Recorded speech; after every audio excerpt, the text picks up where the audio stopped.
Hello everybody and welcome back to the Master Duel Challenger Cup 1000 Days Qualifier. My name is Ibris and I'm very happy to be joined by the one and only Lampy. Second day in a row of Master Duel action. We have already crowned a team of 3 players yesterday to be champions and awarded great prizes to them. But today, it's all about the 1v1. We're going to see the original form of Yu-Gi-Oh! Where one against each other are going to clash it out. And then hopefully, after 7 rounds of Swiss into top 32, so a long day of Master Duel dueling, we will crown another champion today. Yes, indeed. And just to go back to yesterday's tournament with the 3v3, where we did crown 3 champions, as you mentioned, that full team, that FSN team with How Fast, Boss, and Bronus, using the Tenpai Dragon, the Snake Eye Fire King, and the Horus Snake Eye. Now, Lampy, tell me a bit more about the decks that we saw then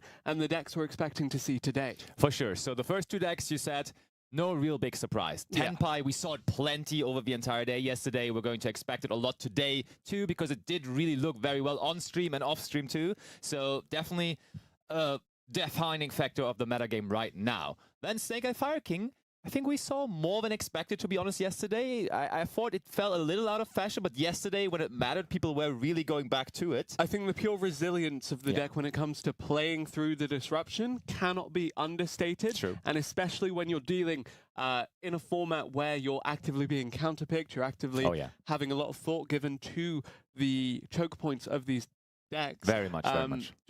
Yeah, the fact that it can play through so many disruptions is really, really powerful. So those 2 somewhat expected. And then Bronus is the 3rd player with Horus Snake Eye. Yeah. Something that wasn't really on my radar at all. I don't think a lot of people at all expected it to be the case, but it looked so good, honestly. And I think you highlighted to me yesterday zombie vampires' prevalence in a lot of decks as of recent, especially Snake Eye, because previously we would only see that in the Tearlaments builds. Yeah, that's true. And I think something very cool about Zombie Vampire, of course, it's going to give you another monster that you can start linking off as well.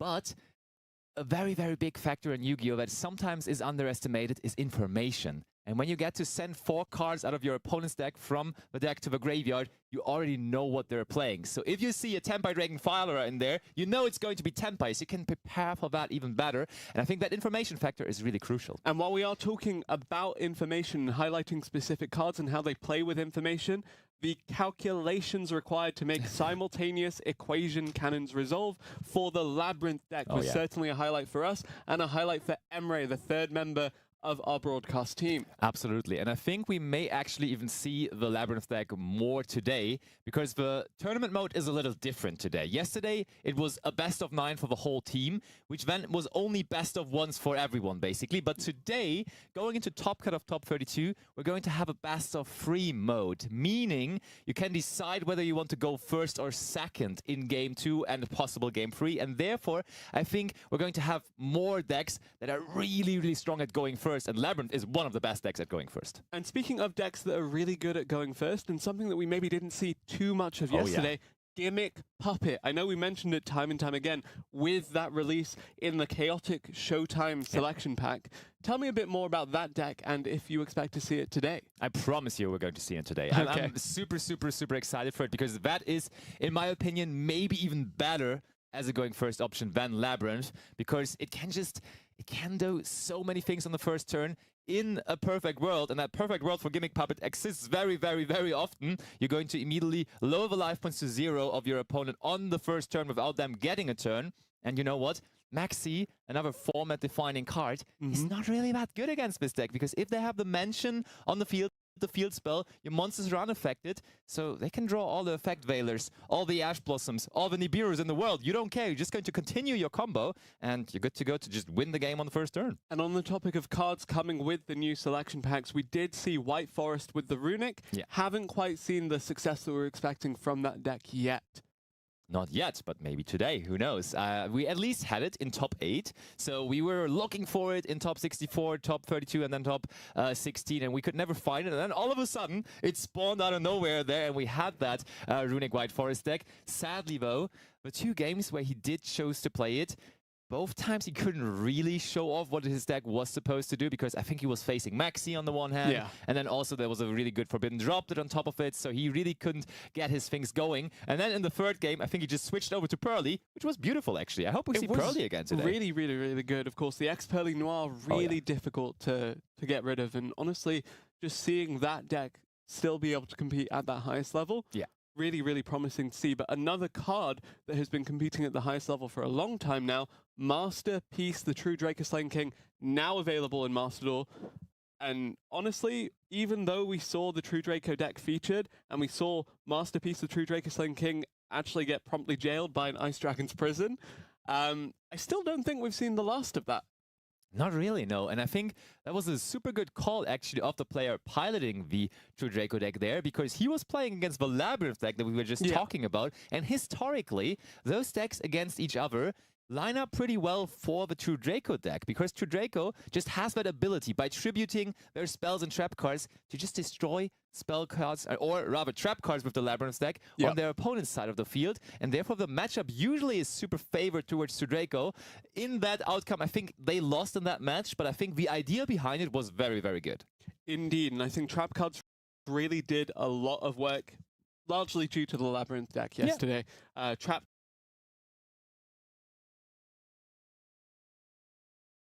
trick, of course, getting access to that simultaneous equation cannons, also to the destructive Daruma Karma cannon, which did fantastically. But we will see exactly which decks we're about to see in round one as we jump into game. We have the first game, and we do see Mordred versus Harley, and Mordred wastes no time by activating Maxi in the draw phase, and we see the Ostinato. We've seen that a little bit yesterday, but I expect so much more Melodious today, possibly. Yes, so we saw the Melodious Snake Eye yesterday, so the goal of this is to essentially set up a field of disruption thanks to the Appaloosa Bow of the Goddess, but I see you're transfixed by something. The Ghost Ogre coming down here. Yeah, the Ghost Ogre on our own card. Harley just went Chainlink one Bachel the Melodious Maestra, and then we went Ghost Ogre just right after on our own monster. So that means we immediately destroy our own monster, triggering its graveyard effect. Mordred, though, has an effect veiler for the Bacha, and now also for the refrain. But keep in mind,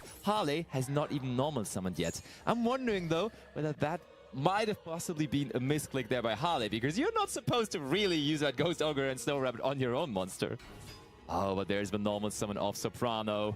So we do have access to more combos here, possibly. Yeah, so as we mentioned, eventually climbing into the Appaloosa, the Bow of the Goddess, to prevent further disruption once you start to commit to the Snake Eye strategy here. We have an Xyz summon coming through. We have Baguska, number 41. Baguska, the terribly tired tapir, is going to just kind of put a stop on the game for now. It would, if it would be tiredly sleepy in defense position, but Harley decided to summon it out in attack position. In attack position, it has a completely different effect than a defense position. Right now, you can't interact with it by targeting it, but you can just freely play on your own, so that completely shutdown effect of it being a defense position not applying here. That should be Yubel. Yep, we do go for Piri Rise map as the first thing in main phase 1, searching out some Sari Lotus, and we go for Dark Beckoning Beast. Yeah, Dark Beckoning Beast really, really key to the strategy, just being a one-card starter for many a combo here. No need for the opening of the Spirit Gates quite yet. Oh, that is a really, really good effect veiler, though, because the thing with Piri Rise map is it does add a lot of consistency to the Yubel strategy. But, okay, there's a call by the grave for the effect veiler anyways. But what I was about to say is you can only use the effect of the monster you searched when you normal summoned it previously. So if you get stopped on the second normal summon through the Dark Beckoning Beast, that Samsari Lotus might have just been sitting there in hand, but now, of course, it does not get negated here. Kind of the downside of giving so many free cards to that Maxi is the fact that the opponent can just draw into disruption, as we're seeing here. Opening of the Spirit Gates will indeed resolve, grabbing the Chaos Summoning Beast. Dark Beckoning Beast, the next effect is triggering Samsara D Lotus here as well. Every piece of the Yubel puzzle now coming together. No cards in hand for Harley, no Baguska in defense position, so everything is resolving freely for Mordred. Yep, that Baguska is really looking tired there in attack position, tired of sending monsters into the defense position, so Harley just decided to put it out there in attack position. And the most crucial thing about it is it is a monster with 2001 in attack points. You're playing against Jubel, so all it needs here is 4 Jubel monsters, and you have a face-up Nightmare Pain on the field already. And I think that's probably what Mordred is going to do here. He's probably just going to get a Spirit of Jubel, a regular Jubel, then maybe a Terror Incarnate on the Phantom, and then we're just going to attack into that Baguska, possibly. But for now, Gruesome Grave Skirmer is going to destroy the Jubel to already get access to the Terror Incarnate here. Yep, Jubel, the Terror Incarnate, of course. That second evolution of the Jubel. Haven't really seen too much of the Ultimate Nightmare. True. We saw it at the WCS. We did see it once. That was really funny. WCS. I was really, really surprised by seeing it exactly there. And I see it once in a blue moon in some ranked games, but I would not necessarily expect it here by Mordred, to be honest. Unchained Soul, Lord of Yama now. Actually, the Challenger Cup Autumn Season monster. Oh, yeah. That is true. And, I mean, we're basically still in that season. The season finale of that is going to be on the next weekend. And this is just those special 1000 Days of Master Duel Challenger Cups here for this weekend with the crazy extra pricing. And, I mean, we already yesterday sent 3 people to the special tournament in March, the IRL tournament. But one more with the winner of this tournament today is going to join them. Unchained Soul of Shivara now coming in, and the Unchained cards just keep coming. The Jubel is resolving. As we mentioned, nothing Harley can do to stop this. That Baguska would have been quite nice because it would have prevented so many things. One thing it would have not prevented would have been the second normal summon of the Dark Beckoning Beast. Therefore, even if it would have been in defense position, I think Mordred could have still found ways to deal with all of that. Ooh, Mordred is running Nightmare Unicorn. Interesting. Shuffling back the Forbidden, the face down card there. And that might be an indicator that we're going to go for access code Talker here, possibly, as we already have a link free available. So actually, coming into this turn, it was already a little bit precarious, just the fact that Harley had no disruptions to deal with Mordred's hand. But when you consider that the Jubel actually started with like 7 cards on this turn thanks to the Maxi, yeah. Just really, really testament to how powerful this deck can be once it gets going and once it's not interrupted. That is true. Now we're using opening of the Spirit Gates to just bring back some Samsari Lotus. And I think what we're trying to do here is we have a level 1 monster on the field with the Samsari Lotus. There is now a level 9 monster also coming our way with the Phantom of Jubel. And we all know what a level 1 and level 9 could end up being. A level 10 Synchro and one that doesn't need a tuner. So I think it's time for Chaos Angel indeed. One of Emmer's favorite cards actually now being used by Mordred here. Mordred, of course, we all know him, is also a very big regular here on the Challenger Cup scene, has been winning cups and topping cups left and right. So we're going to use the effect of Chaos Angel here, but as I said, it is not going to be affected by that, the Baguska. But of course, we can... Oh wait, we can also not use the effect of our access code Talker on it because it just cannot be destroyed by card effects. So even though it was the wrong position for the Baguska, it might be the right position for the line that Mordred shows here. Yeah, perhaps we should have seen some more focus on the Baguska rather than the face down, but again, it was not targetable, even with the Nightmare Unicorn. Just actually going to have to attack over it. Harley, can he make a comeback with just 1 card? We shall see. Mordred, despite not being able to close the game on this turn, very much in the winning position. Yeah, and now a second Phantom of Jubel also coming to the field. So 1 card that Harley gets per turn is going to be immediately met with that Phantom of Jubel. I mean, 1 Ostinato can do a lot of things, can get you a very long way. So let's see. Okay, there is Sprite Elf now as well. That is a card that is not in very many decks at the moment, but especially in the Jubel deck, it does make a whole lot of sense to play it. Yep.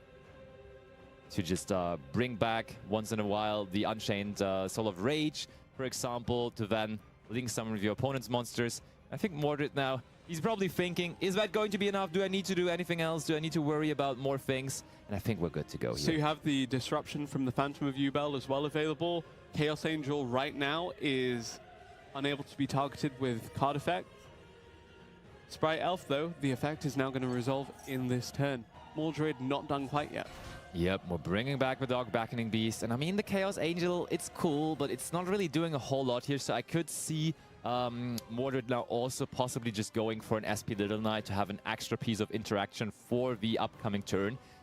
even though it probably wouldn't need that, but Mordred is a player that will always go for the best possible setup, the best possible thing. Even though it's only one card that Harley is going to get, you better be prepared for it and you don't leave any room for speculation. So, Mordred, are we going to go for that SP Little Knight? The cool thing about SP Little Knight, of course, here by using the Chaos Angel would be that we could also just banish one card from the opponent's graveyard. There's not necessarily any big resources right now for the Melodious deck in there, but when the Melodious deck gets going, you could just get rid of cards that could get brought back by, for example, Baja. But now, Harley, what is it? Maybe a Pot of Desires into more cards? There's always those cards that can just replenish themselves, and we do not have a way to stop, for example, a Pot of Desires or any kind of pot cards here. Yeah, as you mentioned, the Chaos Angel not really doing too much, but 3,500 attack is still pretty formidable. The Phantom of Yubel essentially nullifying a monster effect if this is a monster just in the hand right now. Sprite Elf as well, another source of disruption. Mordred in the winning position, as we said before. Can Harley make a comeback? The Melodious Graveyard is pretty set up, even if the Snake Eye has yet to be accessed. Yeah, I don't even know whether there is a Snake Eye engine in this deck, to be honest, because Melodious is a very fine deck on its own as well. And we have seen it being paired with Snake Eye a whole lot, but the pure version is something I do really like a lot as well. And it will be interesting to see Harley really making this a drama now, really being dramatic about this situation. Come on, just play this one card you have. It either is going to change the duel or it's not. Just show us now. And it is not going to do it. It's not even going to be shown to us. We have Mordred winning round number 1. And I think we haven't even fully addressed the tournament structure for today. Because yesterday, when a team lost their set, they were out of the tournament because it was single elimination. But today, we're first of all going to play 7 rounds of Swiss. And explain to the people what a Swiss structure means for the beginning, yeah. So essentially what that means is that you'll see every player matching off against another player with the same record. Exactly. In the first round, you could theoretically play against anyone because everybody is entering at 0 and 0. Correct, correct. And speaking of matching off in the first round, I believe we have another game of the first round actually proceeding here. Oh, we do have Has, which we saw yesterday teaming up with Quantal. And again, as also yesterday, playing Fire King. And he's facing off here in round number 1 against Ramo.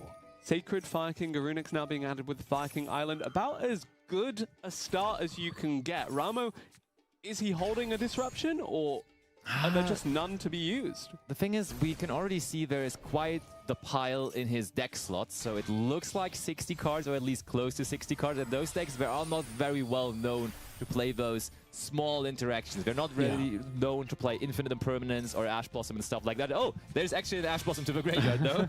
But usually they try to go for Forbidden Droplets, Evenly Matched, and like more of those breaking cards. Yeah, and this is something we discussed with Emma yesterday with the 60-card branded deck in particular, that even if you set up against it, oftentimes they have enough resources in the deck to deal with an established field rather than committing to individual disruption. Yeah.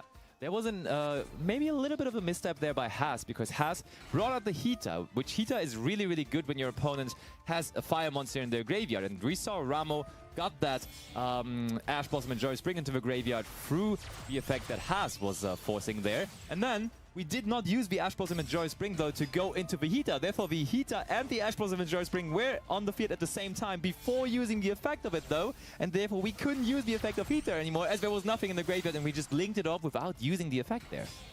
All right, now also not using the effect of Sunlight Wolf, interestingly enough. As going up into Decode Talker Heat Soul. So it is going to be rather minimalistic what we're seeing here. Just a Heat Soul and 2 sad cards. And Ramo, where we don't really know yet what he's on, is going to be up against. But oh my, we're going to see some plants. Yep, so Plant with Ragnarika has been a highlight of recent Master Duel decks just because the consistency offered by it is really strong, and the fact that it can play through so many disruptions. I know that you've seen a lot of this in the TCG.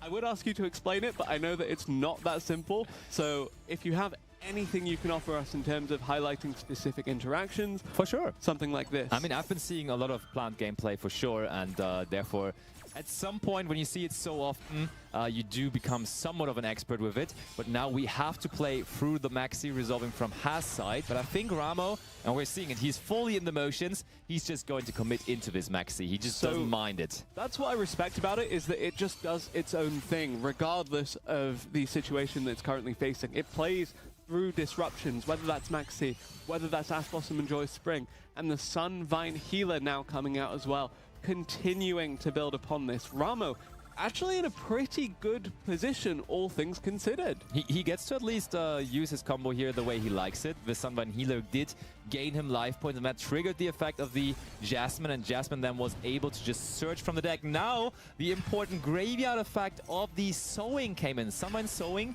when a plant monster is being destroyed by a card effect, a Link monster to be specific, you can just banish it to protect it. So the Princess did only destroy a monster from Haas, but not from Ramo. Now the Ash Blossom and Joy Spring on the Liburea. We were probably trying to get the Ethereum Disc Colosseum there, and that Disc Colosseum would have brought us the almighty Therian King Regulus. Exactly, and that would have been an Omni Negate, so maybe Haas has an Nibiru here, because he's trying to make sure there is no Omni Negate for Ramo available. Oh, that is an effect you don't see that often. Fire King Sanctuary trying to exceed summon here on the opponent's turn. So we have level 8 and level 8, so theoretically that could indeed access the Garunix in the extra deck. Well, there it is. Look at him doing it. Fire King Garunix, Hyang of the Fire Kings available. No, sorry, Garunix Eternity, Hyang of the Fire Kings available. Yeah, the name is not that important, but the effect is very much... Wow, we just cleaned the entire field, but still, the plant deck has so many pushes. There is the Evil Seed. The Evil Seed is being special summoned out by discarding one, and we get to search out the Bloom as well. Ragnaraka Bloom, the continuous spell card, which is going to net us another monster, but we do have Ghost Ogre and Snow Rabbit to stop it here from Haas side. Yeah, the downside of giving so many cards through Maxi, we mentioned in the first game we saw the amount of disruptions now available, but Ramo continuing to play through it. We've seen the Ragnaraka, we've seen the Sun Avalon, we've seen the Aroma Seraphy, now the Rika components of this deck are showing up. Oh yeah, and we do get Rika Glamour, and we could just tribute the opponent's monster, and that's what we do through the field spell effect of the Rika Concon. We just tribute it, and we search 2 cards instead of 1 for that. So Ramo, with an empty field ahead of him, has, through the effect of Decode Talker Heat Soul twice, down to 6,000 life points, so Ramo might be closer and closer to getting the win here. There is the Dance Peon. Oh, Dance Peon is always a little bit of a lucky moment, because you're getting to reveal 3 cards. And if they're plants or reptiles, you get to special summon them out, and there's none of that. All 3 go to the graveyard, and we just have to head into the battle phase. Yeah. So Haas is going to see another turn here. If we could have special summoned them, we could have Link climbed further, but now Called by the Grave is going to run further disruption here. Yep, we did use the effect of Sunseed Twin in the graveyard, and that would be able to bring a Dryas to the field, but not if we do use Called by the Grave on the Dryas beforehand. So Haas now approximately 15 cards in hand. They're facing 1 set card, special summoning out Diabellus of a Black Witch. I think it's looking all right for Haas right now. Setting that Wanted and activating Kirin now. Destroying a Flambird from the hand, meaning we can trigger it in the graveyard. Also alongside that, Garunix is being triggered in the graveyard, and I think Garunix will try to destroy a Kirin here, and we will try to go after the set card there quickly. At the start of the day, we mentioned the resilience of the Snake Eye Fire King deck. You're seeing the resilience from the plant deck too, but ultimately that Snake Eye Fire King consistency, that ability to rebuild regardless of the situation you find the field in, is so good, and Haas now showing exactly why that's so good. Garunix Eternity, Hyang of the Fire Kings coming back, 8,000 plus damage on the field right now. Haas looking to close this one out. And there it is, Haas getting into this tournament with a positive start, 1-0. Still a long way to go, but of course that's how you want to have your tournament day started. And he's off to the races as Mortis, so they would be a potential match for the next round then. Indeed, and I think that is actually how we want to see a tournament start as well. Just completely back and forth. Really, really great skill expression from both players there. Just fantastic gameplay all around. Plant versus Snake Eye Fire King. Yeah. Very experienced matchup for you, right? From my personal experience, I gotta say, the first rounds sometimes are a little bit of a struggle for me, at least, because you're still a little tired. You didn't wake up that long ago, so you're a little rusty. You're not really super deep into your combo. You're still a bit sleepy. But Haas apparently didn't have any trouble with that because he executed very well there. Even though on the first turn, I was telling you, the Hita, when the Ash Blossom and Joy Spring from the opponent still was on the field, I think that was a little bit of a misstep maybe, but he managed just fine. He managed just okay, and he was ultimately getting where he wanted to get. And again, you see Maxi putting pressure on the opposing player to finish the game in that turn. So you see the greedier plays, such as the Sylvan Dunspeon, to try and link climb further. And ultimately, it doesn't pay off, and Haas does progress with a 1-0 record in the Swiss stage. Yeah, still, as I said, a long way to go, but absolutely the way you want to start things off. And again, as explanation for the tournament mode, for Challenger Cups, and that is still at the end of the day a very special Challenger Cup, but a Challenger Cup, there is no restrictions on your deck. So we might have played Fire King Snake Eye here, but for example, Haas is super well known to play those 60 cards, T-Element, Snake Eye decks as well, and all those kind of cards, Horus cards thrown in there too, sometimes even Tenpai cards nowadays. So we might just see him switch it up, and that's for all of the other players. You can always pick a new deck for every round. Just mentioning that as well though, seeing Plant being played here, oftentimes the duelists that do commit to that strategy tend to stick with it just because Very true. It's playable into any matchup, but it takes a lot of effort and time to learn, but it's so rewarding once you're able to do it. We saw combo line after combo line, even if it didn't work out, and actually that has been a really great game to get things started. For sure. You gotta say, the Aroma cards that were recently released, they really did the most for the deck, I think. The Ragnarika stuff was also really good, and the combination of both of them together really brought Plant back to a level where it's just a top meta contender, if you ask me. You don't see it that often. That's mainly due to its high skill ceiling. Like, a lot of people are just shying away from it a little bit because there's so many things going on. And you have to learn so many things, and you have to play it so much. But if you are playing it that much, and you get to a level with it, you're just free to go to play one of the strongest combo decks in the entire game of Yu-Gi-Oh! You think we'll see much more Plant in the later stages of this? If we have some prominent Plant players available, possibly, yeah. There is some people that just like to play this deck, and they're really good with that. So I wouldn't be surprised overall, but I also wouldn't be surprised if we see another game, because I've heard we have another match to look into. So let's go over there, and we do see Naruto selecting to go second. Okay, that's something very interesting, because that immediately means we're going to see Tenpai, but there also is some Mathmech gaming from Wintry on the other side. I know you're a big fan of the Mathmech. Yeah, you could say so for sure. I do like the deck. Having lost to your Mathmech recently with Infernoble, a little bit unlucky there.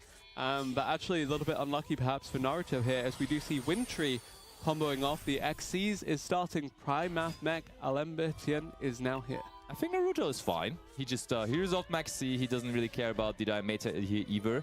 And now in the end phase, we even have Magnamut, which is a crazy good card against Mathmech, because it is giving you the ability to play around the Super Factorial. Would one card there make all the difference? Was it justifiable to Ash that Maxi? I think so, yeah. Okay. You just want to keep them on low cards. You already had in resources. You're trying to end the game next turn anyway, so just keep it as low as possible for Wintry. So I think that was definitely a justifiable Ash Blossom and Joy Spring there. And we're picking up another Sangan Kaimi here. Let's see where this is going. And that is going to be possibly a Baron de Fleur coming down. Not many decks can do that, but sometimes Tenpai has access to just bringing out Baron de Fleur before going into our so impactful Tenpai cards. And there is infinite impermanence on Pydra, which would be good if there would not also be the Sangan Kaimi already waiting there in hand. Battle phase it is, and I feel like this battle phase is going to be the last phase we're seeing for this duel here. And we are seeing the power of the Tenpai Dragon here. We're seeing how it can deal with established fields, and we're seeing how it can get monster after monster out. The battle phase is explosive. The Tenpai Dragon is going for it. Zero attack with the Tenpai Dragon Genroku, but it doesn't matter. 1500, 1500, 1600, 1700, and a Synchro Summon on top of that. Level 7 Sangenpai Bident Dragon now looking to close this one out. 700 life points on Wintry. This is it.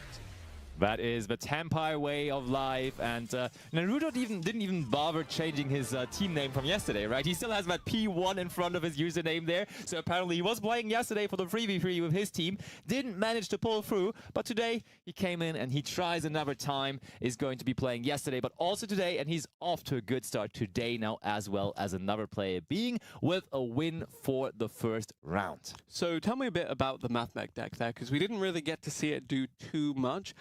We did see Tenpai do exactly what was promised before with that super explosive battle phase, just closing it out, and again, dealing with an established field like that deck does so well. Tell me about Mathmech and that strategy. Two things about Mathmech that really stand out. First of all, it does not have a crazily big engine, so you're allowed to play like a lot of hand interactions. Usually that was the original deck to play like 20 plus hand interactions, which is really, really good. And then second of all, you do have access to one of the most powerful game enders in the game of Yu-Gi-Oh!, which is the big access code Talker. So I thought you were talking about Mathmech Final Sigma. Of course, that would also be an opportunity to use that. Some players play that in Mathmech, some players even have cut that card. But I think the combination of that and then combining access code Talker with Update Jammer, it has just been a game ender for so long now, and I think that's what made Mathmech strong in the beginning. Now their newest tool, which is especially good against Tenpai, is the Firewall Dragon Dark Fluid, or Terahertz, and that actually has that continuous effect of negating monster effects in the battle phase. And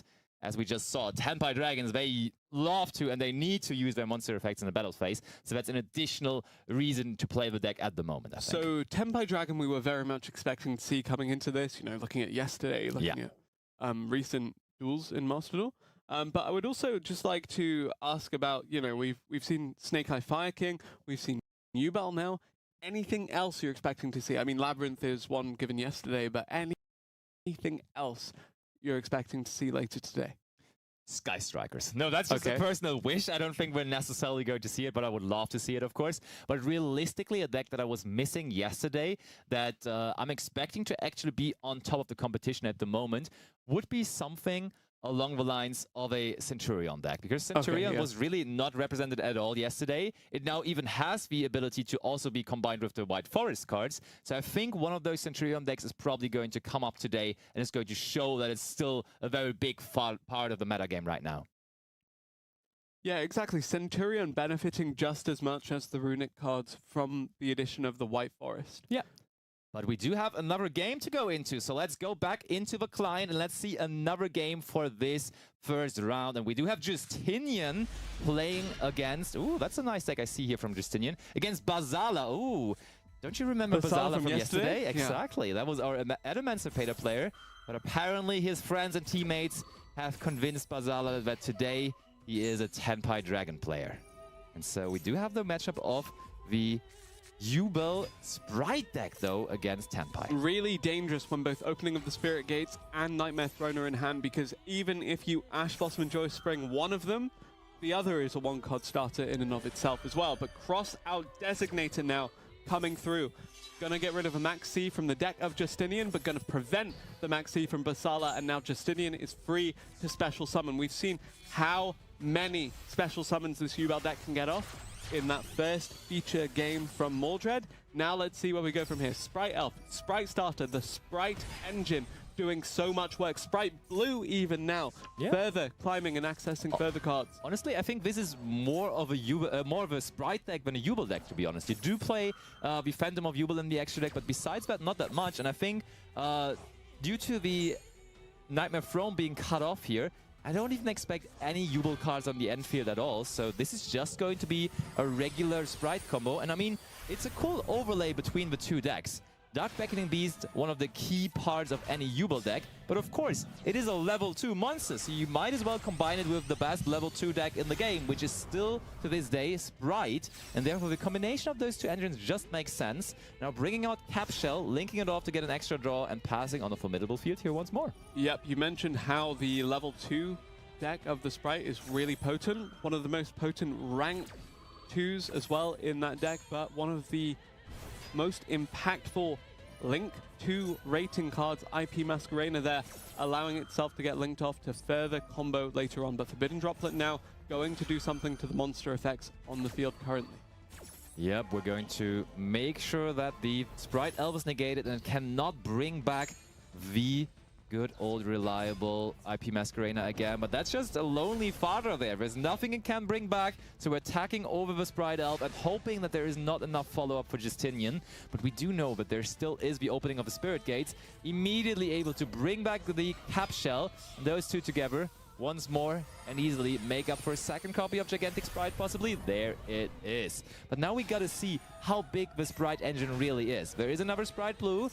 What else is there to search? There is another Sprite Chat. Okay, so the Sprite engine apparently is pretty big, and that was enough to be seen there. And as you mentioned, even though it was running the UBEL components, that was first and foremost a Sprite deck. Yeah, at the end of the day it was. So I think it is really cool that you have that engine available with the UBEL cards, because you're just going for the UBEL cards, and then, as we know, the Phantom of UBEL only requires you to have a UBEL card and then a Dark Beckoning Beast in your graveyard to summon it out. So you just go, link off the UBEL stuff, and then in the end, put a Phantom of UBEL on top of your field, which is pretty nice. Excellent. But one thing that you have to consider there, of course, is you can lock yourself into level 2. So if you go for Gigantic Sprite or Sprite Starter too early, you can't really summon out the Phantom of UBEL anymore at the end of the combo. I was pleasantly surprised to see it, honestly. Like, seeing the variety of decks on offer, but not only that, seeing the variables being implemented into these, you know, we saw UBEL deck earlier. We've seen a completely different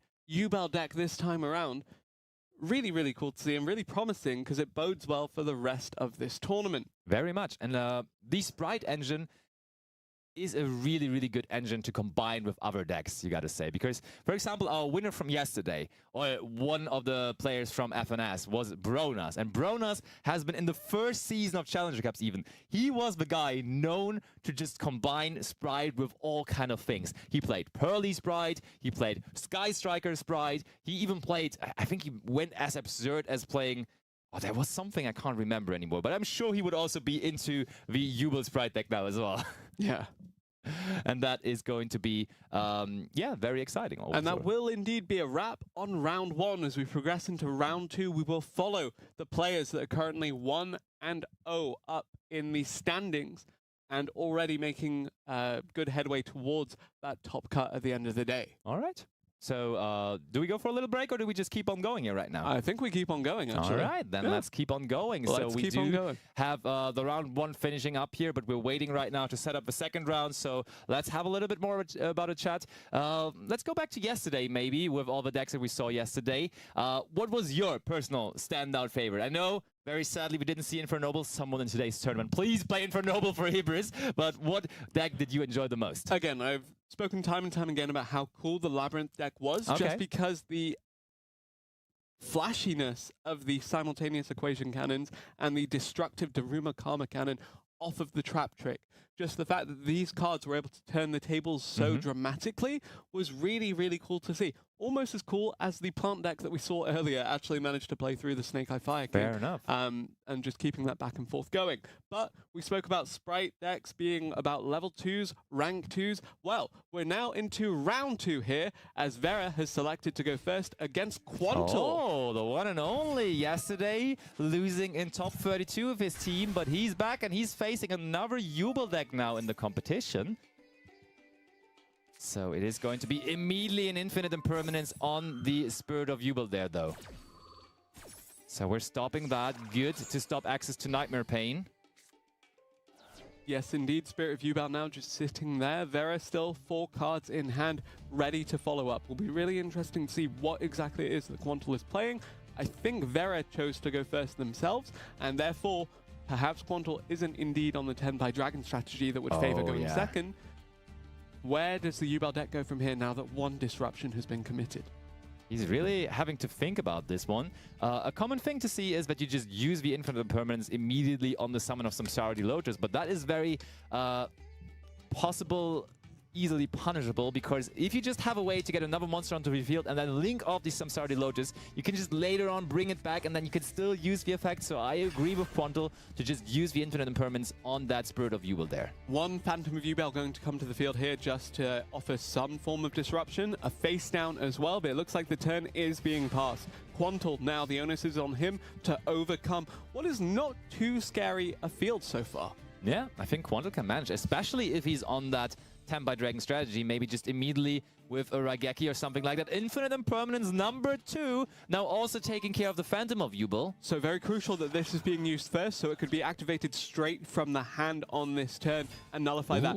Fire King Courtier Ulcanix now suggests this is Snake Eye Fire King, and right now, without that disruption of the Phantom of Jubel, Vera really hoping to have Max C or Ash Blossom Joy Spring in the hand to stop Snake Eye Fire King from doing its thing. There is one, but do we have a call by the grave from Quantul? Ash Blossom and Joy Spring, possibly the best thing you could have here against that. Oh, but there is the Crossout Designator instead. That's almost huge. It is going to stop the Ash Blossom, because I was about to say Ash Blossom would have been crazily good because you can't dodge it with Kirin. Effect Veiler and Infinite Impermanence, a Chain Kirin can always be such a big punishment, but against the Ash Blossom, it's always going to negate. It's not going to negate here, though, due to the Crossout Designator. Yeah, Crossout Designator, called by the grave, both fulfilling the same role of just acting as insurance against these disruptions. Now Fire King Courtier Ulcanix going to get the combo started. Garunix actually being sent there as well. Does suggest the Fire King deck is off to a fantastic start. Legendary Fire King Ponix being added to the hand as well. Let's see where we go from here. I don't know whether we're off to that good of a start, because we usually want that Garunix in our deck to special summon out when the Ulcanix is destroyed, but now it was in our opening hand, so that is not going to happen anymore, as you only play one of that in your deck there. But still having access to Garunix resolving now is definitely very good. So let's see. I think if we can just we gotta be careful about the last card in hand from there. And also one card that is super popular in Jubel is Super Polymerization. Okay, it's not Super Polymerization, but Infinite Impermanence here though on that Garunix. But we know there is an Ash Blossom and Joy Spring in the graveyard of Ver. We know there is Hita in the extra deck of Quantul. Yeah. So I think the options for him still are plenty here. So you can go into the Hita the Fire Charmer Ablaze, and then in turn bring back that Ash Blossom, as you mentioned, to then go into Promethean Princess Bestower of Flames and get things started all over again thanks to that revive. Where does Quantul go from here? He has many options available. That Phantom of Jubel is still negated by the Infinite Impermanence from earlier. A lot on offer for Quantul here. Battle phase actually going to be committed to, though. We do go into the battle phase, interestingly enough, yeah. So that is just going to be attacking over the Phantom of Jubel, and now possibly just in the main phase to then go for that Hita line that I was talking about. Oh, we're just going to go for SP Little Knight then, possibly, I think. Because that is going to be... Wait, is that Typhon? Oh, it's Linkuriboh. Linkuriboh into SP to get the banish onto the Phantom of Jubel. Yeah, I was just wondering how we even go into Linkuriboh there, but of course Ulcanix, when it's resolving its effect, and it did resolve its effect in the end, has become a level 1 monster, so we could use it as a link material for the Linkuriboh there. But that is just going to be the classic SP pass here for Quantul. 2 cards in hand for Ver. Is one of them going to be good enough to get Ver going here? Because that is not super scary from Quantul here. Last card in hand. Oh, we're waiting in the standby phase. Does Quantul possibly have a Maxi in his hand there? Oh no, the Garunix triggers, of course. It was destroyed, therefore it summons itself back. And we're going to... Oh, we're going to destroy our own SP Little Knight here. Uh-oh. We can chain the Little Knight, but we don't even do that. Okay. Little Knight is gone. Just a Garunix here for Quantul. Yeah, does Ver have a play? Because now the field is even less impressive. That probably is the explanation why Quantul didn't continue to combo that much, because he knew his field would be eliminated anyways at some point in that next standby phase. So Ver, do they have an answer? It doesn't take much for a Jubel deck to get going. Is there a Dark Beckoning Beast or some Sari Lotus? I think if there would be, we would have at this point already seen it on the field. And I think this is a case of both players really committing a lot in their first turns, and now we just see them at a standoff here. Quantul now being able to draw. Can we see one card start the combo for the Fire King Snake Eye? He does still have the Ponix in hand, I'm pretty sure. I think so, we searched yes. Ponix in the last turn, so we just decided not to bring it out, and therefore that is pretty much the best starter you could have here. Ponix just grabbing out the... Okay, we drew Poplar though. Poplar even better than in that case, so we go for the normal summon of Snake Eye Poplar instead. And I mean, that Garunix, it did destroy the SP Little Knight, but when it comes down to pure raw attack point value, it is pretty much better than the SP now on the field with 2700 there. But Original Sinful's Boys is being added off of the Poplar first of all. And next up, we are probably going to access a second copy of that Pollux just from our deck then eventually through that original Sinful spot that we had there. Now the There Hita. is the Hita line that you mentioned. By getting the Ash Blossom back and then climbing into Promethean Princess Bestower of Flames, we have access to a whole graveyard full of fire monsters. That is correct, but Ver, it seems like there is a bit of a delay, so I would expect Ver to maybe have something there in their hand that they could use. Oh, maybe here, maybe is it an Ash Blossom and Joy Spring? Nope, Oak just comes out freely here. So we do have the opportunity to now bring back the Poplar from the graveyard again. And that is also what we're going to do. We do have free zones available with the Hita, so we can just use our opponent's graveyard now as our playing tool too. And Quantel, after not pulling through yesterday with his team, you could feel like when texting with him, you could feel that he's eager to just show off today. He's like, okay, we weren't able to do it yesterday, but now today is the day I'm not going to do any mistakes. And I mean, Quantel, not only a world champion, of course, and second place finisher of this year's world championship. We previously had a different edition where we also invited people to a live final, basically, or to a live trip at the very least, through the Tokyo Dome event. And Quantel also qualified there in the 1v1, so maybe he just is a qualifier for 1v1 events. Maybe he just can rely on himself the best, and that's what he's trying to do today. And there is the Promethean Princess Bestower of Flames that Quantel does rely on, but there is another Infinite Impermanence, 2 apiece for both of these players so far in this game, and it's only turn 4. And that is a very well hold Infinite Impermanence by Ver, because we didn't bother using it on the Oak. We didn't bother using it on the Poplar beforehand.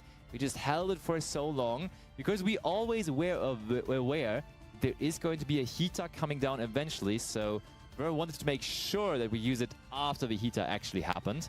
So now it's going to be interesting for Quantel. What can we even do with that? We're going for a Link 4, or is it going to be a Link 4? Yes, it is the Salamangreat Raging Phoenix here.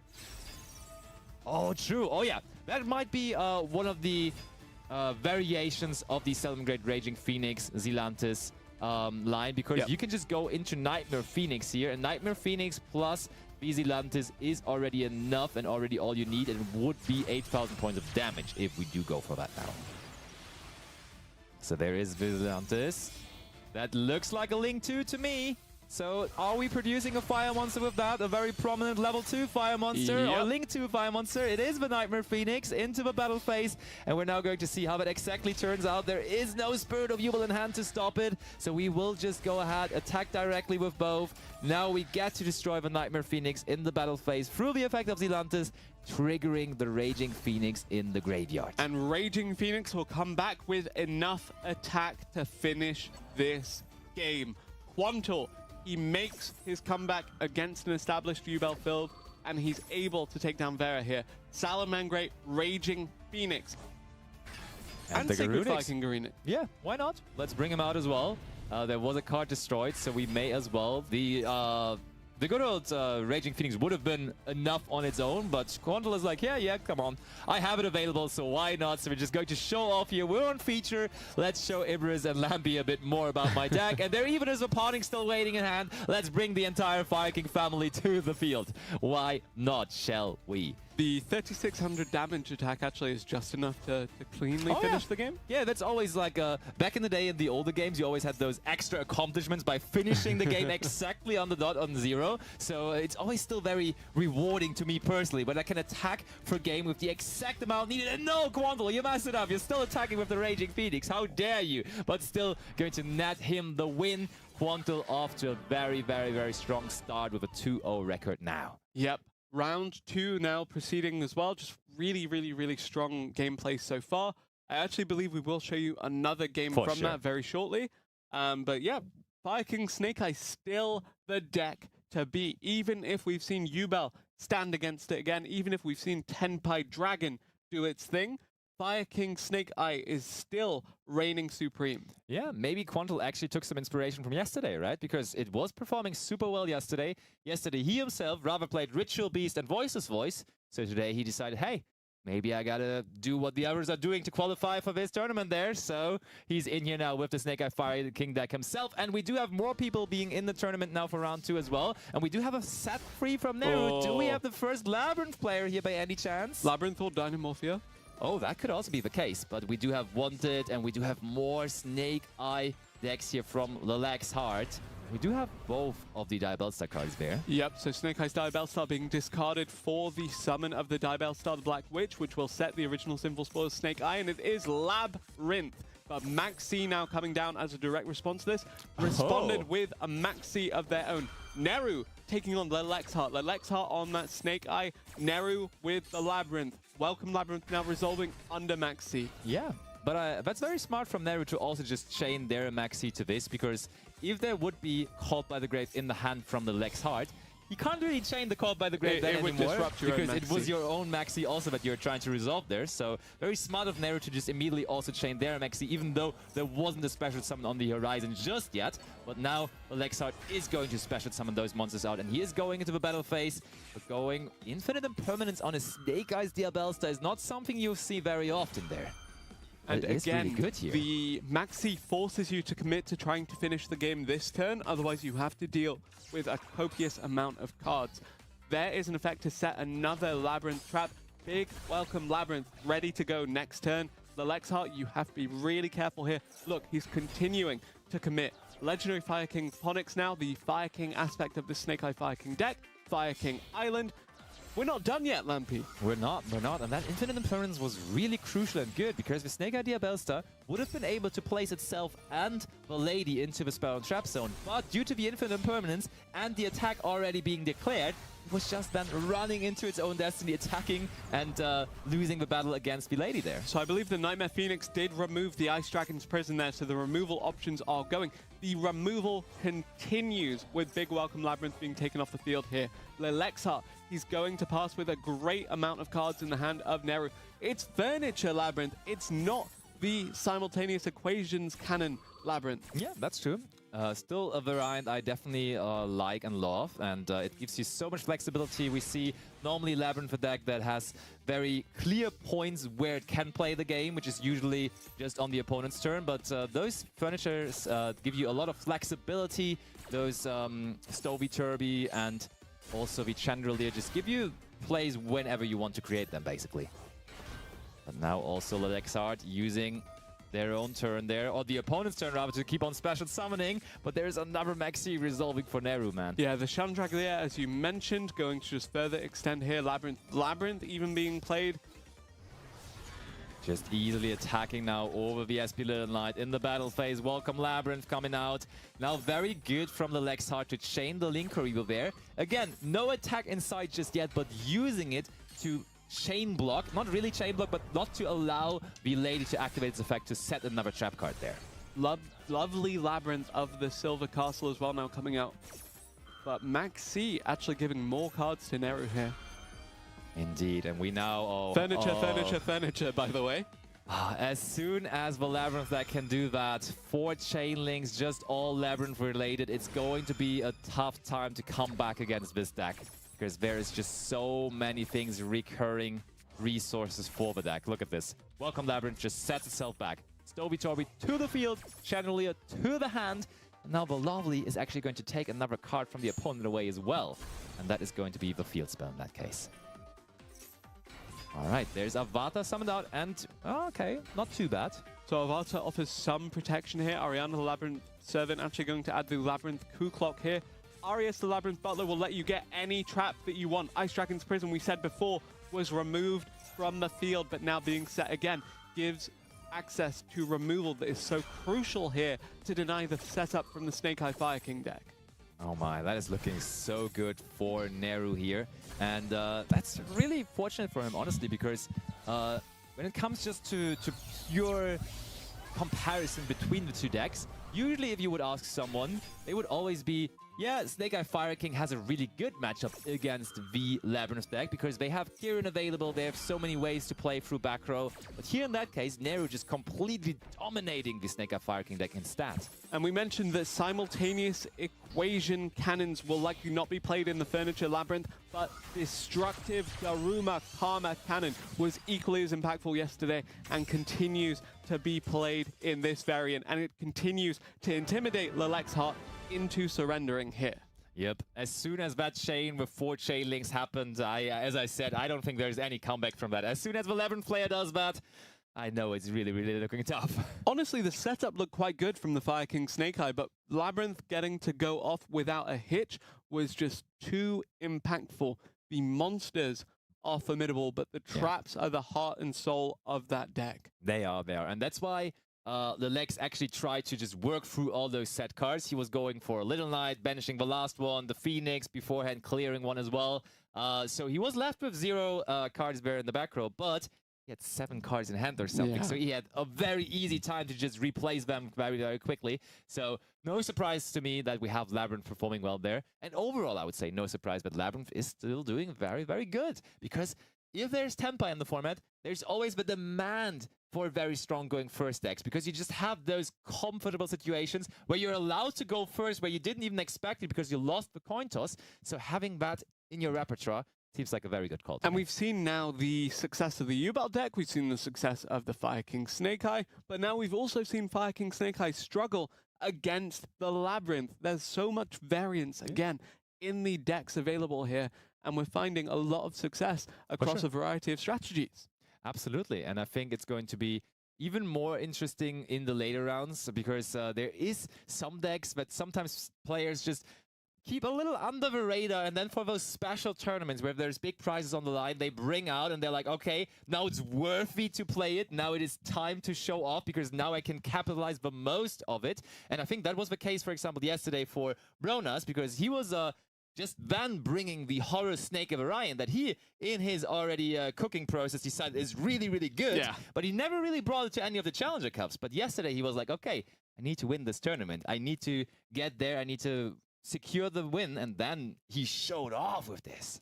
He did indeed, but perhaps we'll see someone show off with Gimmick Puppet or White Forest later in the day. Again, these new strategies also very intriguing, but let's see Fire King Snake Eye again, this time from Joey Kuzan. Yep, and up against Legit, and legitimately opened almost no Jubel engine there. Has the Mourner, has the Ash Blossom, and the Maxi, but there also is the one Samsara Lotus. But let's focus on the turn of Joey Kuzan here first, who does have a Call by the Grave meeting the Maxi right away. 2 Call by the Graves in hand, by the way, for Joey Kuzan, so a lot of insurance to make sure that this does resolve. Ghost Mourner, though, coming out. Oh, there's the But there is the other Call by the Grave. Yeah, Legit cannot be very happy about that, but he does at least still have that Ash Blossom and Joyous Spring, and Joey Kuzan can, of course, not have a third Call by the Grave in his hand anymore, as that card is semi-limited in Master Duel, of course. So we grab the Fire King Sanctuary. I think Legit possibly just wants to use the Ash Blossom on this. No, decides to hold it for the moment. We're going to use the effect of Ulcanix and also of the Sacred Fire King Garunix in hand. Sacred Fire King Garunix now coming out onto the field. And we're continuing to see things resolve. Do we see the Zombie Vampire now that we have level 8, or do we go somewhere else with this? Linking them off, actually. Yeah, I think there was no real big need for the Zombie Vampire there anymore, as we already have the info what our opponent is probably going to be on.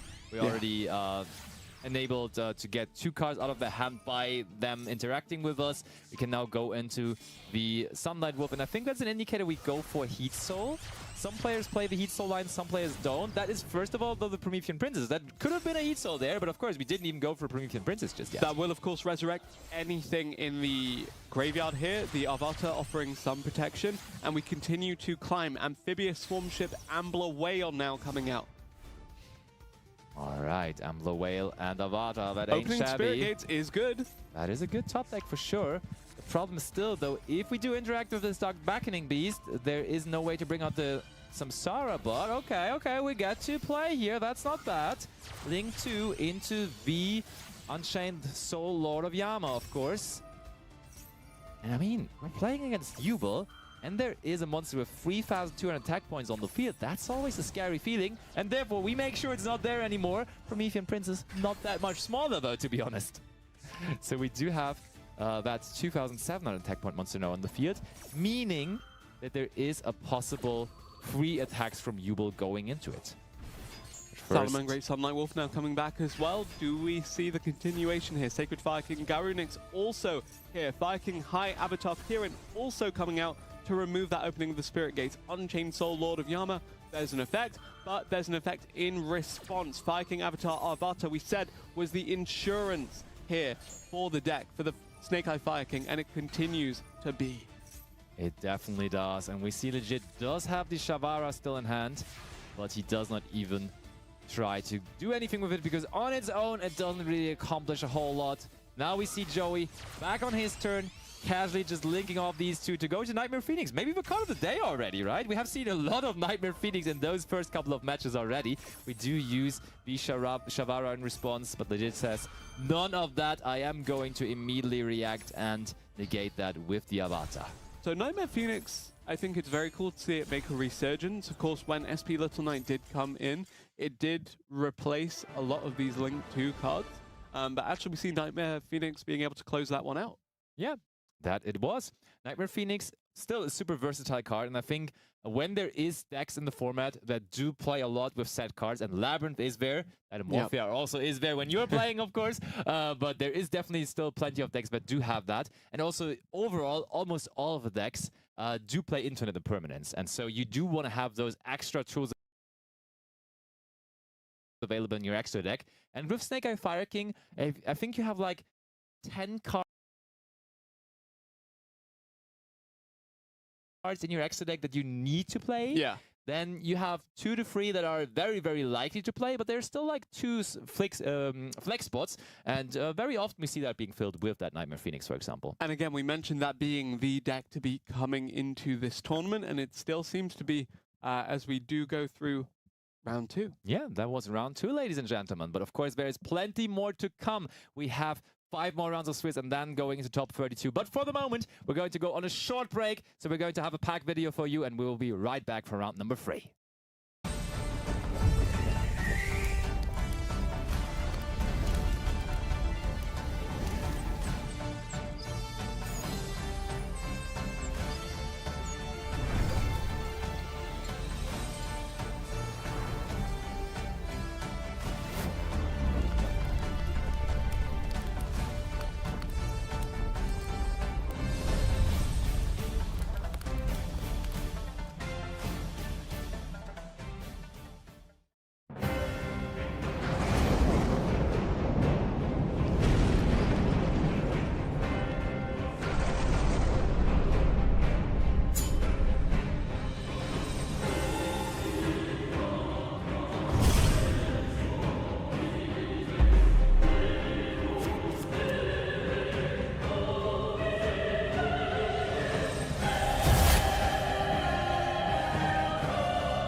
And back we are immediately, and I'm joined as yesterday with the wonderful Amra. How are you doing today, my friend? I'm doing great. I'm super happy to cast this again with you guys. I'm looking forward to it. We just had 2 great rounds of Yu-Gi-Oh!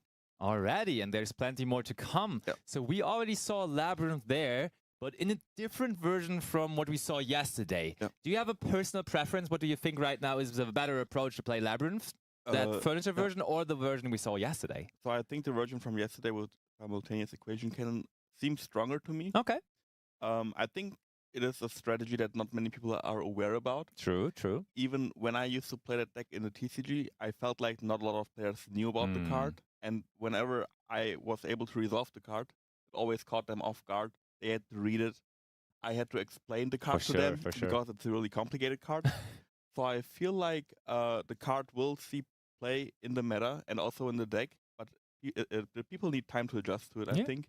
Probably. So for now, the people are just sticking to the good old Furniture Labyrinth, I believe. Which is also pretty Yeah, good, not it gonna is lie. also a It's really not good bad. deck. It has a lot of really, really good matchups. And actually, funnily enough, we saw it here in the matchup where it's not supposed to be very favored because the Fire King matchup usually is a troublesome for Labyrinth, but still it dominated it like crazy. It didn't even really seem like a match there, to be honest. Like the Labyrinth deck just completely putting up a show there. So good to see that Labyrinth can still go strong. But tell us a couple of very good matchups that are usually good matchups for the Labyrinth deck, because it is very versatile, but there's some matchups that are just really, really good, like 80-20 matchups usually. Yeah, first of all, I should say that, as you said before, the Fire King matchup is a bit tough because of Kirin. Yeah, exactly. Kirin is a non-target destruction, Yeah. so trap decks or just counterpick decks always struggle against non-targeting destructions. True. But the deck has a lot of good matchups, for example, Tempai Dragon. Oh yeah, exactly. Due to Dimensional Barrier. Oh yeah. The thing is, if you know what you're playing against, or if you have like maybe a direction of deck that you might expect, you can adjust your deck to it, because you can just play any trap card in your deck. Yeah. And that always, like any normal trap card, works with the Labyrinth strategy, so you can adjust your deck. And I feel like if you know what you're coming up against, I feel like every matchup is at least favored. Yeah. And there's not really a bad matchup. You can also, I'm saying fighting now, but you can also like consider cards like Different Dimension Ground. True. To counter the fire strategies, or for example, Martmek. Absolutely, yeah. So I think the deck has a lot of good matchups, as I said. Honestly, even Jubel seems like a decent matchup, right? Because Jubel has like that additional monster negate with the Phantom of Jubel, and that's good, but that's not really good against trap cards. So just a single Daruma cannon sometimes can just blow out an entire Jubel field, right? Yeah, Josh used to play Labyrinth in the WCS, especially against Jubel. Yeah. Because the build that we built for that tournament, it was just never losing against Jubel. And I think Josh won against Jubel while bricking for like 3 turns. Because that shows you how good it is, yeah. Exactly. And I think, as I said, Tempai is a really good matchup. Jubel is a good matchup. I would say any rogue strategy is a good matchup, because most of the time every deck struggles against Lady Labyrinth. Silver Castle, because of just the protection. Can't target it, yeah. Exactly. But that is a lot of theory. We want more practice. Let's go into a practical duel as we have round 3 on our hands. Into the action we go, and we see Jordan Neon deciding to go first, and he will be facing against my Nervar here. What are we going to have here? Oh, look at that. We have Emmer in the booth, and we immediately get the Chimera deck on screen. Let's go. I like that. So this is one of the best openers that you can have. Nightmare Apprentice discarding Eshim Chain, triggering both effects. I think you prefer to have the fusion now, so you chain block the Eshim Chain with the Apprentice, and that gets infinite impermanence. But I think that's fine, because you can get Patchwork now, and Patchwork will take you a copy of Polymerization and the Eshim Chain. Yeah. And then you can go into the Bear Format, and that will just enable your entire combo. That's true. So I think you are kind of forced to use the infinite impermanence there, but still you already know that it kind of is going to continue from there on. It's a little bit of a different route, but it's still going to be a route that is going to be successful here. And as we see the Fight for Patchwork indeed grabbing the Poly, do we even already have one of the normal summons from the Chimera strategy available to us or not? I love, by the way, I don't know, it seems to be a code between Chimera players to always use triple tactic Talent Sleeves when they're playing Chimera. I've seen that so often, but that's a tribute summon of Big Wing Berthelmet there. So if that resolves, we do have all the tools available for us. Yeah, triple tactic talent, as you said, is a really strong card in Chimera, because most of the choke points of the deck, they lose against monster effects. So to have an extender or even a field breaker while going second, Talent just does so for that. For sure, yeah. We do see Ghost Ogre and Snow Rabbit now on that tribute summon monster there. Do you think that's a clever call? Do you think that's a good monster to get off the field there? Theoretically, yes. I think you don't want your opponent to have any way to fusion summon. Yeah. But since we have the information that we already searched Eshim Chain, yeah, true. and we're getting Gazelle, we can go into the Chimera fusion. So I think I would have held the Ogre for the Chimera fusion to turn off the effects of Mirror Sword Knight. Oh yeah, sure. You're right. Because those only work if there is a Chimera around, you're right. Exactly. So we do go for the polymerization now. And I like that Jordan really is going full style. He also has the Nightmare Apprentice avatar. He's not making a secret out of it. He's like, I'm the Chimera guy in here, and I'm going to win this entire thing using that strategy. Now we use the Graveyard effect of Gazelle, and also, of course, Chimera triggering. That's always so tough, right? That you also just get that additional card out of the hand in the end phase. It's massive. Exactly, exactly. I think at this point, this is where you want to be as a Chimera player. You want your opponent to waste at least like 1 or 2 hand traps while you still can summon the Chimera, the mythical flying beast, to discard another card.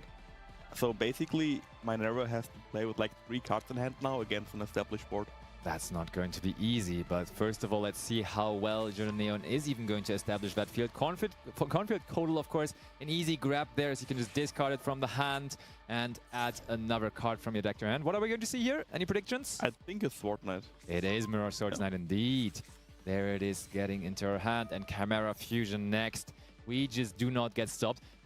That stat was kind of funny. You're usually playing 2.92 copies of Chimera Fusion. I've never seen a Chimera deck with less than 3 Chimera Fusions in their deck, but apparently there was one person that has contributed to that statistic there that did not. Okay, now the Chimera, the next one, the Baphomet actually here. And now we see the new released card getting milled. The Dire Bells. The original Sin Keeper. That's nice, because that's such a strong tool to also have on your end field, and you're usually going to bring it out on your opponent's turn there, right? Yeah, that's what we're gonna do with the Chimera that just discarded the Call by the Grave, which is that so could have been answer to it, right? Exactly, exactly. We could have just gotten rid of that Dire Bells, but not anymore, as the card is getting rid of in the end phase. Okay, are we bringing back the Dire Bells here? Must be, right? Yes, yep. There it is. Another Call by the Grave around? Nope, we're resolving. Dire Bells, oh, with animation even, and in attack position. And now from here on, explain quickly, what does that card even do? Why is it so good as a piece of your end field? So it's kind of similar to the continuous trap card Anti-Spell Fragrance, where your opponent has to set their spell and trap cards before activating them. And when a spell or trap card gets set on the field, you can pop 1 spell or trap card on the field, or you can always pop 1 before they can use 1 even. Yeah, so it doesn't prevent you from normally using your monsters, but Minerva also setting a monster now, not really a good sign for them. And the cool thing about Dire Bells in general is that just game mechanic wise, that kind of disables quick spells and also for example, an evenly matched, because those just, it doesn't work that you set that card and activate it the same turn. So against those cards, it's really, really good. Like Forbidden dropped it as well. Runic decks in general struggle against this deck so much. So now we're at the end of the main phase. Just casually go to summon out Guardian Chimera, destroy the crossout designated. Another quick spell that you could not use there. Yeah, looking really, really good for Jordan here. So usually you lock your opponent from using any spells that turn because they have to set them first, and then you can, as Jordan did, react with the Chimera Fusion. Yeah. Summon a Guardian Chimera and just pop the set card. Sure, absolutely. So that is going to be now the Chimera Fusion coming back. Which is, by the way, gives you a lot of space for mind games, because you could theoretically just set a card that you don't want to use anyway, making your opponent think, okay, that's the card that he wants to use, and then you'll just set another card that you want to use after they just pop the card that you didn't want to use. Yeah, sure. Now the normal summon of Big Winged Baphomet, activating Chimera Fusion. Yeah, we're facing one set monster. There was no Maxi last turn. I don't think there's a Maxi coming now, so we're just going to continue playing our turn here for Jordan. And there is not really anything that can stop them. Magnum the Reliever now next off, which is one of your favorite cards, really? Oh, okay. Why is that? When the deck first came out, I thought the card is not that good. But once I put it in my extra deck, I realized that I can summon it so often, and it has just so many uses. It's so interactive on the opponent's turn as well. True. It's such a good card. I think the first person really using this card a lot was Dinkabui, actually. He played that so much, and he also made me think, oh yeah, that card definitely has something to do. Oh, I think from Minerva, that actually was a good old reliable Melodious deck there, and I think it was Arya indicating that it would be pure Melodious. We're not going to see any of that pure Melodious deck here anymore, though, as we're in the battle phase, and we're seeing Jordan getting through all those attacks, putting in the final blow, securing the win here for round number 3. So really, really, really already good with a decent start, not only being 2-0, but being 3-0 now at this point. Very, very strong stuff. I think this match just showcased how good the Chimera strategy really is. Yeah, it is. How good it is going first. Sometimes you just have to pass on like a hand trap. Yeah. But if you open a good hand, just like Jordan just did, you can just play through maybe 3 or even 4 hand traps, ending on a Chimera fusion, which is often like 2 or 3 interruptions with the graveyard. Yeah, for sure. And also follow up.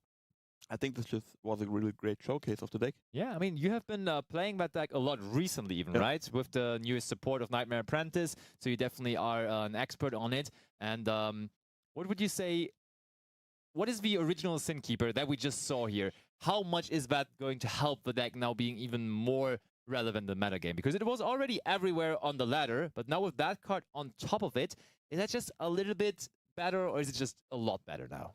I think the deck just got a lot better. Okay. Because before the original Synth Keeper came out, you used to play the Dark Barrier statue. True, block your true. opponent out of special summons from monsters except dark monsters. But as we know, there are a lot of strong dark monsters that every deck plays. Yep. So sometimes it really had no impact or like no huge impact on the opponent. And with the original Synth Keeper now out, you can know that no matter what you're playing against, it will have impact. That's true. Yeah, absolutely. And especially against Tempai, the Dark Statue was good as well, but also the Sin Keeper is just so good because you know that you can always pop the field spell, because you know if it gets set to the field spell column, it's a field spell.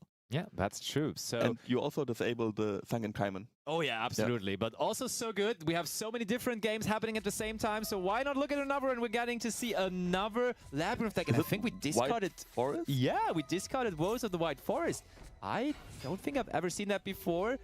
Minimalistic opening, but with the Labyrinth cards, of course, still scary, as those are the impactful trap cards. There is the a heavy storm. Oh my. Chain Titan uses the heavy storm and has the Ash Blossom of choice bring for the big welcome Labyrinth. There's no way. Now, Woes of the White Forest, though. Okay. You can special summon out and then synchro summon a White Forest monster. That's a level 6, though. I think we're just going for a draw here. Or no, we're going for Mycelia. Mycelia. Which would technically be... Okay, I mean, you can send a spell trap card from your hand of here to the graveyard to just add follow-up, I guess. But we don't even do that. Red Eyes Fusion! What is going on here? How did we get that feature match? That's crazy. All the new cards all of a sudden in action here. Red Eyes Fusion, of course, with the original Red Eyes Black Dragon and Dark Magician fusion summoning into Red Eyes Dark Dragoon. He's back, baby!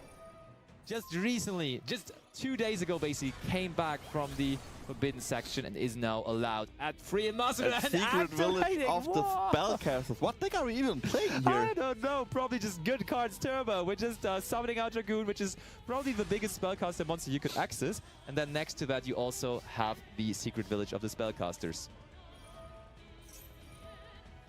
Okay, so we are now... It is Tempai. Okay, it is Tempai with a Red Eyes Engine Splash. And we are now in battle phase. And I think we want to go for a game here. We have the Omni Negate of the Red Eyes Dark Dragoon. Okay, we just attack over it. Attacking and now using Chundra's effect. Getting Fatra, and that will be answered with the Black Goat Blood. Oh, but I think that's a really interesting version of the deck, right? Because that is now probably going... Usually the game plan probably is to just go for Verta Anaconda going first to summon out Dragoon when you get sent first with your Tempai deck. And going second, of course, it's just Tempai cards, which are really, really good in general. But who needs Verta if you just can hard through the Red Eyes Fusion? Even better, right? Even better that is. You didn't even need to do anything additional to that. And now I think we can just go for a game. I would agree. Seems Biden easy. Dragon bringing back Fatra, Fatra bringing back the Chundra, and that should be way over 8,000 damage here. Blue with a U. Probably in the final stages of this. 300 life points remaining. Not going to be enough to withstand the attack of this Transcendent Dragon. So that is the game for Chain Titan. He didn't Chain Titan though. Where were the Thunder Dragon cards with that? That's a wrong username. I don't know whether that's allowed, to be honest. So I think this version of Tempai was really interesting because we saw the Secret Village, and I was asking myself, okay, how can we consistently get to that Secret Village? Easy answer, isn't it? Yeah. Ancient Fairy Dragon. Ancient Fairy Dragon, because we are consistently summoning level 7 synchro monsters to our field, so we can honestly just easily access that. And then we already have one link material for the Verta Anaconda, I love that approach. I think it's a really good idea. I think that's very strong. The more I think about it, the better it gets, honestly. Like, your strategy wants to go second anyway. Yeah. And if you go first, you can just set up a Red Eye Dark Dragoon with a Secret Village. And I don't know a lot of decks that can outnet. Yeah, same. Okay, we have another Tempai Dragon deck going first here with Miglios. And we do have Lower on the other hand, which is just immediately going to drop a Maxi on the activation of that Sengen Summoning. Discarding Hydra, getting in Roku. That's the first draw of the Maxi. So this is where I feel like Maxi is not that strong against Tempai. A lot of people are cutting Maxi from their deck, which is something that I thought I'll never say. Yeah. But at this specific moment, when your opponent goes for it again, Roku, I think Maxi is really strong. And I mean, they're going first, so you're getting so many cards to just break through. And oh, Triple Tactic Frost, that's not really a super popular card. Those are the technologies people are playing going first options in Tenpai today. We haven't really seen that too much on the ladder, but now in this tournament setting where people might be countering you, you want to be prepared. And there is a Fact Veiler on Hydra, meaning, of course, we're going to see a mirror match of the Tenpai Dragon strategies here. And then having that Dimensional Barrier available to you is pretty good. And there's Frost as well. What's happening? This time grabbing Triple Tactics talent. Activating it right away. Drawing more cards. I would have said that's never ever the option here. I think if you go for the take option of Triple Tactics talent here, your opponent will just tribute the seals, bounce your Hydra, and then you can take nothing. Black Rose Dragon though. Negated by the Dimensional Barrier, of course, now. Luckily. Hold on. No. Wait. Please, don't do it on the Black Rose Dragon. Just don't do it on the Black Rose Dragon. If that Black Rose Dragon goes back to the extra deck, it's not going to be negated by Dimensional Barrier anymore. Oh my, all the chain links here. Ash Blossom and George bring for the Sunken Kaiman. Eve, just do it on your own field spell. Come on, just put the Sengen Summoning back into your hands. Does the Black Rose resolve anyway? Does it?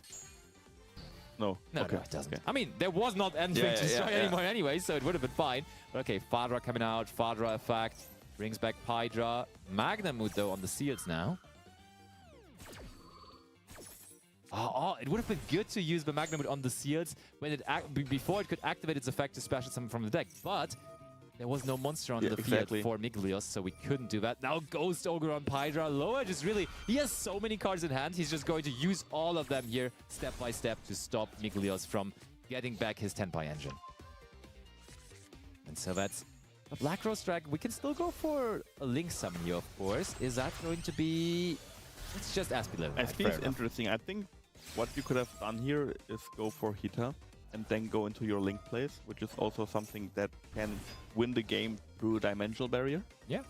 Well, now we go Sengen Kaiman in the battle phase. But I think Lower might have forgotten that he can't attack directly here. He's really going all in on all of this, but there is no direct attacks happening because we went for that Aspie Little Knight. Now the sad main phase too. I think we had game there technically, but not anymore. Good catch. So we are just going to pass over, and when you're passing it over to a Tenpai player, that is going to mean trouble. Activating the Sengen Summoning that we brought back to our hand. And Lower, again, wasting no time by dropping that Maxi down there. Again, on the activation of Sengen Summoning, which is a bit unconventional. And now the Ghost Ogre again. Wow. The back-to-back power of Ghost Ogre and Snow Rabbit on your own and also on your opponent's turn. Normal summon Hydra, though. Also met with an infinite impermanence. Lower just got so many cards in hand, he could just stop everything here. We have an answer for everything, basically. Oh, Chandra waiting in hand, though. Interesting to see that there is no response. Now we gotta do a response, though. Oh, both players just going for Black Rose Dragon. Black Rose Dragon can be easily countered here by the Aspie Little Knight, though, preventing our resources, to be honest. And then the Druid's Womb is going to be sent to the graveyard, also making sure that the Black Rose Dragon is going to be... Oh, wait, no, it's destroying itself anyways. Don't mind me. Oh, Sengen Kaiman, though. Last card in hand, Sengen Kaiman. Not into the infinite impermanence column. And is this just really going to be the game here? I think it is game here. That's crazy. There are not a lot of cards that we can draw here now. Effect Veiler doesn't work in a battle phase, so it's only impermanence, I feel like. That is crazy. Maybe also one of the Bestials to protect you. Maybe DD Crow would be good here, specifically on the target of Biden Dragon. Is there something like that? There is the infinite impermanence. What a crazy game are we witnessing here. Those kind of Tenpai Dragon mirror matches are always fun to see, where it's not just over in 1 or 2 turns, but it just goes back and forth a little more. And therefore, Miglios has to pass on that, and we're getting back our own Chandra and the Espiritu Knight now right away as well. Oh yeah. And now we just are not under the dimensional barrier anymore, and we can just push through everything with our strategy. You just have to be aware that the Fungenpai Biden Dragon can come back after you declare a second attack. That's true. So that's something we have to be aware of. Somewhat interesting as well, we did not get out of Fadra there at all, and therefore the attack that we did with our Chandra, it did bring out the Pydra, but still it resulted in the Chandra being destroyed by battle there regularly, which is usually something you try to avoid by summoning out Fadra, which is just permanently saying that your monsters cannot be destroyed by battle. But we lost that Chandra there. Let's see whether that's going to be a problem for us overall. I think we still have enough potential to keep on going I think here, right? this is still enough. We're going for the Fungenpai Biden Dragon ourselves, bring back the Fadra, which will bring back another body. And I think this is just too many bodies to deal with. Alright, let's see. Biden Dragon bringing back the Fadra. As you were saying, Fadra now a fact. And we're probably just trying to go into a Transcendent Dragon, making sure that the opponent cannot activate the Biden Dragon in the graveyard. And then it's probably just still going to be enough damage coming through, because we then ourselves can still activate the Biden Dragon in our graveyard. And that's just going to be so many monsters with big attack points able to attack into the, for the moment, still full life points of Mikleos.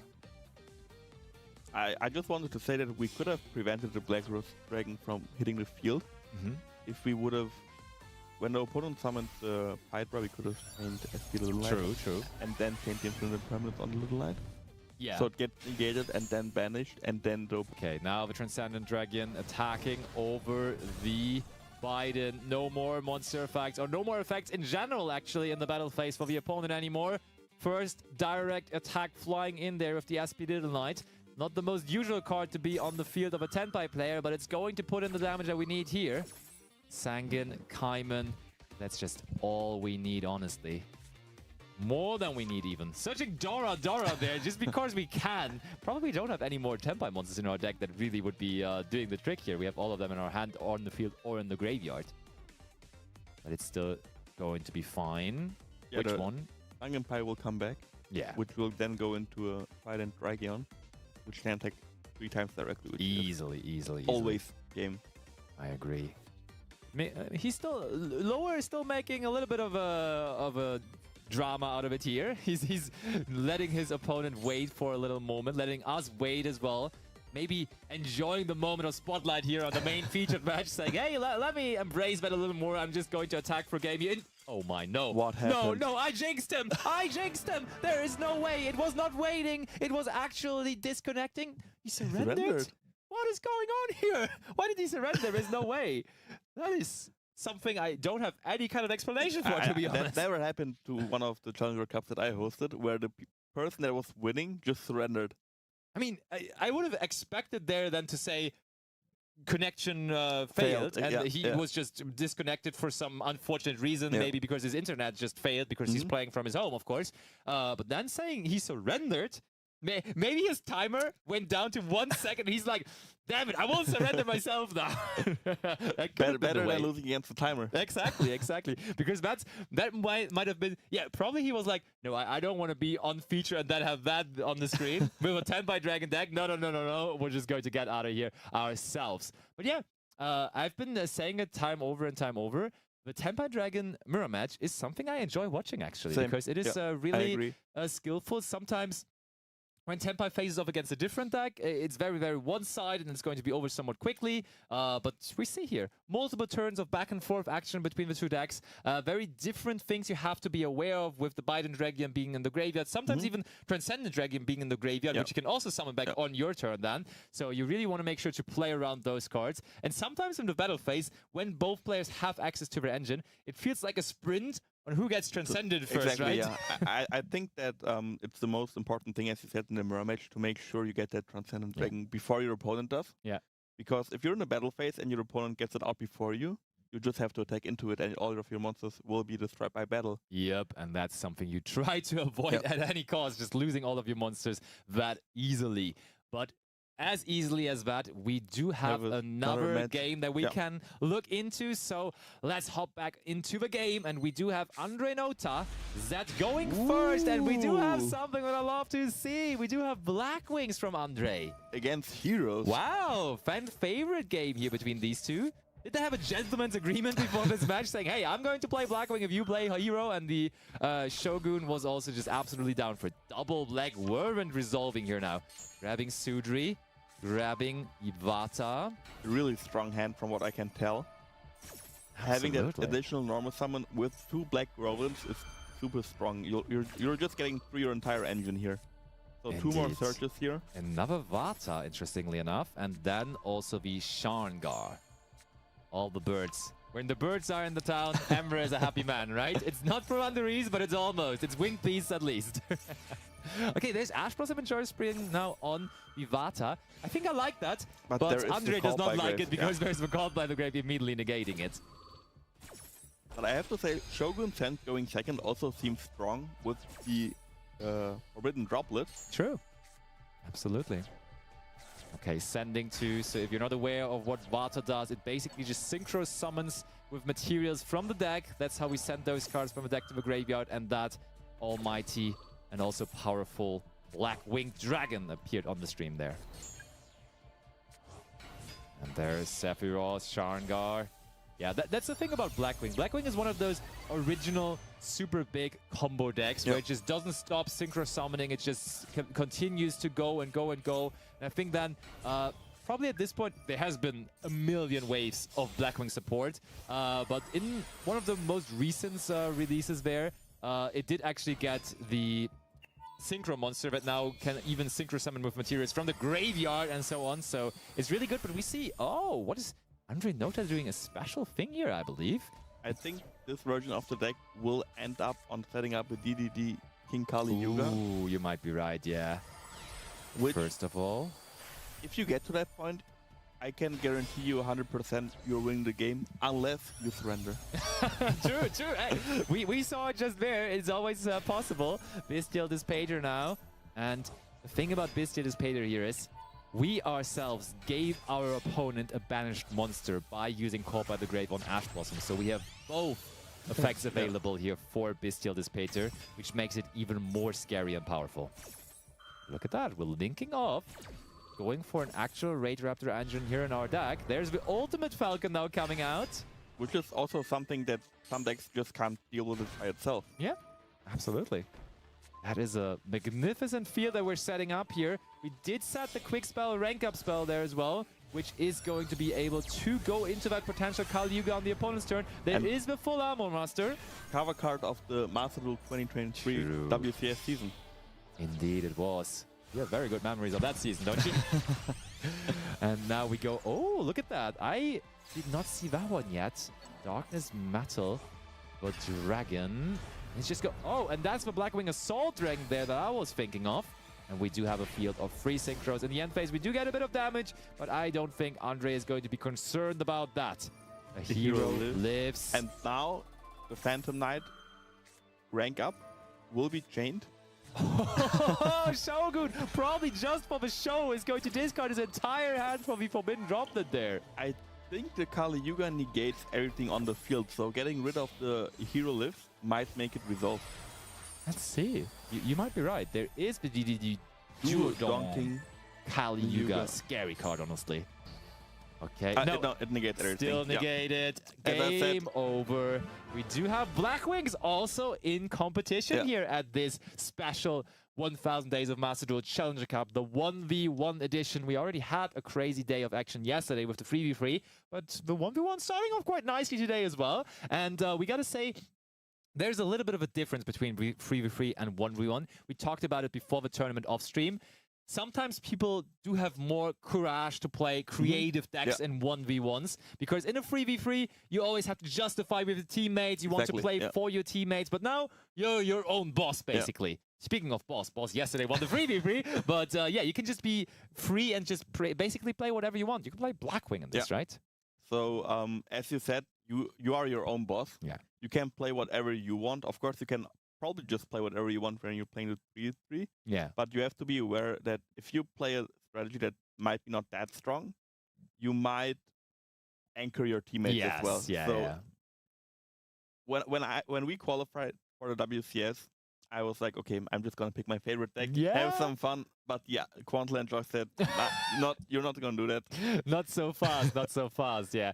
But so in a 1v1, of course, you just have all the freedom in the world and you can just comfortably play. Even if you're not trying to win the entire thing. I mean, you can participate in all the 7 rounds of Swiss. So if you just want to have a fun day of Master Duel dueling, you can just go in there and play 7 rounds of Swiss, then possibly play against some other fun decks, and you can just enjoy the day by playing Master Duel against other people, other like-minded people from Europe that also like to play those Challenger Cups. And I think it's a very, very cool and great community that we have created through those Master Duel Challenger Cups, if you ask me. Because, I mean, you're hosting them, but you also have been playing in them. I think you also have won a couple already, like 1 or 2. So just playing in them is fun, isn't it? Yeah, it is really fun. You can just play like from home, which is something that I really like. You don't have to like drive 2 or 3 hours to go to a regional, so you can just play from home. And it's just a really chill environment. You can play whatever you want. You can switch your deck whenever you want. Yeah, that's also something that I really like. So what I like to do is when I play Challenger Cups, I'm not trying to play the best strategy. I'm just trying to have fun, maybe like splash multiple engines in one deck. Yes, I like that. The last time I played a Challenger Cup, I played a 60-card Voices Voice Kashtira deck. That sounds crazy. How did you do? I think I dropped after round 4 because I had to go. Okay, fair enough. I think I was 3-1. Okay, not bad at all. It is a really good deck. I mean, the Voices Voice engine is still probably a tier 1 strategy. Yeah. Kashtira cards are always strong. So I felt like, okay, if I mix them together, I might have a really good deck. Interestingly enough, the Kashtira cards, we've seen very little of them this weekend so far, right? Yesterday, I can't even recall a single Kashtira Fenrir being summoned, right? No. And that's very interesting to see because those cards are actually super, super relevant in the TCG at the moment. And therefore, it would be no surprise. Of course, in Master Duel, we do have a couple of different restrictions to the engine, right? So Fenrir is at 1? limited. Unicorn's at 2. Unicorn is at 2. Those numbers are kind of funny. And then Pressure Planet Race Up is also at 1, right? Yeah. So it does make sense that the engine is not that strong anymore and not seen as much anymore. But seeing more, we are for round number 4 here of the tournament. Next round already on our hands. And we do have Alex 00000 playing against Matrix. And those two, they are crushers since the beginning of Master Duel days. Also someone that won a lot of cups. I think you also won the invitation for the Tokyo Dome event, right? Let me tell you something. Alex pulled off a crazy story. He actually qualified to the Tokyo Dome event last year, which basically was a similar qualification event to an IRL thing to happen. So he won the 1v1, and then the next day the 3v3 was. So it was the different order than we have here this weekend. He also won with his team. It was crazy. So Alex, in those invitational tournaments, is an absolute force to be reckoned. And of course, Matrix. We saw him yesterday already with his team together. As champion since the first season, but he does get maxied on the normal summon of his Firewall Defensor, and that's going to completely stop him in his tracks there. Over to Alex. I was talking about Kashtira as if he heard us. Exactly. Immediately going to bring out that Kashtira Unicorn. We were wondering where all the Kashtira cards are, and yeah, there's your answer. There it is. So whenever I'm playing against someone that plays the Kashtira engine in this deck, and they start with Unicorn, I know I'm in a bad position. Yeah. Even if I want to negate it with like an Ash Blossom, I know, okay, it will get rid of a card from my extra deck. And on the next turn, if it stays on the field, it will probably get rid of another card. So that's always something that you really don't want to interact with, but you have to. Yeah, it's definitely tough. It brings you to that tough position. Ooh, that looks like a normal summon. Normal summon Diabellus of a Black Witch. Some people don't even realize, but Kashtira Birth allows you to normal summon whatever level 7. It does not have to be a Kashtira monster, so Diabellus of a Black Witch perfectly falls into those requirements. And we can even, on the normal summon of it, rarely happening, but still possible, use its effect as well to set a Sinful Spell Trap card from our deck directly to the field. So I think we're going for the original Sinful Spells here now. If we didn't draw it, I would agree for sure. Yeah. Another fun story with Alex. I mean, he's already the crazy story of winning both of those Tokyo Dome Challenger Cup events. He did that with his team all of them playing Kashtira actually. So he Pure has a Kashtira? really special connection to the Kashtira deck. Yeah, it was pure Kashtira with the Rysart still being around back in the day, and that's what they did it with. I mean, Rysart's still around. It actually still is around, you're right, but no one is really playing it that much anymore. You see the pure Kashtira deck once in a blue moon, but not really that often anymore. But mainly due to all those main deck hits. Oh, okay, it's not going to set anything as there is Effect Veiler now. You said it. Now the Unicorn is going to have a little look into the extra deck from Matrix there. So we're getting a couple of answers regarding the extra deck building of this Mathmech deck there. There it happens. It just feels so tough every time to play against the Unicorn. Even against the Fenrir, it is really tough to play against because you don't really want to interact with it because it can just banish a card face down from the field. Absolutely. And the Unicorn, when the Kashtira cards came out, people thought that Fenrir is just really that much better on the field as a presence than Unicorn. For sure. But with time passing, I think everybody can agree that they would rather play into a Fenrir than a Unicorn. Myself included. So Fair enough. we're getting rid of the Firewall, Dragon, Dark Flute, Neo Terahertz now. Okay, going into the battle phase, not having anything else to offer here apparently, so we can't capitalize as much as we would have liked to, because that one Effect Veiler on the Witch apparently was very, very powerful.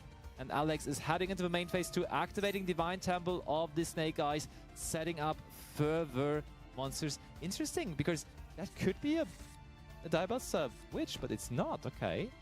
So I think that the plan, I think I would have gone for an IP here because you have the Burp Revive.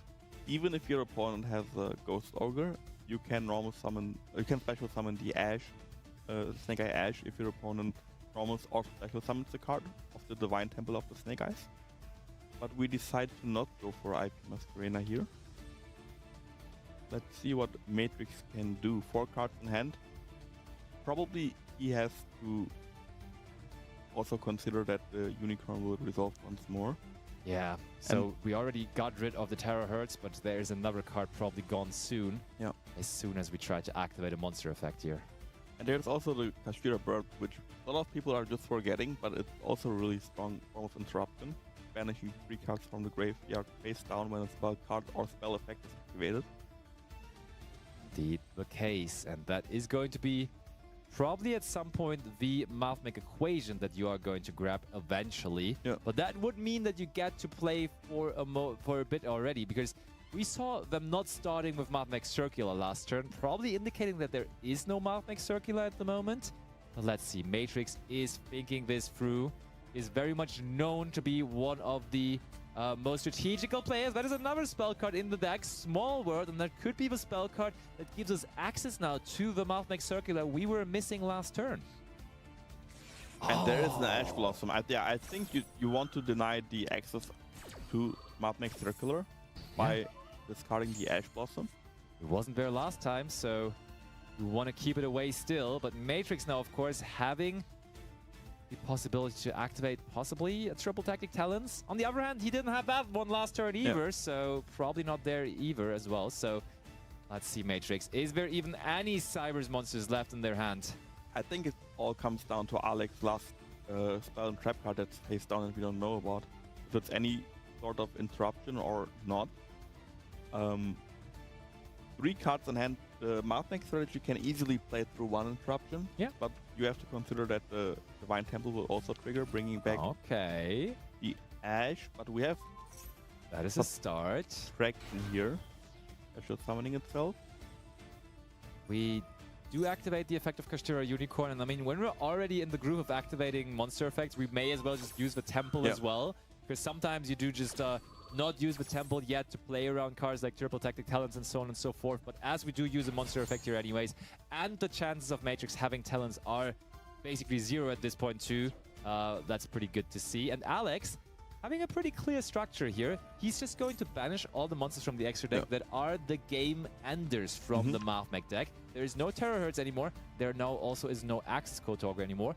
Both usually being one-offs within the deck, and therefore Matrix, even if he has another Cybers monster here to play with, is going to struggle closing out the game eventually. Exactly, yeah. All the big bodies are now gone from the extra deck. I think there might still be a Firewall Dragon here and there. Just the regular one, you mean? Yeah. if they do play it, that can happen. Normal summon Ghost Ogre and Snow Rabbit, though. That's a Psychic monster, and that means the options to go into here are limited. Maybe we just link it off to make it a Cybers monster. Indeed, Going we into do. the Almirage. Good old honorable Salamangreat monster. I actually want to see. I want to see some Salamangreat. I mean, if that's all the Salamangreat I can get for today, I'm also alright with it. But Salamangreat, another deck that I really like and hope to see eventually. But Matrix immediately going to link it off alongside the Mathmech Subtraction for Splash Mage, which does require 2 Cybers monsters, so we had to take the extra step of going into the Almirage there. But there is still the Firewall Defender waiting in the graveyard. That's huge, because now we will get to link it off, and that is going to provide us with plenty more Cybers monsters to link into. Now the question, though, becomes... What do we go into? Yeah, what is the ultimate goal here? And that shows you that Alex really had a good plan there as well, right? He was like, I don't care about going after Splash Mage or something. I'll just go for the stuff that is going to supposedly end the game. And then if we can rule that out, I'm probably off to a good start. I mean, I think we have enough materials here, though, to possibly go for something like Trenchcoat Talker, co-linked with a Heat Soul or something like that, which ain't bad either. I think we will go for the Heat Soul sooner or later, because it already can point to the Snake Eye Poplar. Yeah. Which will make it go to 2800 attack, which can run over something. Yeah. But I think the Heat Soul alone is not enough. You have to make sure that your opponent has no follow-up. And the Kashira Bird is already follow-up. Trenchcoat is also pretty good, I believe, so that you have 2 monsters that can attack. But yeah, you're making a really good point. You do have to have something that gets rid of opponents' cards as well. And that's not really what the Mathmech extra deck monsters are doing. The only one that really does that is usually going to be Access Code Talker. That one is gone, as we just said. So we will have to do it without it. Link Decoder was used for the Link Summon of a Link 3 or higher monster, so it can return to the field. And we will be now also using Trenchcoat Talker momentarily, I would imagine, to bring back Splash Mage as well. So another option that we can go for is to go for Heat Soul, as I said, and just use the effect Draw and Hope. I think there are a lot of top decks that you actually have. Which one would that be, though? You can draw Circular. You can draw a way to get another level 4 body, for example, with the Mathmech Reborn card. Yeah. And then you can go into a rank 4, searching your Circular. I think there are some ways, and I think I would risk it personally. I feel like there's not many other options. I mean, you could also try to just go into Laplacian, and Laplacian then would at least be able to also get rid of the Kashtira Birth, right? So trying to set up as many level 4 monsters as possible is something I could totally see as well. So we do go for the Heat Soul. Now, noteworthy, Heat Soul and Trenchcoat Talker here, both pretty big at this point already. So we do have monsters to contest the opponent's field, but we also somewhat want to contest the opponent's spell and trap cards here. And I'm still wondering what the last face down spell or trap card could be. I don't think it's an Infinite Impermanence that would have been used on a Splash Mage earlier. Yeah, I agree, 100%. Could be Crossout Designator. I don't think it's called by the grave either. Yeah, well, I could see Crossout Designator. That's a good call. Crossout Designator makes sense. Maybe it is something that it could be Sinful Spoils of Subversion, because there was no really good moment to use that on the last turn. I could imagine that, but there's just not very many. Oh, it is the Infinite Impermanence. Interesting. Held it for super, super long there. Strong timing by Alex, because that is a vulnerable moment for Matrix right now. And we also didn't co-link the Golem Crystal Heart with the Soul. I mean, then it could have not activated its effect, so we weren't really able to do that in the first place. But now it has to be the battle phase instead, and now we don't even have a monster big enough to contest the Witch anymore, so we just crash into the Witch there. Matrix, is that just going to be our way of saying goodbye in this match? Are we going to do it on our own terms here? Are we attacking into the opponent's monsters? No, not yet. We're attacking over the Snake Eye Ash, first of all, and now the G-Golem Crystal Heart. Oh, hold on. In the battle phase, we use Heat Soul.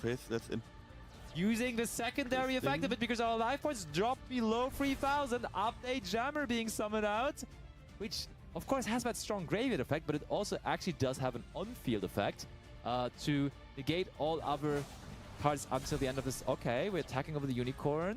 We didn't use the effect though. We could have negated everything until the end of the damage step, which arguably is not that good anyways. Okay, so we pass it back over to Alex. 1000 life points blinking up there for Matrix. That is not a whole lot to protect him here. So Alex, basically all he needs to do is go into a battle phase. We're starting things off by using Kashtira Birth to bring back a unicorn. Better be safe than sorry. Is that now the moment we head into the battle phase? Yeah, exactly. I think here you just have to make sure that you use all your effects, don't play into Nibiru, and then just go for game in the battle phase. All right, that is already it though. Alex 0-0-0-0. A huge threat in all those Challenger Cups, especially in those that have an IRL event to qualify for. Is going to try once more here in this 1v1 version of this to qualify for that Invitational in March. And he's still off to a super good start. Matrix, though, still in contention. He doesn't have to give up just yet. Top 32 is quite a number. You can still reach it even with one loss. I think even 2 losses might be possible. So no reason to give up just yet. Matrix probably still a contender for Top Cut and for the eventual win still. Yeah, so I think we just saw how good the Kashtira cards were. Even though we didn't combo off, just getting rid of the 2 extra deck monsters face down. Just probably decided the game, honestly. I think Matrix had the chance to go into a huge rank Link 4 or Link 5, but we just denied that with the Unicorn, and I think it just shows how good the cards are, even with like that limited list. Like, it's so funny too, right? That we just talked about the Kashtira cards right before. We didn't know, like, trust us, we didn't know what kind of feature match we're going to get. And then we're seeing first thing first, Kashtira Unicorn being summoned. That was irony. That was irony for sure. But yeah. Maybe that's now the trend. Maybe we're going to see way more Kashtira cards, and we can confirm that thesis right away as we're heading into the next match here out of our round 4. There will be more Kashtira cards. More Kashtira cards to come. You never know. Into the match we go. Let's see. And we have Haas again going first here. Oh my, I love this. Boss is playing the... Oh, I love this a lot. Boss is actually running the 60 card Sky Striker Infernoid deck. I've played against this deck before. It's a beautiful one. But you know what's so cool about it? Boss already is qualified. True, he can be chill. Yeah, he can be play so whatever chill. he wants. It doesn't matter. He doesn't need to win this tournament to go to the tournament in March. You are right. You are very right. And still has that task to do. He still has to win today to make it happen. He wants to make top card once more. He has been usually doing. But he is trying to do that still with the strategy that is Fire King Snake Eye. And using the Zombie Vampire against an Infernoid deck is not really the greatest strategy. Let's see. Okay, it's just 4 spell cards that he gave him there. It's probably not even that bad, if you ask me. That immediately, I mean, yeah, that makes you start the turn with a live Widow Anchor to take monsters, and also with a live Sharkin to take cards as well. Okay, we banished one of these spells in the graveyard, which was the Void Recognition. That's not that crazy of a field though. Pawnigs in the standby phase, activating the Maxi too. Boss hand. What a boss hand to have there, honestly. The cool interaction here is we can Widow Anchor take the SP Little Knight and then tribute it for Monster Gate, man. Oh, we're not going to do that though. We're just setting 2 cards, not ready to commit into a Maxi there. Now using the Fire King Island for Haas. Avatar is being searched. Garunix triggering in the graveyard. Kirin triggering in the graveyard as well. Shark Cannon going to prevent the Garunix from coming back. And the Widow Anchor is going to make sure the Little Knight is switching sides here. I think I personally would have made sure to play this last turn. Because Haas already has Allen set up. We know he has fire cards in hand with the Ponyx. Yeah. I think we just had to play into the Maxi. Our hand was really good. Yeah, it looked enormously good. I agree, for sure. But also well done by Haas to actually use the Maxi in standby phase, because we see there is a triple Tactic Talons waiting in the hand from Boss. I think Haas might have seen another triple Tactic Talons in the graveyard being sent there by Zombie Vampire, so he immediately made the adjustment to play around it by using the Maxi in the standby phase there. Now we go for Snake Eye Ash, grabbing Poplar. And as you have been saying, it might have been a dangerous task to do, a dangerous thing to do here to allow Haas just having another turn, because Haas sees there is basically no hand interaction. That is a breaker deck, this 60-card Infernoid deck with Sky Striker cards. When you see Striker cards, very rarely you're going to have any cards like Ash Blossom, like Nibiru and all that, so you can just freely play, freely execute, freely attack for game. Haas is still going strong in this, as a matter of fact. So yeah, Haas yesterday losing together with Quantal, and I think they're on a Maybe still as a team redemption arc somewhat, right? Because in the yesterday they teamed up, but today they might still be in the same Discord call, checking up on each other in every round, being like, hey, what up? Let's go, let's play another round, let's win. Quantal and Haz are still in this together somewhat, even though they have to play on their own today. Yeah, so I texted Quantal yesterday asking why he lost that early, because I was surprised. I thought he might take it home. All the way, of course. Yeah, and he told me that he will take it home today at least. Okay, okay. Couldn't do it yesterday, we'll do it today. But yeah, talking about this game, as I said before, I think you just have to commit when you're playing against Fire King, because the Fire King strategy is so explosive. Yeah. And that, I think it costed him the game. He could have maybe won, he would have maybe lost anyway, but I think to have a chance, you had to do that. If you want to have a chance, you have to sometimes try. So let's see what Chris and Red Hot are trying here in this, as we have a set 2 from Red Hot to lead off this game. So I think this is a replay that we are catching up on right now. So we're going to... This game is still ongoing right now. It's still live, but we're in need to get to that point first of all. So we're catching up on all the action that already happened. So this is going fast now. Maxi from Red Hot. And is that just going to be... It's Fire King versus something unknown for the moment. It could be Labyrinth. It could be Labyrinth. It could very well be. All right, Fire King Skyburn always is a good card to search when your opponent has set cards there in their spell and trap zone. Also, of course, when you already have Fire King Sanctuary. I think we did, yeah. Now setting original Sinful Spores and going into the battle phase. Not ready to go into any more special summons. And in the battle phase now, we are going to use... Oh, it is Trap Trick. That is a trap deck. So it could be Labyrinth. It could also be... Oh my! Shady. Can we resolve it though? I'm not sure. I think we can with the Diabelt Star. Doing the math. Simultaneous equation cannon in the battle phase.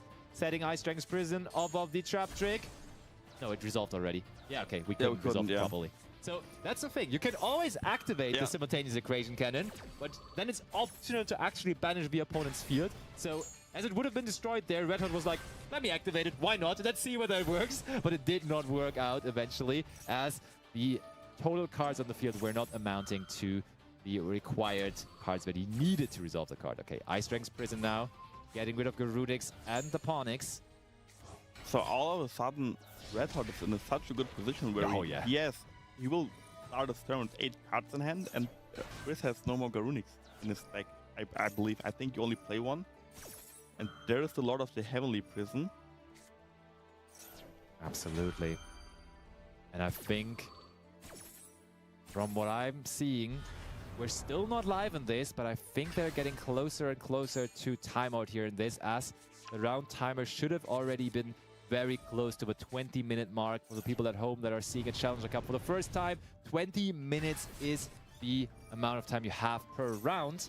And we now have the Flamberge Dragon sending that Lord there into the Spell and Trap Zone. And I mean, so far we see that Chris is very much up in life points. So it might, even though Red Hot having 11 cards in hand there, casually, it might just still be Chris coming out on top due to those timeout regulations. The thing is, the Labyrinth deck also, even if it draws like its entire deck probably, cannot do anything. You can only set 5, right? There's only 5 zones to fill with. But I think Red Hot is playing a more furniture-heavy version with also Arias, as we just saw. So that version obviously can do more than just set 5. I don't know if Chris was aware of that. Maybe Chris is also just trying to deck out here. Look, he's giving them so many draws. The deck size of Red Hot is going down significantly. I don't think the deck has that many more special summons available, though, right? I think this has to be it. Yeah, that is it. So Red Hot, no more effects in the end phase. Back over to them. Oh, immediate Lava Golem over those two. That's nice, but still we're going to replace another Fire Monster onto the field. Chris still has those available. Now another Arias here. Setting Welcome Labyrinth. Yeah, I believe you have to just go for the push here right now, because you're probably short on time, you're down in life points, so you have to play more aggressive. There's still the Promethean Princess. Alright, so we're going to use Linkuriboh to bring back Promethean Princess to destroy the Lava Golem there. Funnily enough, we gave our opponent a Fire Monster with the Lava Golem as well in the first place. Now going to go for another Lava Golem. I mean, there's so many cards in hand, and we said you could only set 5, but of course you can still summon multiple Lava Golems per turn. with ease. So Okay, that's that's only 1,000 points of damage. 1,000 points of damage. Alright, so Keyring going for a back row, and then here's a solemn strike. bringing us down even more in life points. So the difference between Red Hot and Chris is quite significant. And that is probably going to be the announcement of timeout. I'm not sure. Either Chris was just scooping because he knew there is no more way that he can actually win this game, or timeout was announced and they clarified through Discord that Chris is the winner, because I mean, Chris was ahead in life points and they were pretty close to timeout. So I could see that being the case, I actually. think that's also what happened, I think, in the Tempai mirror match. Oh, possibly. You might... I think that was also the case in Tempai mirror match that we had last round. True. Yeah. I didn't even think about that, because usually with Tenpai, you're never ever even close to the 20-minute mark with your games. But in that mirror match, it might have actually been the case. Exactly. Yeah, I think if the equation cannon would have resolved, I think the game would have seen a different direction. Yeah, for sure. But yeah, the tricky part about the simultaneous equation cannon, especially on Master Duelists, that you see, okay, I can activate it. The game asks me to, if I want to activate it. Let's go. And if I don't know that I can use it every time, even though I'm not banishing cards on the field, I might just use it by accident and just don't resolve the effect fully. That is true. No accident, of course, though, that we're going to continue with this tournament very, very shortly. We're going to go on a very short break, but we will be back with round number 5 afterwards. And it's going to be Emre and Ibris for that, so don't go anywhere. Your round 5 is coming after one pack video.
Welcome back, everybody, to round 5 of the Challenger Cup 1000 Days qualifier. I'm here with Emre. My name is Ibris. I'm very happy to be joining you here, Emre. Yeah, I'm so happy as well that you're back, finally casting with you again after the long day one yesterday.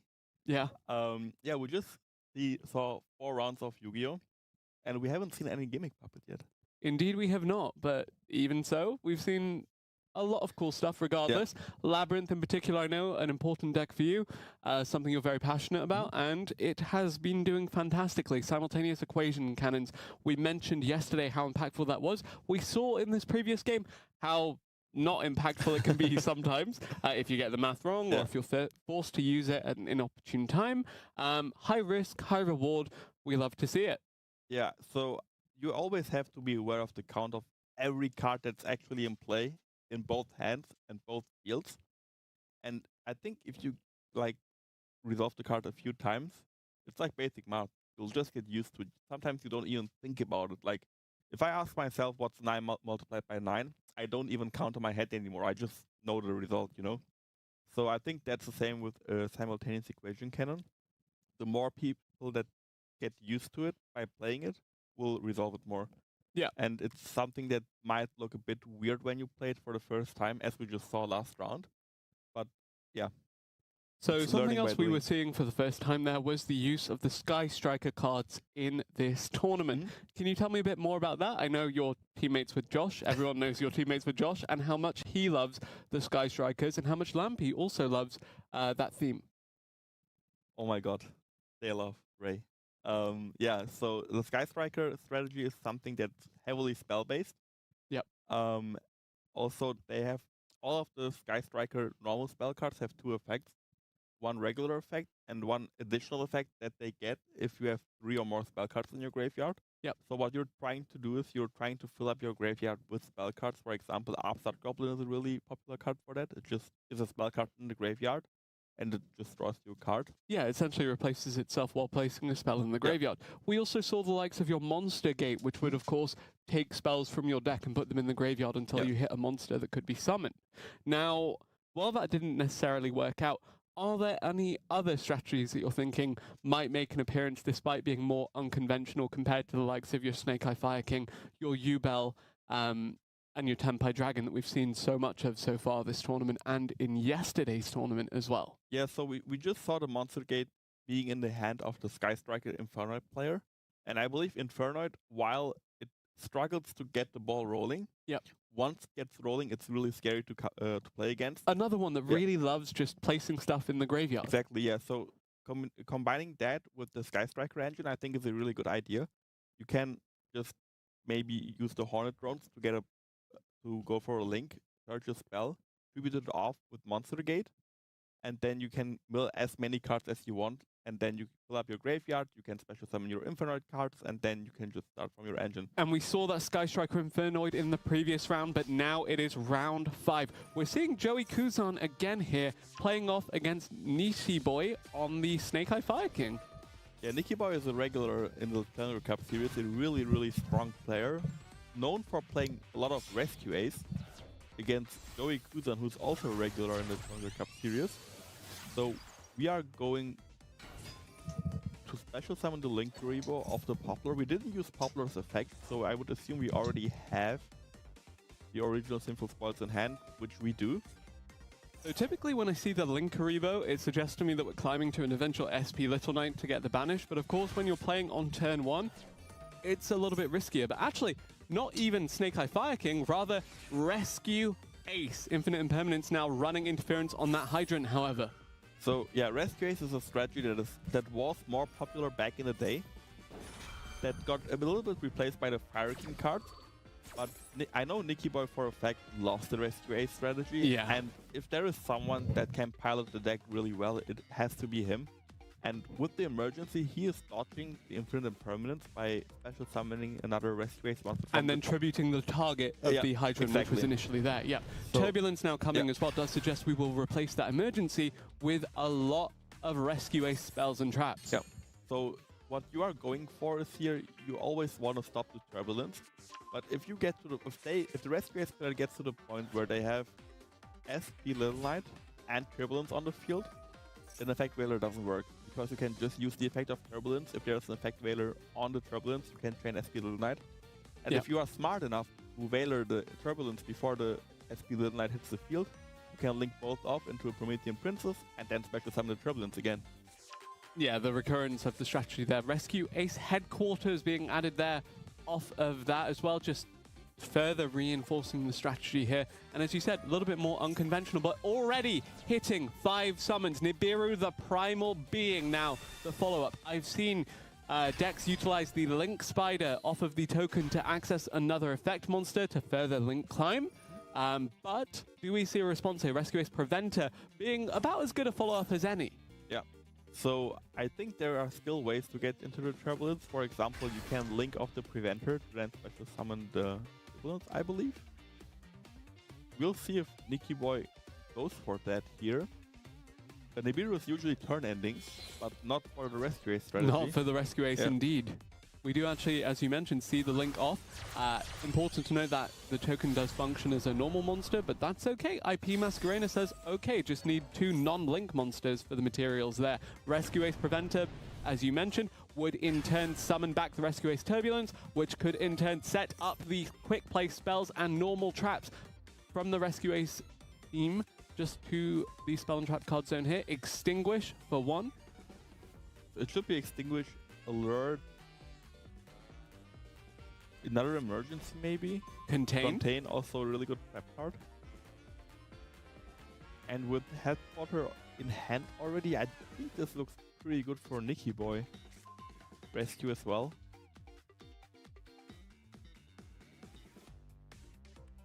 Where do we go with the IP Masquerena from here? Is it the Promethean Princess Bestower of Flames, or is it something else?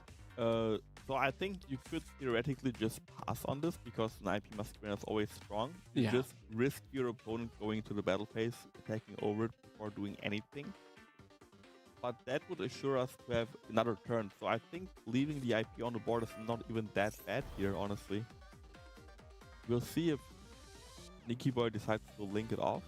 Indeed, and of course if that does get resolved in the opponent's turn with the IP Masquerena in turn climbing to the SP Little Knight, could be very interesting. But Rescue Ace Headquarters now resolving. Yeah, it recycles 4 Rescue Ace cards that are banished or in the graveyard. You can shuffle them back into your deck and then draw a card, which is a really strong effect. It gives you follow-up for the next turn as well. Maybe you can draw a hand trap to like have an additional interruption. And we're just gonna set one more card. As I said, leave the IP on the field because it's another form of interruption, which forces the opponent to go into the battle phase. So I think this is a really, really good opener here. The Rescue Ace spells and traps actually also functioning as disruption here, so really, really difficult for Joey Kuzan to establish any kind of field here. Emergency going to trigger here. Yeah, so we're going for the Hydrant and probably getting rid of the Tribblins on the field. The reason why we do that here is that the Rescue Ace spell and traps, also like the Sky Striker cards, have additional effects when you control the Hydrant. Okay, yeah. Now, because of the Infinite Impermanence and the Nibiru, the Primal Being, Joey Kuzan started this turn at 3 cards. Of course, did draw 1 additional one, but right now, Nicky Boy, his field, his graveyard, all set up. Even if he only has 1 card in hand, things are looking very good for him. Yeah, so Nicky Boy... Yeah, so Joey Kuzan goes into the battle phase, and Nicky Boy didn't want to use IP Masquerade's effect, which I think is the correct choice. If you use IP's effect, Joey has the option to stay in the main phase and then continue his plays. So I think let him go into the battle phase is correct. We use Extinguish, which will pop the Nibiru. So, of course, by removing the Hydrant from the field, a lot of these secondary effects of the Rescue Ace cards would have been shut off. So, prioritizing the defense of that with the Extinguish, as you correctly mentioned here. And we are playing Tenpai, interestingly enough. So this might be a bit scary. We are already in battle phase, which is something you don't want your Tenpai opponent to be. Yeah. And I think the only form of interruptions now are Contain, which is a monster negate. And it also says that while Hydrant's on the field, that the monster that being negated cannot be used as a material for the extra deck, so as a synchro material. So Genroku being added here means that we will see the Tenpai Dragon Chundra being summoned. Yeah, this is also a really nice form of And then Genroku will in turn summon itself. Yeah, if you have a Tenpai card that's not Genroku already in hand, you can search Genroku, special summon something else with Kaiman. It doesn't need to special summon the card that you just added. Yep. And then after the chain resolved, you can trigger your Genroku to special summon itself because of its own effect. And we see now Contain on Chundra. I'm not sure if that's enough. So even if the Rescue Ace disruptions are there, all of them are known to Joey Kuzan right now, and therefore you can strategize, you can think about a way around this. Going to have the Genroku actually go 0 into the 500 defense of the Rescue Ace Hydrant, but that's an attack declaration, that's part of the battle phase, and that is Genroku tributing itself. And there is a Rescue Ace Impulse tributing itself or discarding itself to special summon, probably Call by the Grave. Call by the Grave is really strong. It was the only unknown card that Nicky Boy had, because remember we set 4 cards and then just set a 5th card from our hand. Yep. And the Call by is here really strong. And I think the Impulse will probably just get, usually get the Fire Hydra, I believe it's called, the one that draws 2 and discards 1, but since we're not adding anything from the deck, I think we're just going for Preventer because it's also follow-up and another form of interruption. Now we're out of the battle phase, so the Tenpai Dragon deck a lot less scary here. Yeah, here also you can consider using the IP Masquerade to get rid of the spell and trap card, because that just might be a Kaiman which would be super annoying to deal with the next turn. I think we're going for the face down card here.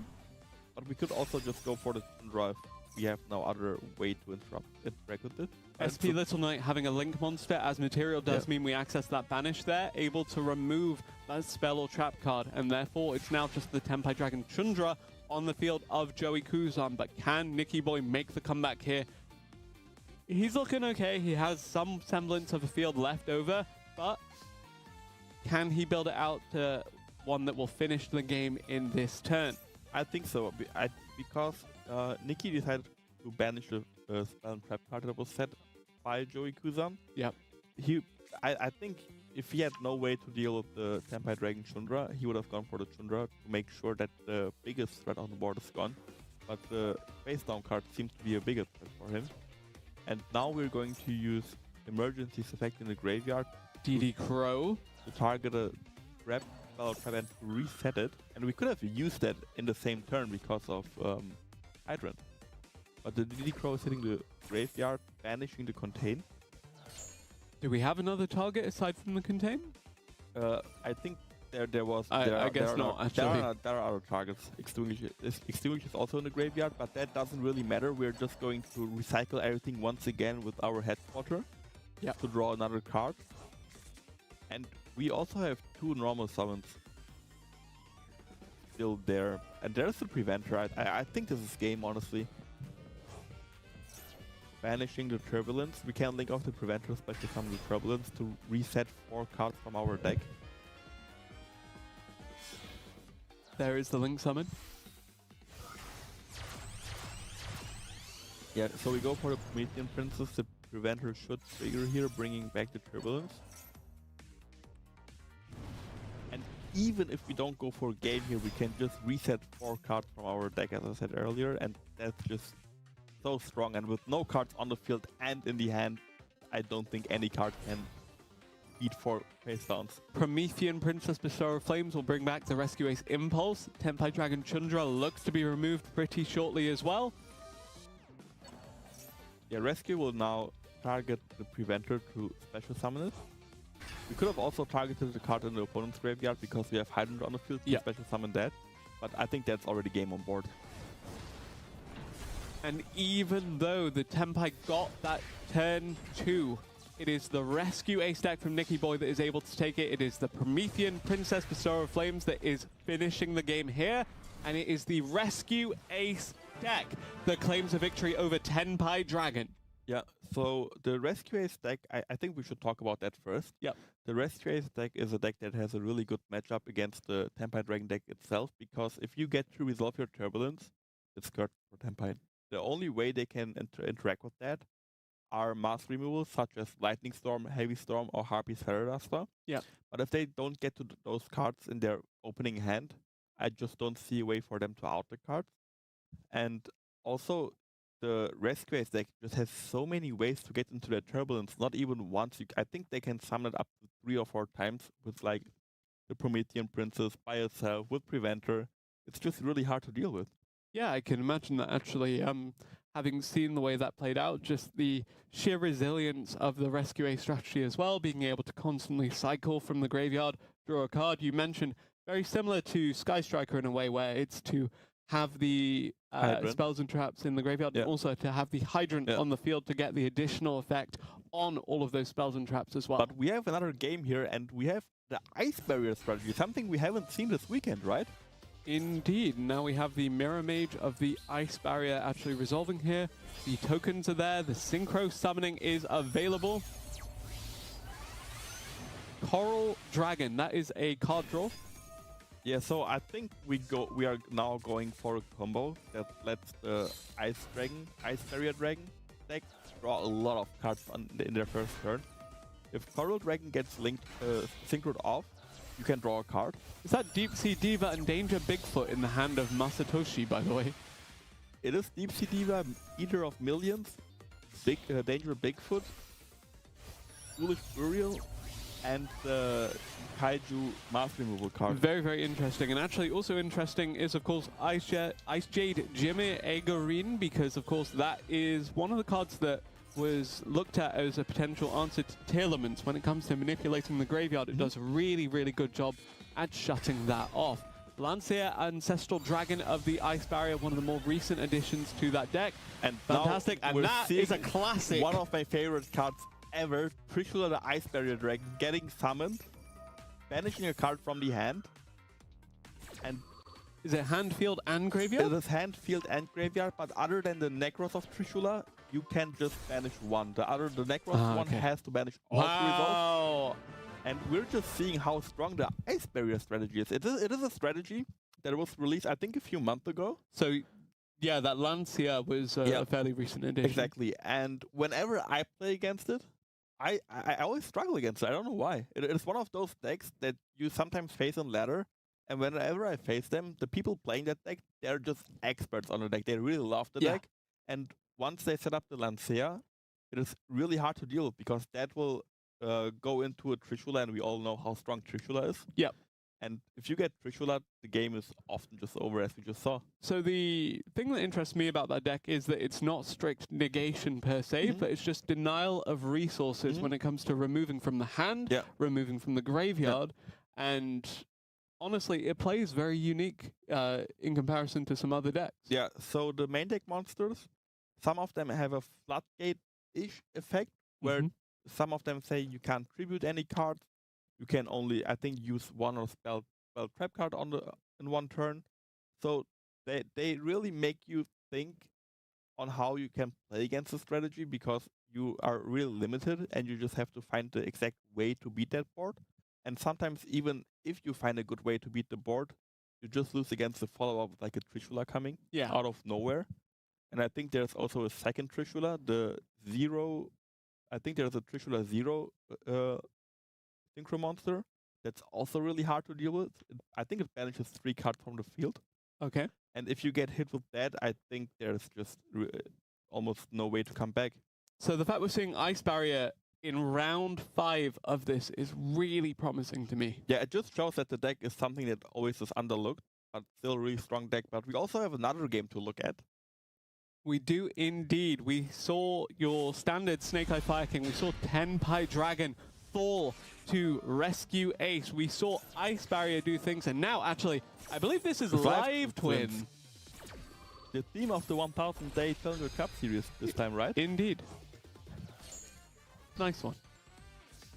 And the hand is really strong. We have a starter, which will get Veiler here, I think, or not. Okay, we let that Well, I mean, go if Veiler through. does come through, you do have the triple tactics talent to follow up on that to get the insurance. And actually, gigantic Sprite now. We saw the Sprite with the U-Belt engine earlier, but this is all level 2 monsters so far, including the Maxi in hand, by the way. So the Sprite stuff is doing work, but so is that Effect Veiler now. But as we said, once the Effect Veiler comes through, triple tactics talent. Sangen Kaimen sent back to the deck. The only starter in the hand of Fanchar now denied. Plush Fire 5 looking good, and Fanchar did draw into an Ash Blossom and Joy Spring. There's a lot of disruption there, but there is not much else. Yeah, so the Ash Blossom is just another way to give you one more turn because it deals with the Gigantic Sprite. Interestingly enough, the Gigantic Sprite doesn't detach for cost, other than a lot of other XYZ monsters. But we drew another starter with the Live Twin Kisa kill? Exactly. And we're going for a Zeus here now. Or first a Downward Magician going into a Zeus, but we should not forget that the Zeus should be in defense position because of the Lightning Storm that we are aware about. We saw that in his opening hand with the triple tactics talent. There you go, correctly read. Fanchar, can he draw something else? Again, just another disruption. To be fair, it does resolve as a disruption, but we already saw how impactful the Call by the Grave was from Plushfire in the previous turn. Another disruption for Fanchar, not seeing any of those Tenpai Dragon pieces, and once Plushfire is able to make 6,400 points of damage, you can imagine the Zeus will be put in attack position, and this game should be over. Sprite Gamma Burst now, the Sprite Live Twin build. Number 65, Jin Buster being summoned. Tell me about this, because I do not see that card every day. Yeah, Jin Buster is usually an end-board piece, and it's not a card that you summon when you're trying to go for a game. It is a rank 2 that requires 2 dark level 2 monsters to XYZ with. And it basically says whenever your opponent uses a monster effect, you can detach, I believe, 2 materials. It's not only 1 and 2, I believe. negate that effect, and also burn your opponent for 500 damage. Okay. So it is a really strong card. Maybe we expected a Magna movement. I could have imagined, because that was one option for Puncher to get one more turn. So we just denied the Magna movement with that, which is a play that I really like. Just making sure to lock your opponent out of every possible form of interruption. Just go for a game. And yeah, I think that was really well played by the sprite player. Honestly, yes. And seeing the Live Twin sprite, you know, earlier in the day we mentioned the Hubel sprite. Just seeing these unconventional decks come together as engine pieces to then form something cohesive deep into the tournament in round 5 is really, really impressive. And again, just credit to these players for bringing so much variety to the table here today. The Sprite strategy is a deck that is just really strong overall. I think it's really hard to interact with, because sometimes even 3 hand traps are not enough, because you can just special summon them from the hand. But you know what, Impris? You know I love Yu-Gi-Oh! I know you love Yu-Gi-Oh! I want to see more Yu-Gi-Oh! Let's see another game. Let's indeed see another game here as we have Berlin Mario versus Rabbit here. Snake Eye, maybe Fire King, with Bonfire being used here, versus Tenpai Dragon. This is the matchup of the tournament so far, and it looks like the Snake Eye player is doing their thing on turn 1. Yeah, so Rabbit has a really, really, really strong hand. He has Raigeki and Heavy Storm. Yeah, destroy all monsters and destroy all spell and traps. Yeah, and we also have Nibiru, which could make sure that Mario will not be able to establish a I think the Symbol Being is now live in the hand. The thing is, we made our opponent special summon Flamberge, which is always an insurance against Nibiru. So maybe we're just holding the Nibiru. I think we have to Nibiru here. So Borrowed Savage Dragon is actually a form of disruption as well, but here comes the Nibiru. It does resolve. So now the Flamberge will trigger, and also the Temple will trigger. Divine Temple of Snake Eye does trigger indeed, and as you mentioned, Snake Eye's Flamberge Dragon can set up a response here. We have the Nibiru token, we could potentially link that off, but Dire Bellstar, the Black Witch, is going to come back here. Snake Eye's Dire Bellstar as well, summoning itself. And here comes another Synchro Summon. Even after Nibiru, we're still able to set up 5 bodies onto the board, and now we're going to Baron the Fleur, getting rid of that Nibiru on the field, I think. So seeing Borrowed Savage Dragon into Baron de Fleur is very nostalgic for me, because that is, of course, the ideal Synchro, basically end field for the likes of your Super Heavy Samurai deck, your Centurion deck, any Synchro-focused strategy, not necessarily Snake Eye, by the way. So I'm still a bit surprised to see that, but very, very happy to see it continue, as we do have Promethean Princess Bestower of Flames now making an appearance to continue to extend here. We mentioned how good the hand of Rabbit was at dealing with an established field, but this is a very scary field to have to face down. Yeah, our hand is luckily enough for Rabbit really good though, so I think we might want to use the Heavy Storm first to maybe bait out the... I think Effect Veiler and Call by the Grave though in the hand of Berlin Mario are also very, very strong. They are also very strong. It's 2 cards of interrupt, like 2 additional interruptions, but I think it doesn't really matter. I think it matters if the Raigeki will resolve. But with Call by the Grave, we might set a Mirror Force? Set a Mirror Force? Okay. What is Rabbit cooking here? Weird to me, because you don't necessarily expect Tenpai to get that far into the game where they have the luxury of playing a trap, but perhaps it is viable in the mirror match of the Tenpai Dragon. Yeah, I'm just really confused right now, honestly. Mirror Force is a card that I haven't seen in a while. I see it every now and then in my Edison deck, and I used to play it in the Duel Trial a few weeks ago. But other than that, I haven't seen that card being played in Challenger Cups probably ever. But it's one of the most iconic cards, we have to say. Snake Eye Ash now adding Snake Eye Oak, but Tenpai Dragon Chundra now hitting the field as well. Fadra soon to follow. So many Tenpai Dragons here, but Salamangreat Raging Phoenix still alive in the graveyard, still alive now on the field as well. Just attacking, is it enough? We're just attacking the Raging Phoenix to get an additional attack declared. Yep. So now the Biden Dragon will use its effect, which we can call by. I think the call by here just makes sure we'll get 1 more turn. We can go with 1 more turn, you have to be wary of Mirror Force. Yeah. So I'm also confused with Swides there, by the way. But one option Cool. that we have is we could now go into the Transcendent Dragon, but also a really popular card that's really underused in my opinion is Radiros Dragon. Black-Winged Assault Dragon, also underused, but True. tell me a bit about that. So it's a card that we usually see in a Blackwing strategy. We saw it earlier when Blackwing got played. I haven't seen that being played in Tempai yet. And now we have 2 tuners, which means we can't go into another Synchro Summon. We could have linked them off for Seals, I believe, but we have that Mirror Force face down. Wanted Seeker of Sinful Spoils will get access to the Diabellstar the Black Witch again. We can special summon something back with Promethean Princess Bestower of Flames. We can then send something for the cost of Diabellstar the Black Witch to summon it. We have access to now the King's Sarcophagus, the Horus components of this Snake Eye deck now showing, and suddenly everything is coming together for Berlin Mario. And funnily enough, the Horus King's Sarcophagus is an insurance against the Mirror Force because it says that your Horus monster cannot be destroyed by effects that do not target them. That is also an insurance against it, by the way. True. Nightmare Phoenix. But I think we just linked it off to get Oh, okay. space, yeah, to get rid of the Promethean Princess. And now we have Appaloosa, and the Mirror Force will be good here, funnily enough.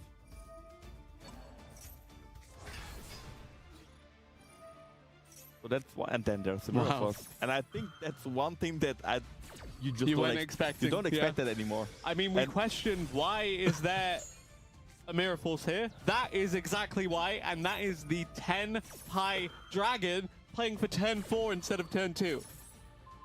I'm just so happy right now to see the Mirror Force. I'm gonna be honest, the card is so great. It's so iconic.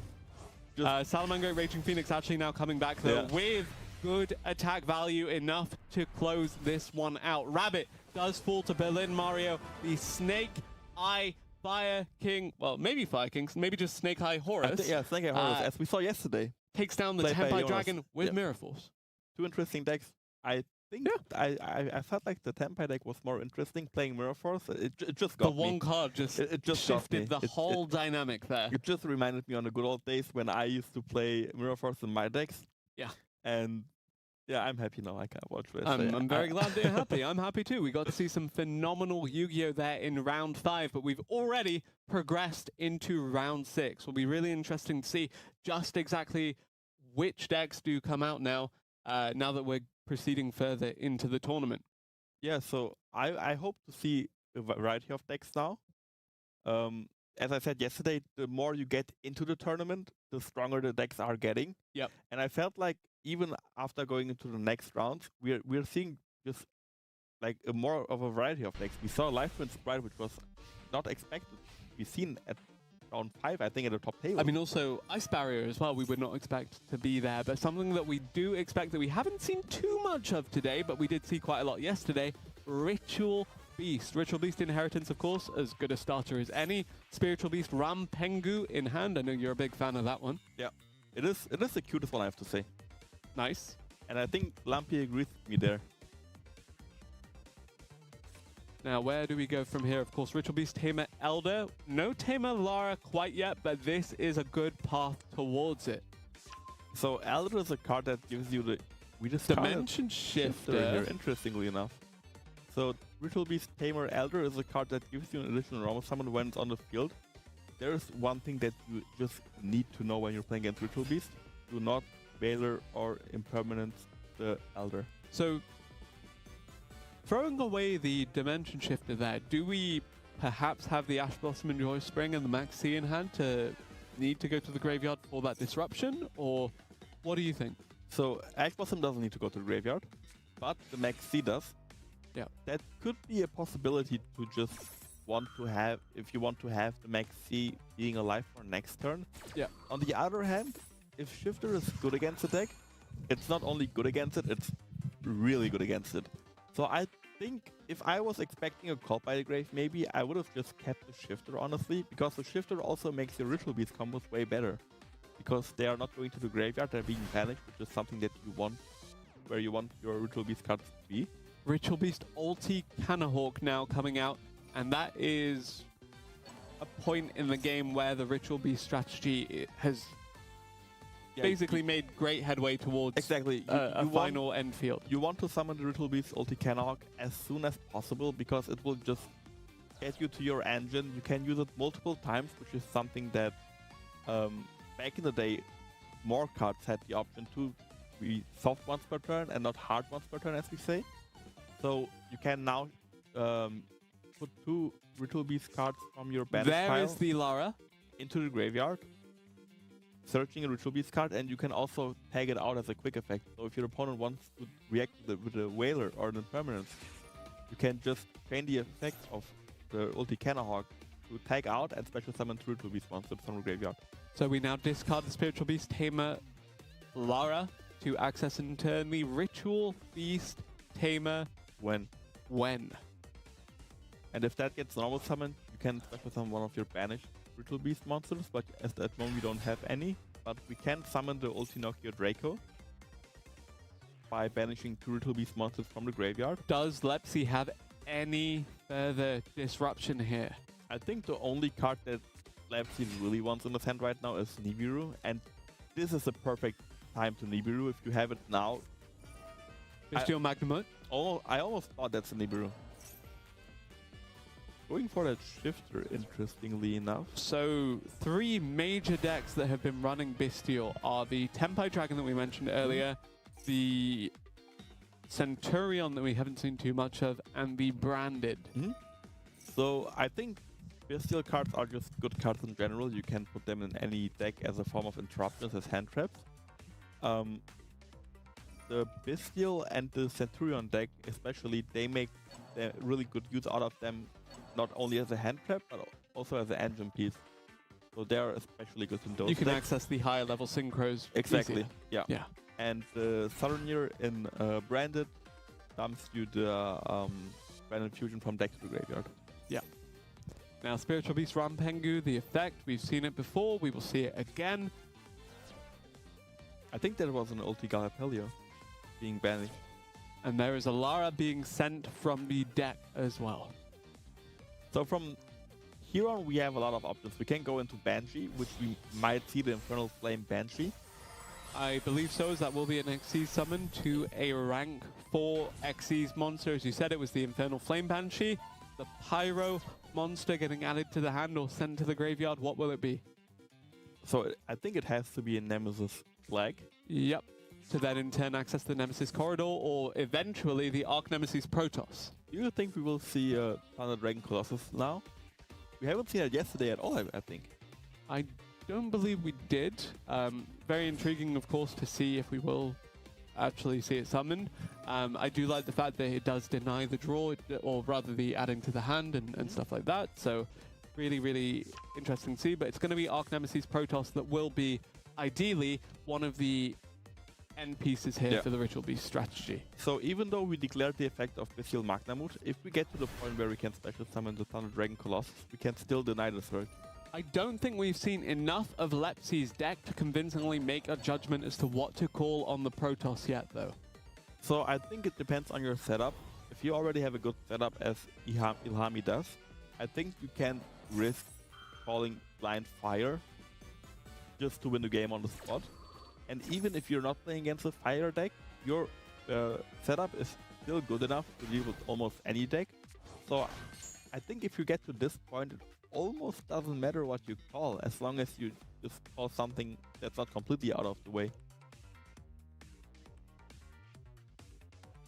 Here we go, Ilhami, the Ritual Beasts. Where do we go from here? We do not yet have the ulti Rarity on the field. We do have an Arc Nemesis Protoss in hand, but again, let's see, not too much information being shared so far as to what deck this could be, so it's difficult to declare an attribute. But there is the Link summoning. You have to imagine this is the Ritual Beast ulti Rarity.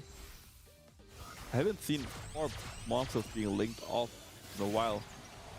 It's usually like a link, we get a link 1 or link 2 and another link 2 maybe. Yeah. But just using 4 played monsters is interesting. You see the corridor now that was special summon from the hand that we added. Oh no, I think we hard drew the Nemesis corridor. I think we did draw the Nemesis Yeah. corridor because added off of the Nemesis flag was, of course, that The- Arc Nemesis Protoss. which will hit the field now. And what do we declare? So Banshee will special summon itself now, and I think we're going to declare fire by tributing the flame Banshee. And we are finally seeing the Thunder Dragon Colossus, Nice. which is also an end piece board of the Ritual Beast strategy. Also a really strong card, I have to say. Yeah, the denial of a lot of the searches, a Yeah. lot of the recurrence, just so powerful. Again, it's been a while since we've seen it, but right now it's looking very good, very formidable. And honestly, this is the ideal start for the Ritual Beast deck. So the Magnamut will still resolve because it can still declare it under Colossus, because theoretically you can get also a dragon from the graveyard to your hand, but while resolving it will just not do anything. And we also see an IP Masquerader. I think this is like probably the best end board that you can get without steeps, and we are destroying our flag. Because fire was declared with the Arc Nemesis Protoss. Exactly. Yeah. So even if this is turn 2 Tenpai Dragon, even if Lepsi is in a very comfortable position to go second, suddenly that position not looking so comfortable as you have to face down the Thunder Dragon Colossus, the Arc Nemesis Protoss declaring fire, and of course the Ritual Beast Ulti Reira Utari. Even if it's Yubel, you can't tribute stuff. Yeah. So I think it Like Tenpai to me. I was just going to say it almost doesn't matter what you play. It's really hard to deal with this end board, but Raigeki here is really strong. We can also train our IP if we wanted to go for Appaloosa. Let's see if we are doing that, because the IP prevents destruction by effect from the opponent, so the Raigeki wouldn't have resolved. But Lepsi's hand seems really strong, and it is Tenpai. We are going to negate, I think, the Colossus, the IP, and I think the third card doesn't even matter. So I would expect the final card in hand to be just one Tenpai Dragon monster, Yeah. but we've seen one is enough to get things started. Lepsi, credit to this player, they've played through what was otherwise a very scary field. So the Ritual Beast Tamer Lara can banish herself if a Ritual Beast card would be destroyed by effect. Yeah. By banishing itself, it also special summons a Ritual Beast monster from the deck. Very strong. So we're seeing a Spiritual Beast Tannerhawk hit the field, which doesn't do anything at the moment. And there we said it, just the Tenpai Dragon Paedra. It was one Tenpai Dragon monster, but one is all you need. You can get the Sangen Summoning, you can get the Sangen Kaimen. Both of these are available, and it's the Sangen Kaimen that has been chosen. The quick play can be used in the battle phase. We now have the attack from the Tenpai Dragon. Is there any response from Ilhami? We cannot use it this turn because we're still locked under Protoss. Ah, yes. And I think what's really good about the Ritual Beast strategy is if they get to combo and you somehow get to survive that one turn, the follow-up is just really good. Yeah. Because you have a full graveyard, you can special summon Ultinocchio Draco from the extra deck for free, basically. And this is why he discarded the Shifter for cost, because he knew he'd have the full graveyard to play with on this turn. Yeah. Yeah. Good point. Presence of mind there from Ilhami. Love to see it.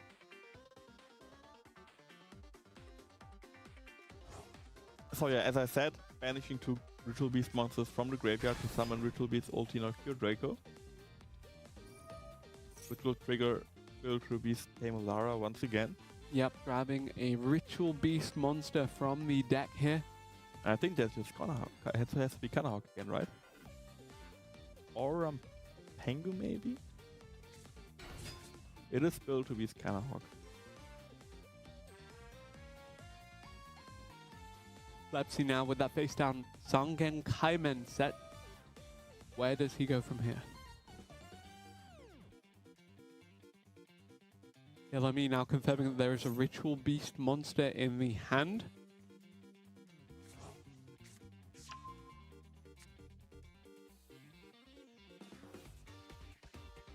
I think if you're Ilhami now, you just have to make sure that you can play around the Sangen Kaiming, special summoning Chundra, for example, from the deck. Because if they get to the Chundra and you cannot interact with it, they will summon the Sangen Pai Transcendent Dragon, which will force you to attack into it. And I think if that happens, you're losing the game.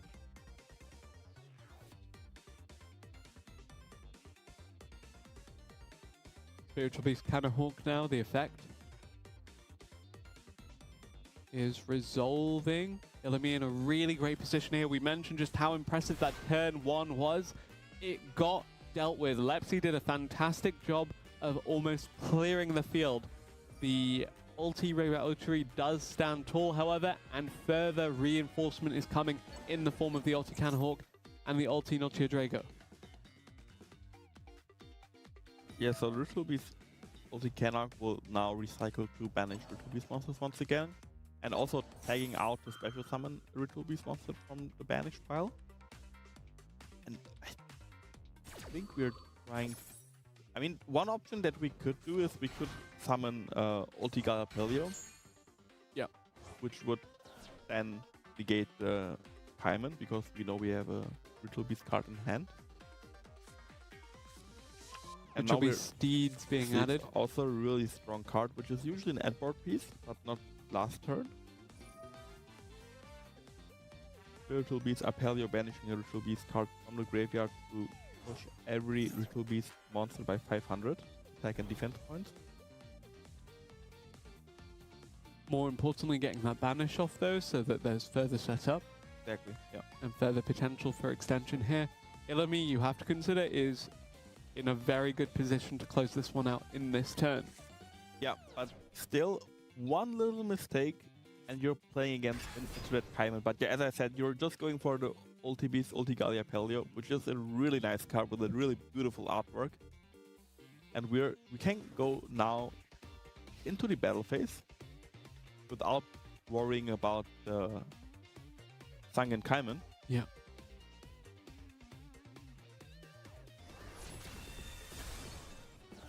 We should have attacked with the Raratory first, because we get no damage off the Hydra. But I think that's fine.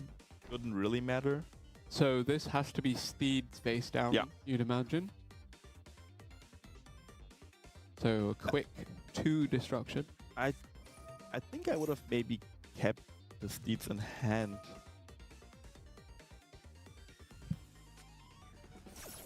Because the Steeds would have been a Ritual Beast card in hand. Yep. Which then would be an Omni negate with the Ulti Galapelio. But I think, yeah, as I said earlier, it shouldn't really matter. I think Ilhami is in a really good spot right now. It looks really good for him. It is a clear field. Yeah, and Ilhami takes it.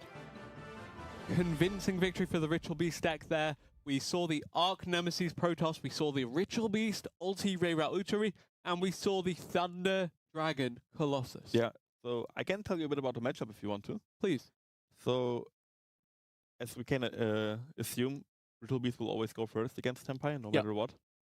And the Ritual Beast strategy is a strategy that just plays so well into Tempai, because your endboard pieces are just floodgates, lingering floodgates, even from your turn up to the next turn, up to your next turn with the Protoss, where it says you cannot special summon any fire monsters. So if Protoss resolves or Colossus is on the field, you're just having a bad time. So I think the matchup is really, really, really favored for Ritual Beast, as we just saw. And I think we already have the next feature ready.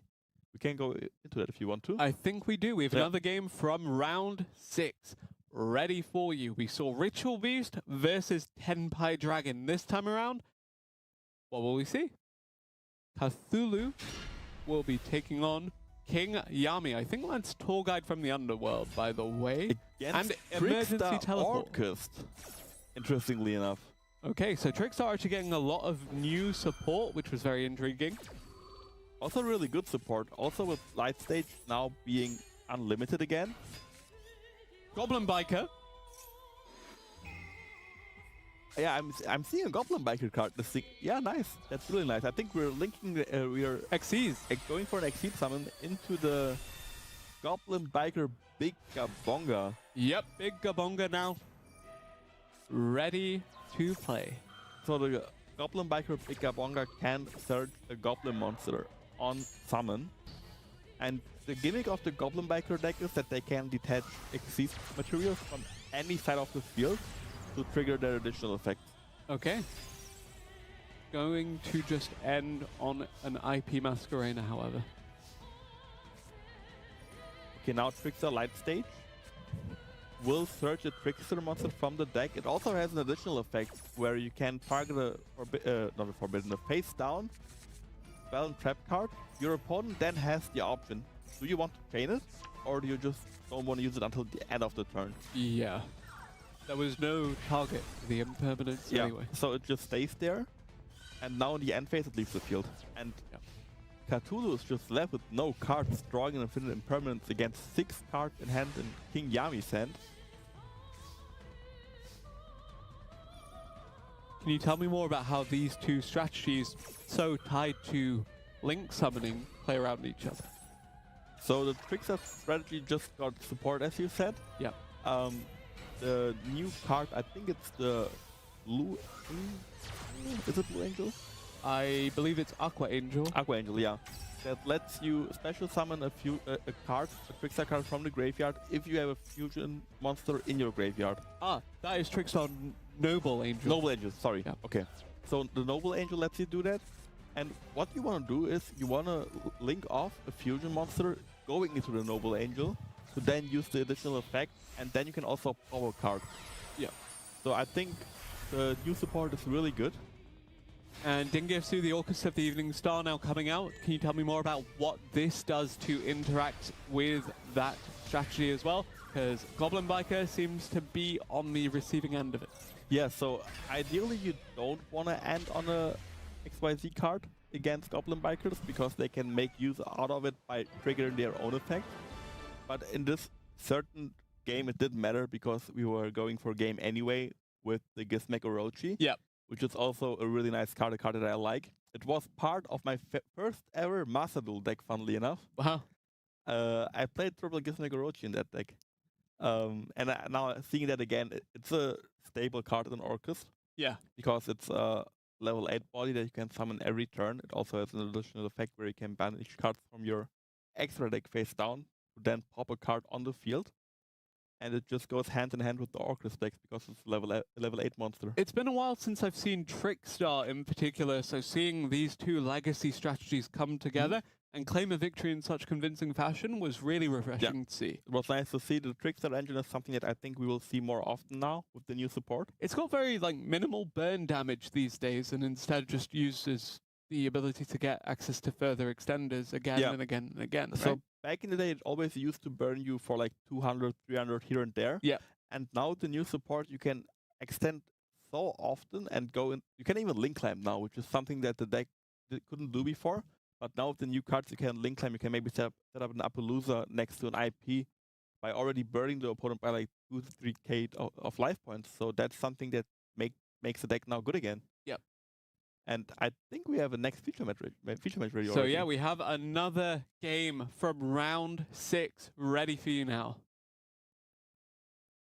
We saw Trickstar, we saw Orcust, we saw Goblin Biker. What's missing?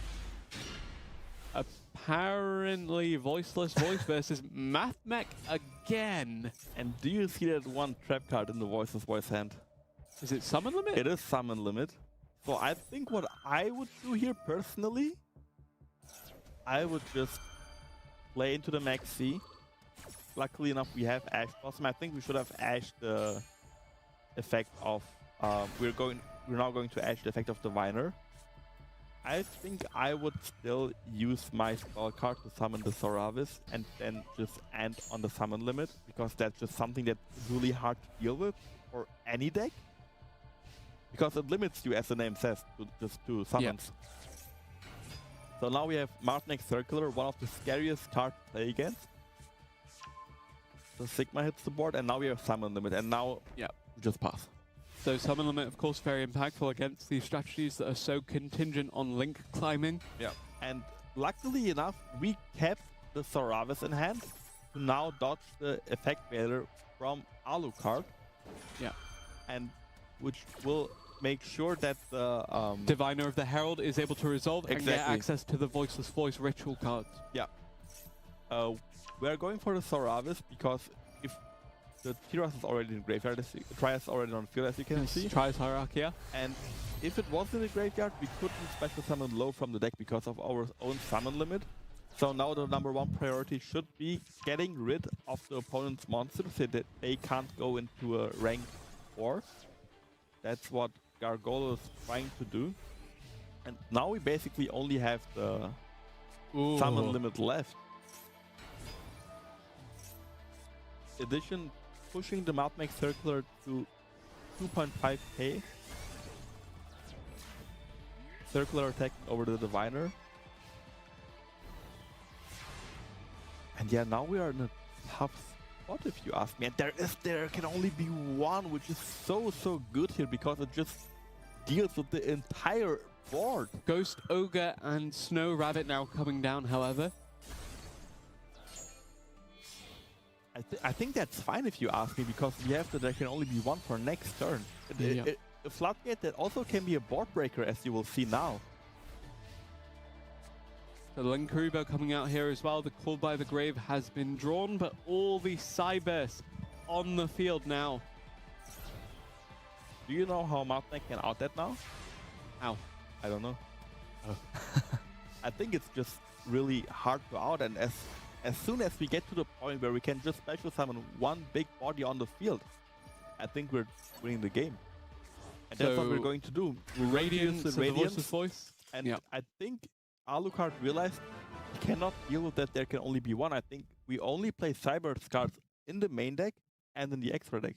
Yeah. I think we don't play SP at all because the extra deck is just so tight.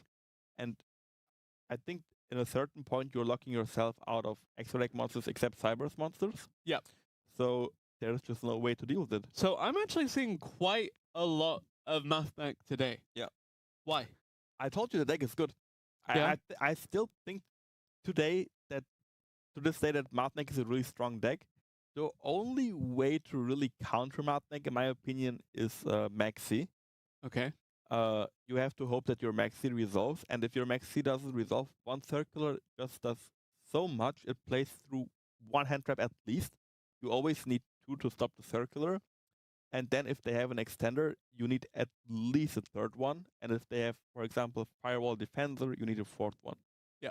And then you just wasted 4 cards on 2 of their cards. They still have 3 cards to deal with the 2 cards of yours next turn. So I think it's always a tough position if they get to that Mouthmake Circular. Indeed. And speaking of tough positions, we're now soon to be in round 7, the final round of the Swiss stage. Some players are just about to qualify for that top cut position. But we're going to still continue to talk about round 6 very, very briefly. Until, actually, we do swap to a pack video in just a moment. Yeah. Before that, however, I do want to just ask you, Emre, now that we've seen Mouthmake, now that we've seen Labyrinth, what else are we looking forward to see in terms of unconventional strategies? I wouldn't say it's unconventional, but I really expect to see Whitewoods now. Okay, because White Forest, we're at the point where we're seeing a lot of good decks. But yeah, let's swap now. Let's take a short break, and let's see if we will see Whitewoods.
Yeah, welcome back. I'm back with you, Ibris, and this is the determining and last round of Swiss number 7. This is where champions are made that are going to progress into top cut or not, because we cannot have more than 32 players advancing, and we're going to find out at least one of them now in our featured match. We go into the match right away, so let's see who brings it through here for this 7th round of Swiss, and we're going to see BOF SHUEISHA versus someone that we know a lot from yesterday, T2 Abo, who has been crushing yesterday. And SHUEISHA is known for one thing in this Challenger Cup community, and it's dinosaurs. Where's Edward Templar when you need him, right? He would be so happy right now. But SHUEISHA is just, he has been crushing with this deck.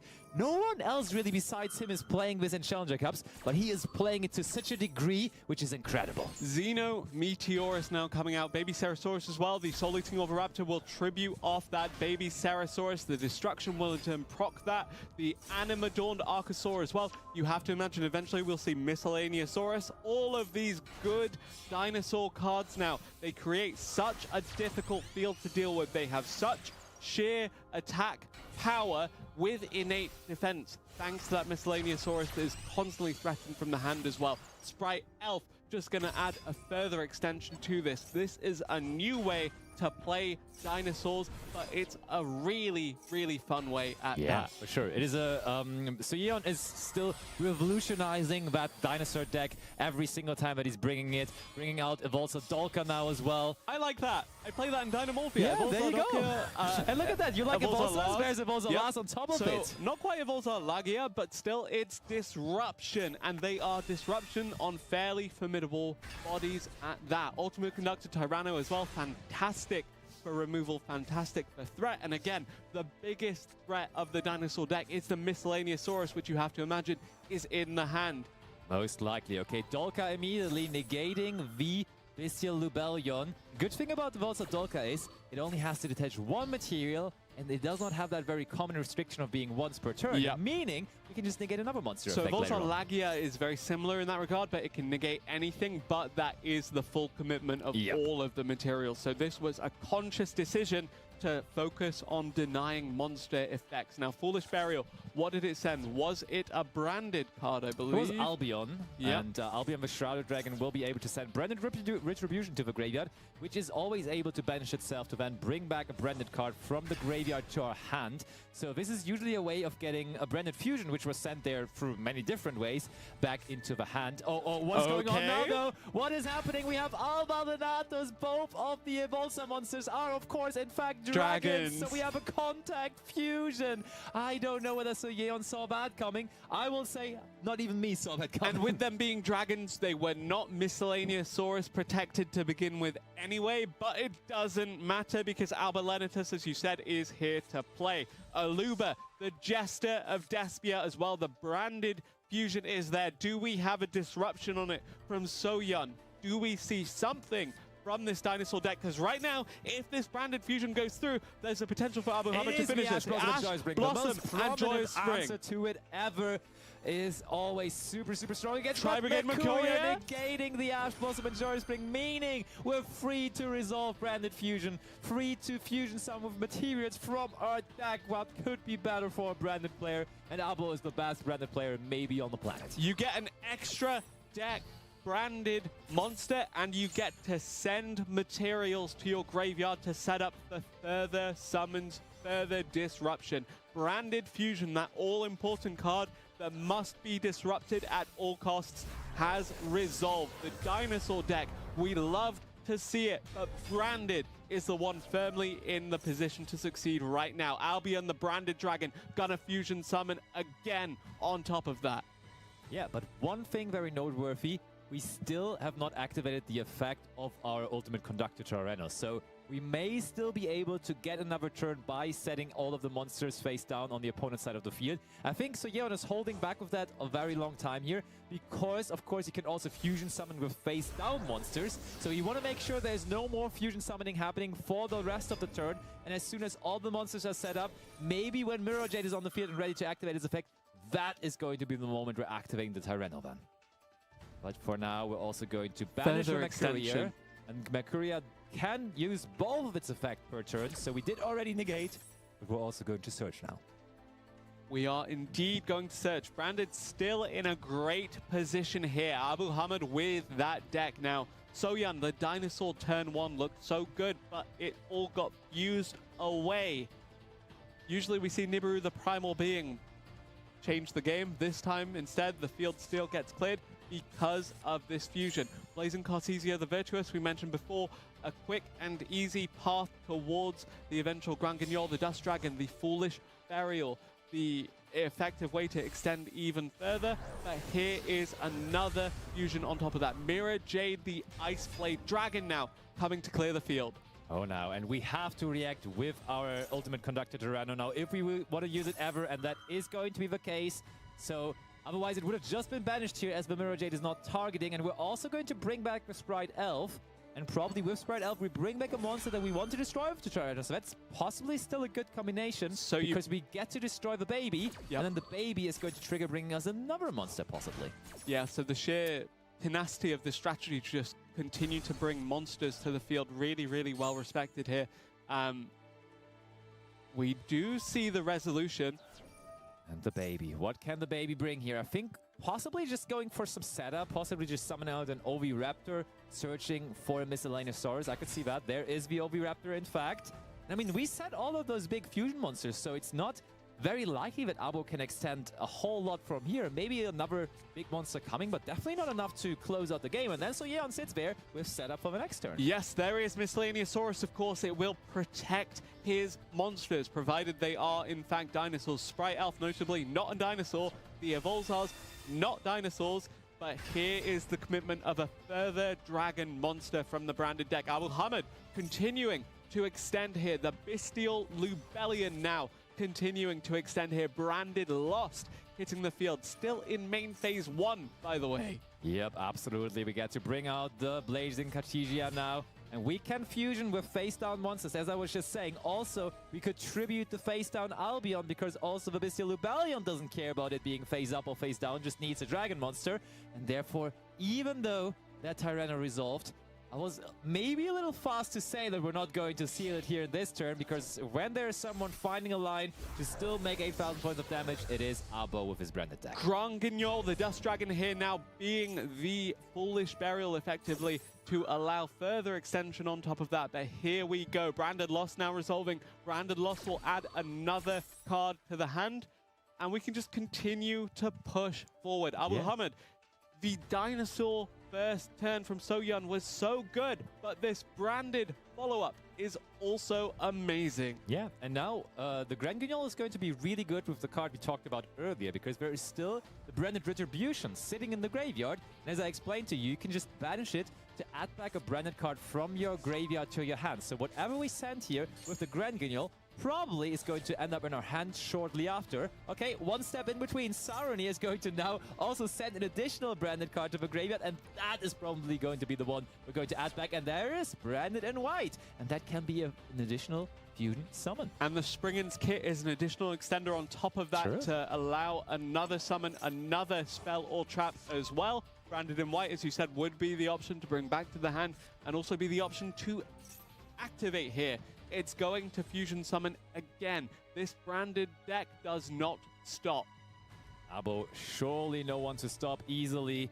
He has been in the finals yesterday. There he was defeated, so he was the closest yesterday and then missing out. So today may be the day again. He is trying one more time.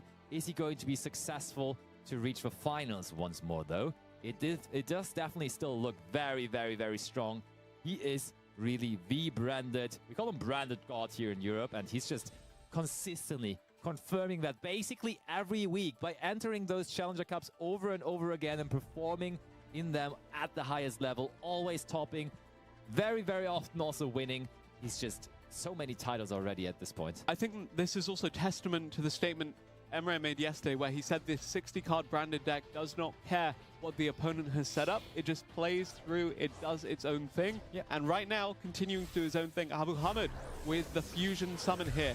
Again, into a new Mirror Jade, the Ice Blade Dragon. That's how it is. And we did use Albion the Shrouded Dragon from the graveyard for that, because Albion the Shrouded Dragon is treated as Fawn of Albas as long as it is in the graveyard. So that was a legal requirement for the fusion summon of Mirror Jade. And guess what? Mirror Jade can now just use its effect again because it is once per copy on the field. And that is a different Mirror Jade Dragon now. And we are collecting attack points. This is looking like Abo might actually pull through and win the game here this turn. And this is absolute madness if you ask me. After getting 4 monsters flipped face down there so early, battle phase that is. Now we would have to do quick math, but I think we might be on our way for game here. So that is 9,700 damage on the field right now, but consider that Soyeon has the 1,400 of the Sprite Elf and the 1,800 of the Soul Eating Oviraptor, so that's 3,200. But there is Mirror Jade getting rid of the Oviraptor. Yeah. So when you say that is 97, that would now be exactly 8,300 points of damage. So I believe Abo has once more just found a route to victory. This man cannot be stopped when he's activating branded cards, and he's attacking for game, securing a spot in top 32 once again. What a legend. We've seen MathMech. We've made the calculations with simultaneous equation cannons, but ultimately it is branded that make it to above 8,000 points of damage in a single turn, regardless of the fact that all the monsters were flipped face down, regardless of the ultimate conducted Tyranno to face down. Really well played by Abu Hamid on that branded 60-card deck. It never gets old watching him too. Like, I've seen Abo execute probably now at this point 50 times with his crazy branded decks. Yeah. And every single time he does something new. Every single time he shows me, hey, you haven't seen this about my deck yet. Even though you have watched him so often, there's always something new coming out of it. And that's the beauty of this deck. It's seemingly unexplored in so many different ways, and he has explored still all of those ways. I was also really happy to see dinosaurs, though. Sad. Even if it didn't work out. Yeah. Of course, the Soul Eating Oviraptor into the Baby Ceratosaurus, really, really iconic combo. But maybe we'll see some also interesting combos because and there's interesting Dino decks here. Chief now. See Stealth 2 coming out. Oh, the Dino Chief not playing Dino cards, though, using the effect of Labyrinth Chandelier in This the is end Umi phase. control, by the way. I do believe so. That has to be here from PyG. So, we have Big Welcome Labyrinth already available. Action of Against. The part of Action of Against is going to give us 2 more cards. There's always a fair trade, 2 for 1. And that is Kairu Shin. Karyushin's Dark Reef being activated, but the Black Goat Laughs does proc in the graveyard. We're calling the Ocean Dragon King, and Sea Stealth Attack is being chained. We can activate a Yumi from our hand or graveyard, and Sea Stealth 2, of course, is treated as that in our graveyard. Electric Jellyfish, of course, being that disruption. Whoa! What is going on here? Swarming the field with 5 monsters. One of them being Giga Gaga Gigo. I haven't seen this card in ages. Indeed, but Electric Jellyfish is a mainstay of this strategy, of course. The disruption that it offers, the monster effect or spell card or effect being negated here. So good. See Stealth Attack here. And now, again, we saw 5 set from this Umi control deck. Now we're seeing 5 set in turn by the Labyrinth deck. Here comes what I believe is a Synchro 8. It is Dragite, and when you're playing against a Labyrinth deck, having a card that can just easily negate all kind of spell and trap cards activations is going to be massive. Dragite will be negated, or will try to be negated by the Dimensional Barrier, but I mean, I think Dino Chief is taking that trade, because that means we can at least not activate the Dragite any further this turn. Oh my, Dogmatica Punishment, now Terrors of the Overroot. Dino Chief definitely has impactful trap cards available here, getting rid of the Kaiushin there. Yeah, so Ocean Dragon Lord Karyushin, of course, was kind of soft, preventing the big Welcome Labyrinth and the Welcome Labyrinth from getting an additional Labyrinth monster on the field because they are not water. But now, with that gone, the Labyrinth strategy can play again. The furniture is unlocked. Ariana, the Labyrinth Servant, is adding to the hand as well. And suddenly, Karyushin's Dark Reef has been activated again, but Arias, the Labyrinth Butler, they're trading back and forth. This is a formidable duel. This is something I did not expect, but I feel like the Umi control deck is actually not that bad into Labyrinth, because it does have the ability to keep up with it, to do have a really good resource game, and we see the resources keep on flowing. We bring out the Mega Fortress Whale and the Kaiushin there again. And we do activate. Oh, wow. Lovely gets negated with Infinite Impermanence. That triggers the Lady Labyrinth, though. So, on the one hand, we get the value of negating, but then we also give the opponent the opportunity to set Eradicator Epidemic Virus. Oh, my. And now, going to use the Impermanence left and right. The impermanence here in that case really is infinite, huh? Yep. No ending in sight. And now also in the column, of course, of the trap card of PyG. Getting back the electric jellyfish to stop a monster effect, however. Very, very powerful. Labyrinth Chandraglia being used in the end phase. Getting Welcome Labyrinth around, and look at that. Sea Stealth Attack wanted to bring back the Gogiga, but the field was full, so it couldn't come back. I think with the Infinite Impermanence column there was no Umi on the field technically because of the negation. So the electric jellyfish maybe could not be activated. Yeah. That's probably true.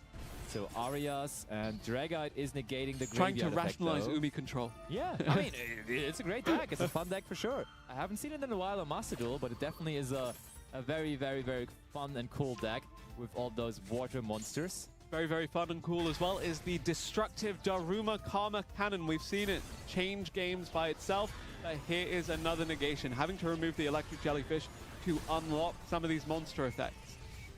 Still, on the other hand, we have a really, really powerful start from the Umi control deck, but Labyrinth, we have been mentioning it time and time again yesterday and today, that this deck is really one of the best decks in the format now again, and it is showing that because it is really keeping up, even though that the Yumi deck had such a strong and powerful start. But now, that is going to be the need to activate the Daruma Karma Cannon, negating of Dragite. What's the last card? Oh, it's Solemn Strike, getting rid of the Dragite and making sure to resolve the Daruma Karma Cannon here. Good that finally the Dragite is gone, because that Dragite was negating card after card after card, and like, having that card around for too long will always hurt a control deck. Yep. Especially one that relies on so many trap cards in their deck. Okay, and we have to pass it back over. So no more water monsters on the field for PyG. Dino Chief also only with one set monster, which is a lady and one set card. Let's see how far it can get us. Probably flipping up the lady first things first, so that it is protected and also gives us the opportunity whenever a trap is activated to deal with that. Okay, setting another card. That probably means when we set another card there, we probably want to activate the other trap card. And we still want to have a set card on the field to protect the lady from being targeted or destroyed. So wouldn't be surprised if that other card is being activated now. Maybe Big Welcome Labyrinth, then in the battle phase after we attack. Let's see. Dino Chief currently trying to make no mistakes, going into the battle phase as anticipated. And we know there are 2 electric jellyfish face down here, so 2 monster effect negates if allowed to continue. Ocean Dragon Lord Karyushin as well now. We will be trying to get over that. So again, it is basically soft blocking you out of the Welcome Labyrinth and the Big Welcome Labyrinth, because you cannot have multiple monsters that are not water. Yeah, for sure. That is indeed a strategy right now, and does seem like that is a pretty good overall pick against the Labyrinth strategy. I really like it. So we're running over the Fortress Whale there, but resources from Dino Chief, it looked like he was keeping up really, really well with the Yumi deck, but all of a sudden, it might come down to PyG just having more monsters overall to play with. Labyrinth usually quite tight on monsters, but I think here in that particular situation, it might really be too tight. And now we do get the Kairoshin back in the end phase, and we have all the monsters set face down by the Daruma Karma Cannon. But when you resolve the Daruma Karma Cannon to set monsters, you usually want to have a plan to then deal with them afterwards, and we did not have that. We did not have the resources to even deal with them, and therefore still now just sitting there face down on the field, able to be flipped back face up this turn. Still do not have the face up electric jellyfish though, because this is the standby phase. True. So this effect can resolve. The Lady Labyrinth of the Silver Castle will get another trap. The Trap Trick will of course get another trap as well. Do we see another Karma Cannon? Do we see the simultaneous equations cannons? Because right now we're seeing Ice Dragon's Prison, but it of course cannot be activated this turn. That's true. Equation Cannon would be interesting. What is it going to be? It's going to be Big Welcome Labyrinth. That one would be able to activate this turn. So confident that we can get rid of the Karyushin somehow. Has to be, for sure. Or we just try to set up eventually, but now, for the moment, I mean, we can only activate one more trap card, so how do we get rid of the Kaioshin? I don't really know. I think Dino Chief is just trying to set up. Eventually, he had to do this in the standby phase before the jellyfishes are being flipped face up again. But the situation for PyG is great, and it's getting greater as Fish Sora is being activated. He does have Umi on the field, meaning you can special summon a water normal monster from your deck on top of the searching here. So we're searching for the Doom Kraken. It has been ages since I saw that. I think we already special summoned out the normal monsters that we were running. We saw the Frostosaurus earlier on, therefore we can't special summon anything anymore as it's not in our deck anymore. But still... Oh no! Whoa. No! What is going on? Why PyG? There must have been a way to deal with this. PyG surrendered though.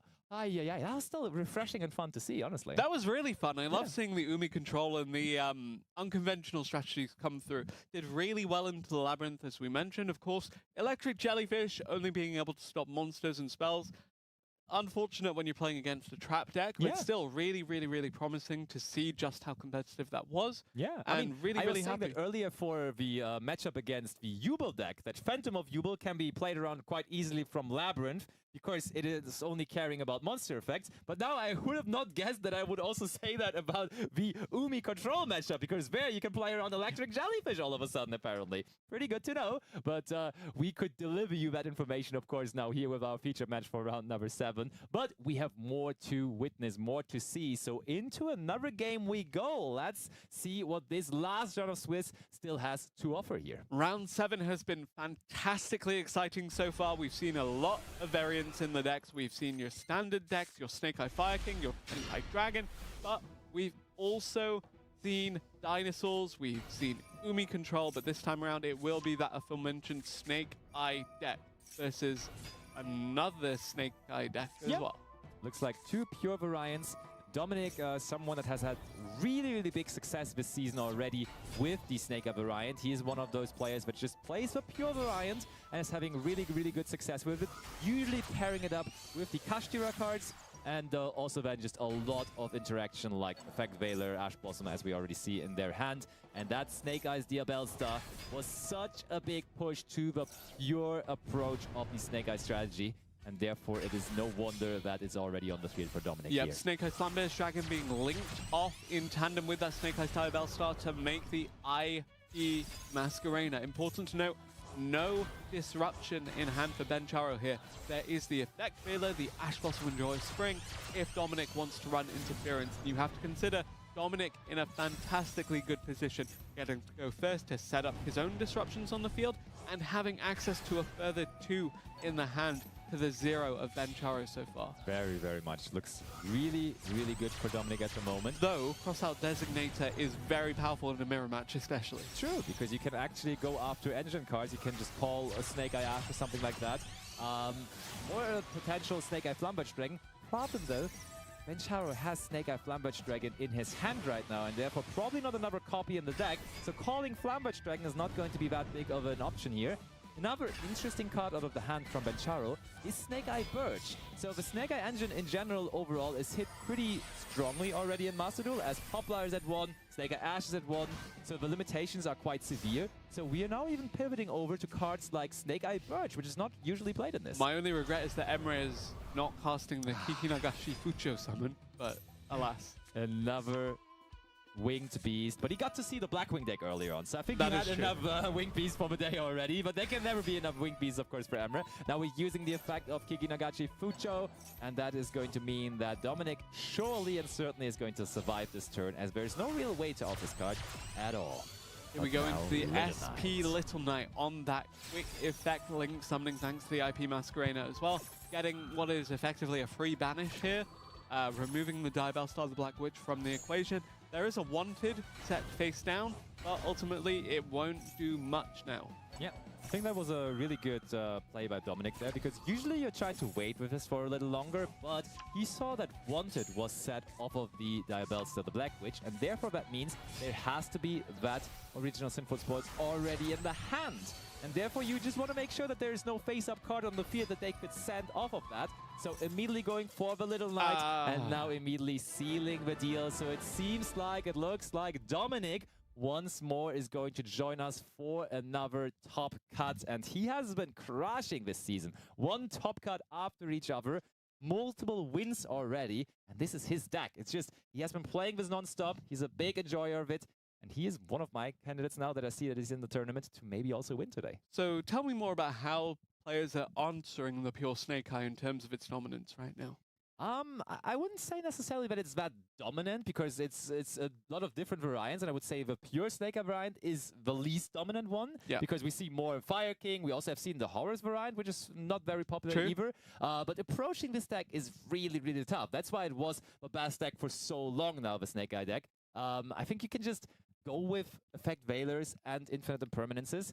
You really, like, there's two options always. Either you try to break the field that they're building, or you're trying to interrupt them building it. And I think against Snake Eye, you rather want to try interrupting them from building them. So Effect Veiler, Impermanence, those are the things to go for. Indeed, and we saw Dominic on that Snake Eye deck qualify and get through the round 7, but here is another round 7 game. Mordred, we saw earlier in the day, he's back. He's also on Snake Eye, the Snake Eye Fire King again, but here comes Edge Imp Chain fusing away. This should be Chimera. Yep, it is. Snaxolotl is bringing the Chimera deck. We've seen it earlier in, I think, round number 3, and now we see it again in the spotlight, going first here and not able to pull off a huge combo, as I think Mordred resolved Maxi there.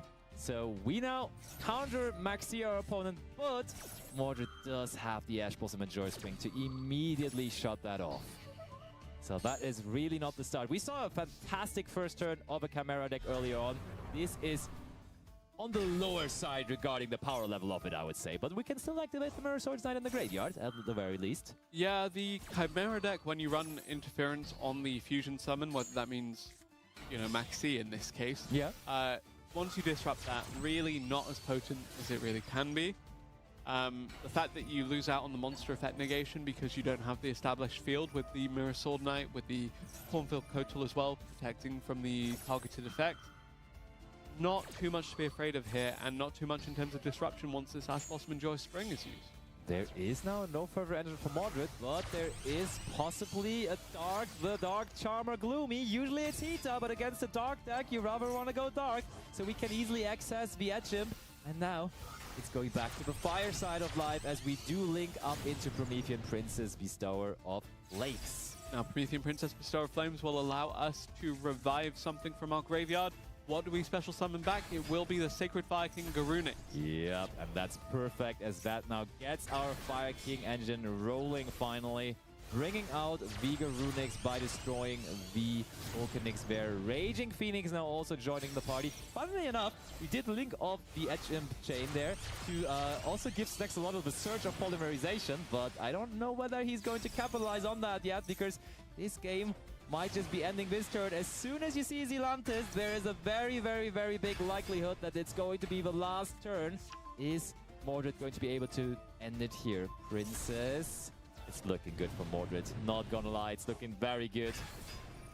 Here comes Salamangreat, Raging Phoenix. Mordred looking to close this one out. Yes, we have the Chimera, the Flying Mythical Beast in the graveyard, ready to run some kind of disruption by getting a special summon off. It's the Mirror Sword Knight. It is one defense position monster currently holding back the onslaught of the Fire King deck here, but there is a removal. There is the field clear. Here goes Mordred with the Snake Eyes. And the Fire Kings going for the end. That's the beauty of Zelantis. It does not target, and therefore we have to see it just destroying the monster that it is going to be summoning out, and therefore still it is the game for Mordred, and I believe Mordred should be moving on to top 32 with that as well. So a lot of very prominent names joining us here already, and therefore it's going to be an interesting top cut once more. Yes, indeed, with a variety of decks, but again, you have to consider the Snake Eye variants as being the ones to watch.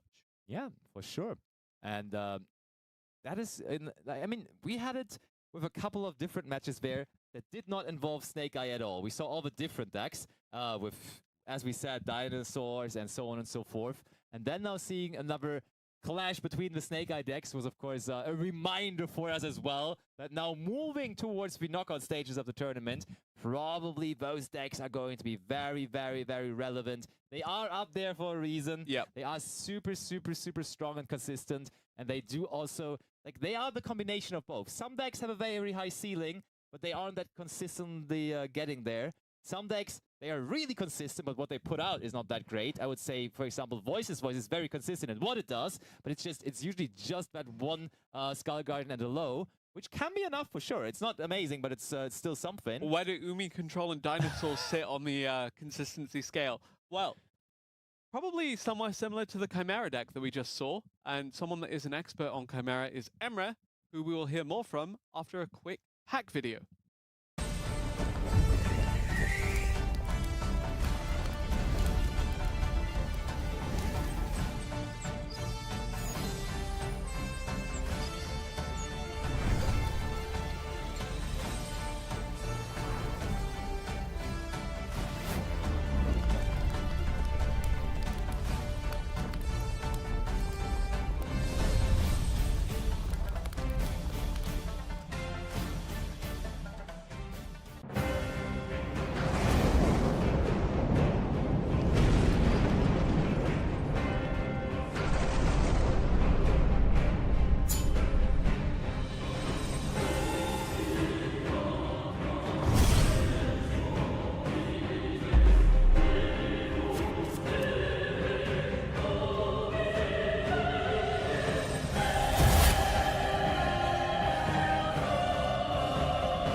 And we are back with the top 32 of the 1000 Days Challenger Cup. I'm so excited. I already picked up the feature match for this round. Oh, you I did? think you don't know yet, but I don't know yet. No, that's true. What decks do you want to see? Oh, I mean, if I have the choice, I will always go Sky Striker, as you know. But is it going to be bad? Are we going to see Sky Strikers? Probably not. Probably not. But of course, as we're now moving into a different stage of the tournament, let's quickly break down how now also the rule set of the tournament is changing. As we're moving from Swiss to the knockout stages, to the single elimination stages. So we played 20-minute rounds so far. That's going to change, right? Yeah. And that's going to change to what? 45 minutes, I believe. 45 minutes indeed, exactly. And what are we going to see in those 45 minutes between the two players facing against each other? Yeah, so instead of a best of 1, it's going to be best of 3 now. Yeah. Which I think is the most exciting part about the Challenger Cup. If you get to this point where you're on the knockout stages, you can swap your deck every game. Not every round, every game. Oh, yes. So let's say we're playing against each other. You win game 1. Okay, I'm beating you. Even though you're world champion, I'm going to beat you. You're winning me game 1, and then I can decide if I want to go first or not. And with the current decks that we have, you might think I'll make you start because you would expect me to pick Tenpai. I'll play Tenpai then, huh? But imagine I'm going first, and I'm picking Gaming Puppets now. Yeah, so I there's some very special and unique dynamics going on for that. I think the mind games that we have in in between every game is the most exciting part about the Challenger Cup, in my opinion. Agreed. And also now, I think up until this point, you could already monitor the playing field. You could already figure out, hey, these people are playing that and these people are playing this. But now you're playing against one person 3 times in a row, so you can just adjust to their deck perfectly. Let's see whether that's going to be happening, because top 32 is on our hands. We do go into the action. We have Dad versus Mordred again, game number 1, and we do have Mordred leading things off with his U-Bell deck. Let's go. I'm a big fan of that. Nightmare Throne into some Saudi Lotus into a Spirit of Yubel. So good start, but there is the Infinite Impermanence on the Spirit of Yubel. It seems like people are now agreeing on this being the moment to use Infinite Impermanence against the Yubel deck, right? Yeah, so if you go for the Lotus, the deck has so many ways to bring back the Lotus with, for example, a Muckbreaker. True. Or the Spirit Gates. So if you imperm and they link it off and bring it back, you basically wasted an imperm. So this is the safest way to imperm. If your hand is not good enough to play through a Phantom of Yubel, you might risk going for that imperm on the Lotus. But if you feel like you can play through that Phantom of Yubel, you can wait for the Spirit to come out. Yeah, I like it. And speaking of liking things, we see that having the Call by the Grave for Phantom of Yubel, meaning it's not going to negate the Refrain, and Refrain searches out the couplet. What do you expect here? Is that going to be a pure Melodious deck, or do you rather expect a combination of Melodious engines with something like Snake Eye here? So I think since we normal summoned Refrain, it might be pure Melodious. Yeah. I think you don't know. I picked the feature match because that was first after Swiss. I think he won every round, and that's Mordred crazy. sneaked in as 32nd. And lucky Mordred, but lucky dead for the moment, as that's the second call by the Grave now on the Ghost Ogre and Snow Rabbit as well. yeah, so now the couplet will resolve. It does, so we will be able to probably search Melodious Concerto. Yep, that is the case indeed. And the cool thing about Melodious cards, they, as we can see, are both pendulum monsters, and when you use them as fusion material, both the refrain on the field, but also the couple in the pendulum zone, can reactivate them into the pendulum scales. Back, That's so crazy. And also, additionally, we get Bacha onto the field. So Bacha gives us value now by summoning one from the deck. We do get the pendulum scales back, and then Bacha in the graveyard can activate again when it's linked off to bring back one more Melodious monster. That interaction alone here is giving us so much value. Yeah, it looks so good for that right now. The double call by the Grave were really good, I have to say. And even if we don't get to win this game this turn, I think with the Phantom of Yubel being negated next turn as well, I think we are in a really, really good spot already. For sure. I think normally you're a little upset when you see double call by the Grave going second, right? Because it's naturally a very good going first card. You use it to protect your combo to resolve. But here in that spot, against Yuma specifically, Call by the Grave is pretty good going second. I think there's a couple of decks where it is, right? Against Branded going second, it tends to be pretty good as well. Against Mathmech it is. Against Fire King, actually, Call by the Grave at the moment. Now that we count them out, it's actually quite a few of them. True. But there is also another hand trap, so the Ash Blossom will resolve now. Finally! No more Call Bys to be activated. But no more. I think we are already in a really good spot as that. Mordred has one card left in hand. It might be a hand trap. It might be, for example, a second Nightmare Throne we couldn't use last turn. Yeah, for sure. There's a couple of options that he could have. But for the moment, it's already 4,800 points on the field for that. And we can just link these two off as the Bacha is going to replace itself. And the Melodious deck, when it's the pure version of it, does run this powerful Bloom Harmonist, which can then, for the price of one card in hand, just special summon out two more monsters. We are even chain blocking it here against Ash Blossom. I mean, that was activated this turn already anyways, but still, the Concerto already activating two now in the graveyard. That's so much value that the Melodious engine is just generating here, right? It's crazy. So after this chain resolves, you will end up with 2 cards in hand and 4 bodies on the board against just 1 card in hand. So might be also a spirit that could be useful this turn. True, true. That's also something that you always have to worry about. For sure. But so Soprano, Alegi, all of them coming out. The card advantage here is just so huge. And I have to say, I love this layout of the Challenger Cup 1000 Days Qualifier Edition. Yeah. It's really beautiful. It is very beautiful indeed. Now also having the overall score available here for the moment. Of course, only the 0-0 as this is the first game of Top Cut action that we're bringing to you. But of course, that is going to change as we get deeper and deeper into this Top Cut and into this top 32 match here for the moment. Now Soprano, the Melodious Songstress. Songstress? Okay. is going to activate, and we're going to Fusion Summon on the field, going into that. Does seem like I think might be Exceed the Pendulum. Oh, no, it's following at all. Yeah, that must be a fact to Fusion Summon. I thought we were going for a Link Summon, but the Etoile is a really strong card in the pure version. Sonata now too. That's so many boosts supplying because Alegi, but also now Sonata boosting the monsters. Yeah, this looks really good for that here. 2 cards in hand. I think both are unknown. Probably hand traps that we are holding. Better not be the ones we negated with Caught by the Grave.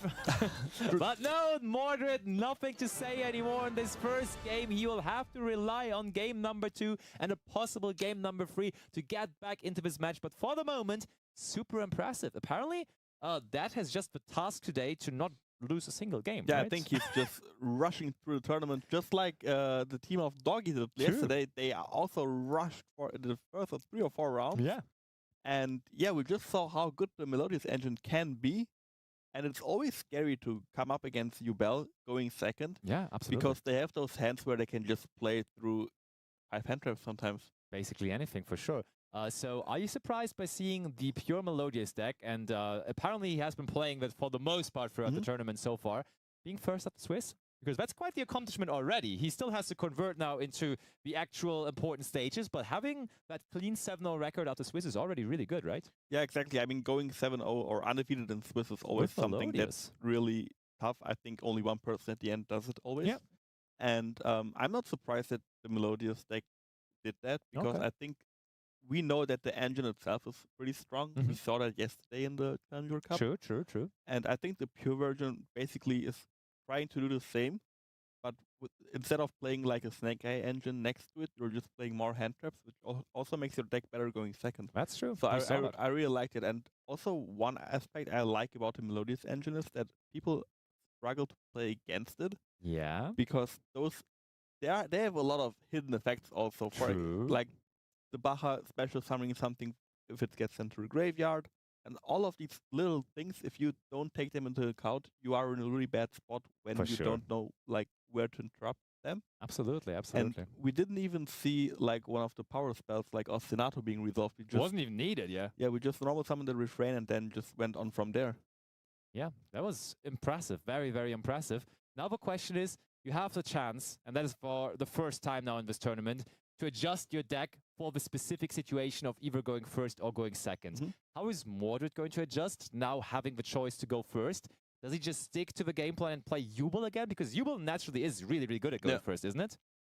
Probably, So, right? Yeah, I think if I was Mordred, in general, I can see him switching to Tempai, but I would not switch to Tempai against Melodious, Yeah, because Arya is really hard to out for Tempai. that's true. So I think I would just stick to the game plan, play Ubel again, and just hope to go first. Let's see. Okay, so Mordred wants to go first. Yeah, I think it's Ubel again, but also might be Fire. Let's see. True, he was also very big on the Snake Eye Fire King deck, but Mordred can also casually just play some Small Math Mech, so I World. think Small World might be an indicator for the latest of those choices. Oh wow, we're giving up a Maxi in our hand. That means it's either going to be the only monster card we have in our hand to get rid of, Or we have two. We have two of them. Yeah, that's also a fair take. It's Ritual Beast. None of all of those things. We are playing Ritual Beast here, searching out the Spiritual Beast, Tamer Lara, which is also a Ritual Beast, of course. And now we're using that effect. Trying to normal summon Canna Hawk. Normal summon too. And it seems like Mordred may have found a good answer. And now the question though is, we can set up our field in many different ways as a Ritual Beast deck. If we do get to the point, let's just Fire. assume hypothetically. Fire. Oh, okay, you It ha- already know my It, ha- question. it You has to already be have Fire. an answer too, It really? has to be Fire, I think, yeah. Just because you're afraid that your opponent might just bring Tenpai here in this moment? Or I think so. I Okay. think going for light is just too risky if your board is not strong enough on its own. If I had the hand trap backed up, for example, an Ash Blossom, like an answer to Ostinato, I think I would comfortably call Fire. Yeah. If I feel like, okay, he might play Melodious again. If he has like an Ostinato, I might be in trouble. I'll just call light. I would go for Fire. Okay. What about you? I think I would actually, if that is so good with that Melodious deck, I would just expect them to stick with it.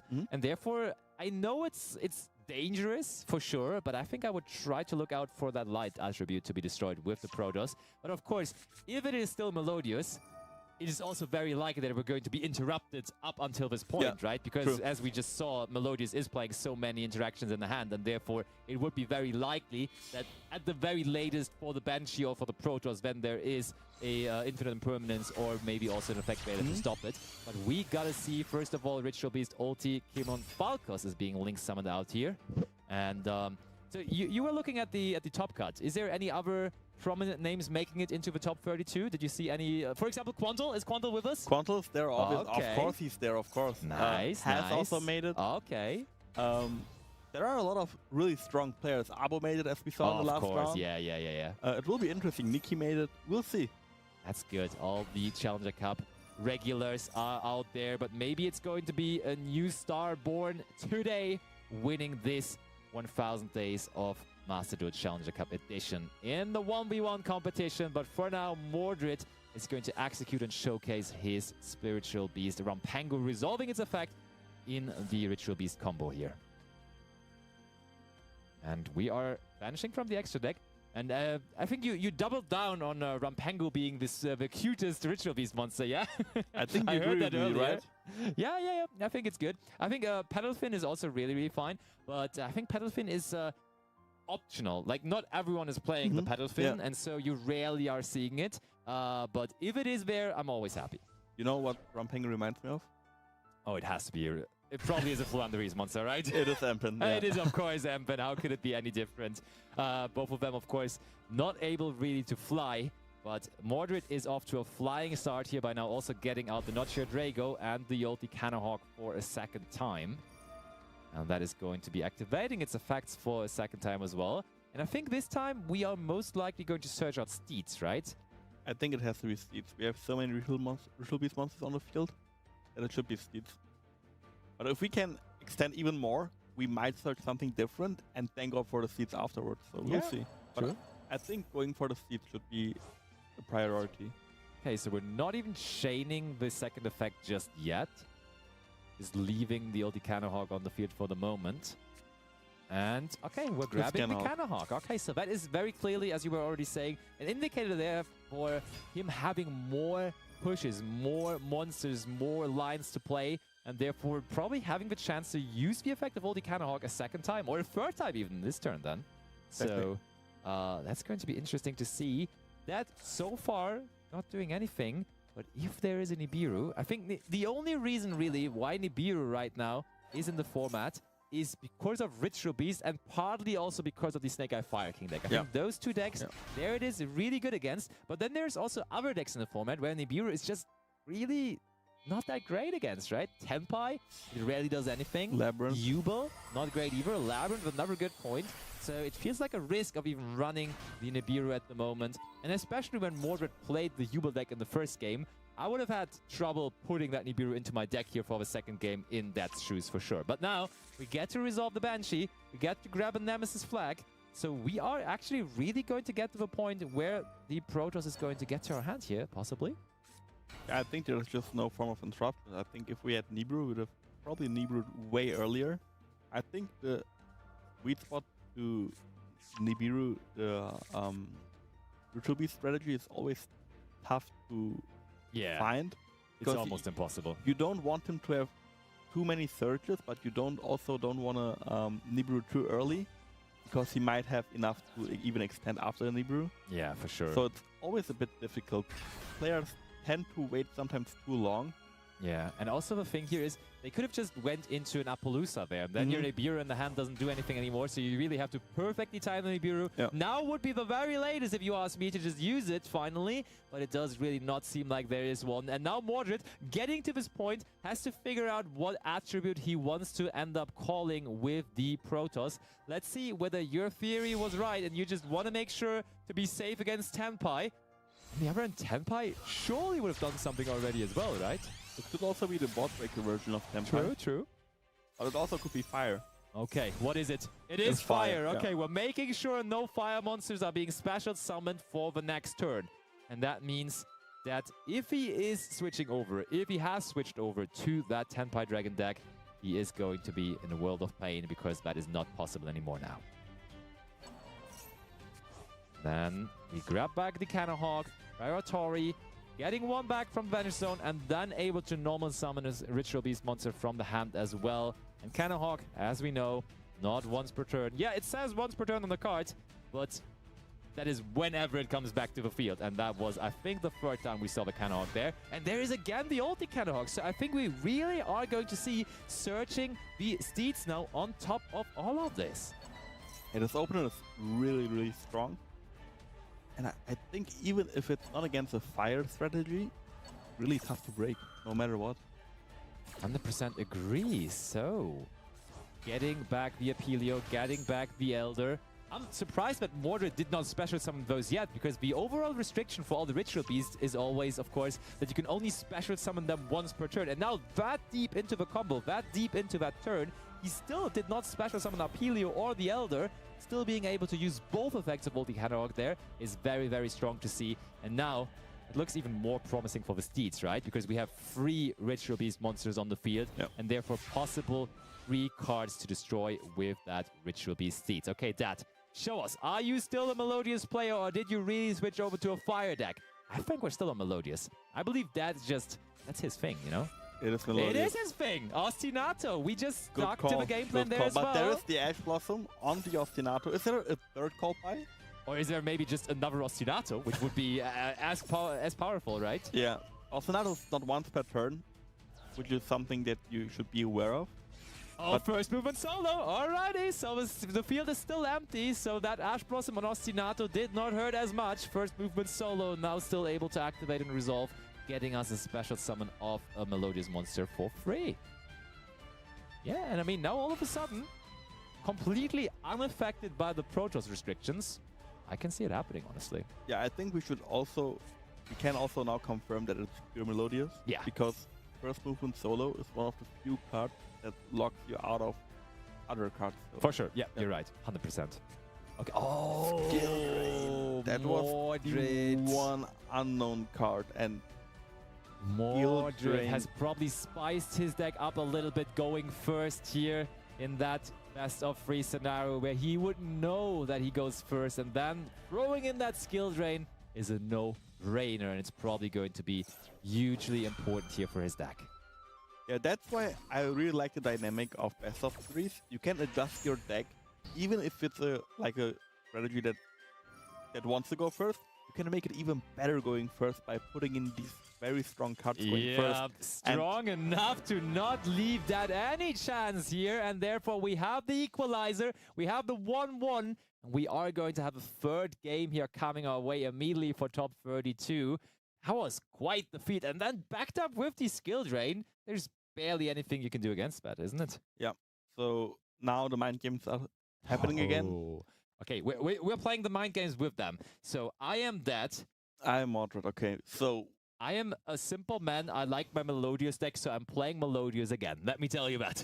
I think I would expect Melodious if I was Mordred. Yeah. Honestly, the thing is, I don't think that I would play Tempai. I think playing Tempai here might be just a bit too risky for myself if Okay. they make me go first. Like, the little percentage of them making me go first is already too high for me.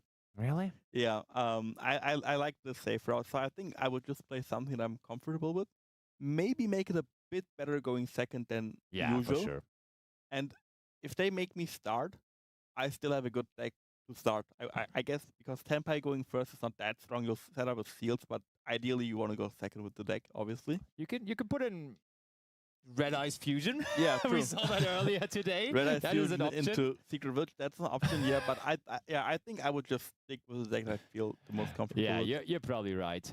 I mean, I do see Mordred going to Tempai, though. I think he is pretty safe on that opponent, just going to be playing the Melodious deck Mhm. again. Melodious all the way. Mordred, I know, is someone who just follows the competition. Yeah. I know that he's just going to be there, checking out the replays from all the different Yeah. rounds. And he probably has seen that he has been using Melodious now for multiple rounds in Swiss. Now also not switching away from it in game number Yeah. 2 of this top 32 match. And therefore, I think we're just going to have game 3 again with the Melodious combo. The problem is now, we have to figure out what is the better approach against Melodious. Is Melodious more vulnerable to hand interaction, or is it more vulnerable to field breaking cards? What would you say? I think I would use field breaking cards because Probably, right? if, like, as we saw, Ostinado's not once per turn. They have Yeah. the first movement solo. They have Yeah. the refrain normal summon. I think you need to open at least like 2 or possibly 3 hand traps to feel really safe. Yeah. So I would rather just let my opponent build his board and then try to break it. Probably Forbidden Droplet is a pretty Droplet good card is a to really bring in strong against card. that deck, right? Yeah, I like that too. But yeah, I think Mordred won't be on Tempai just because the Melodious matchup is also not that good Yeah. because of cards like Aria. Aria cannot be destroyed by Oh. battle or card effect, and You're it makes right. all other Melodious monsters also protected.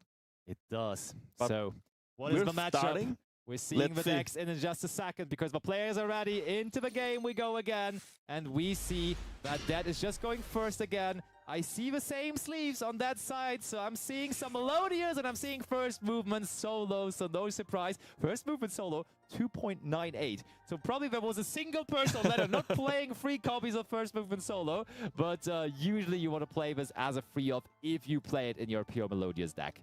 But let's see how we resolve that. One card that you would probably always keep in as Mordred is just Maxi, right? And you would have Maxi Yeah. just there. Oh, we summon out Aria, which is very interesting to see because that means we have Refrain in the hand. Yeah. And there it is, normal summoning it out. any responses from Mordred? Not yet, no. Grabbing the couplet. So that must already be quite happy because he is not facing a maxi.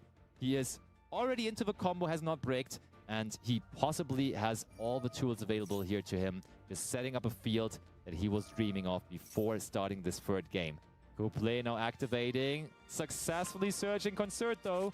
It's looking good for that. That start is indeed deadly. Yeah, I think if we get to this point now, I really hope for Mordred that he has field-breaking cards. Yeah. Otherwise, it looks really, really rough for him. For sure. So Concerto, this time using, again, the refrain and the couplet. We explained it so nicely in game number 1. And those are being used for a fusion summon of a Melodious monster. See them activating there in the extra deck. They're just going to be going back into the Pendulum scale, setting yourself up for a later Pendulum summon in the turn as well. That just gives you so many resources. Also on top of that, you now also have Refrain's Pendulum effect ready to activate, being able to just send one Melodious monster from the deck to the graveyard. I mean, that only will make one of your monsters a little bigger, but still, we will take that Melodious monster in the graveyard because we have, with the Baja, an opportunity to bring back Melodious monsters, of course. So let's see what the way for that is here that he's going to take. And we are going to, first of all, of course, use Baja to access the Chopina from our deck. Melodious Maestra. I love the Melodious archetype in general, like all those... the names and the names from music history, basically. Bach being from being the influence for Baja, and then of course all these cool artist names with Chopina and so on and so forth. I think it's a really, really cool design deck.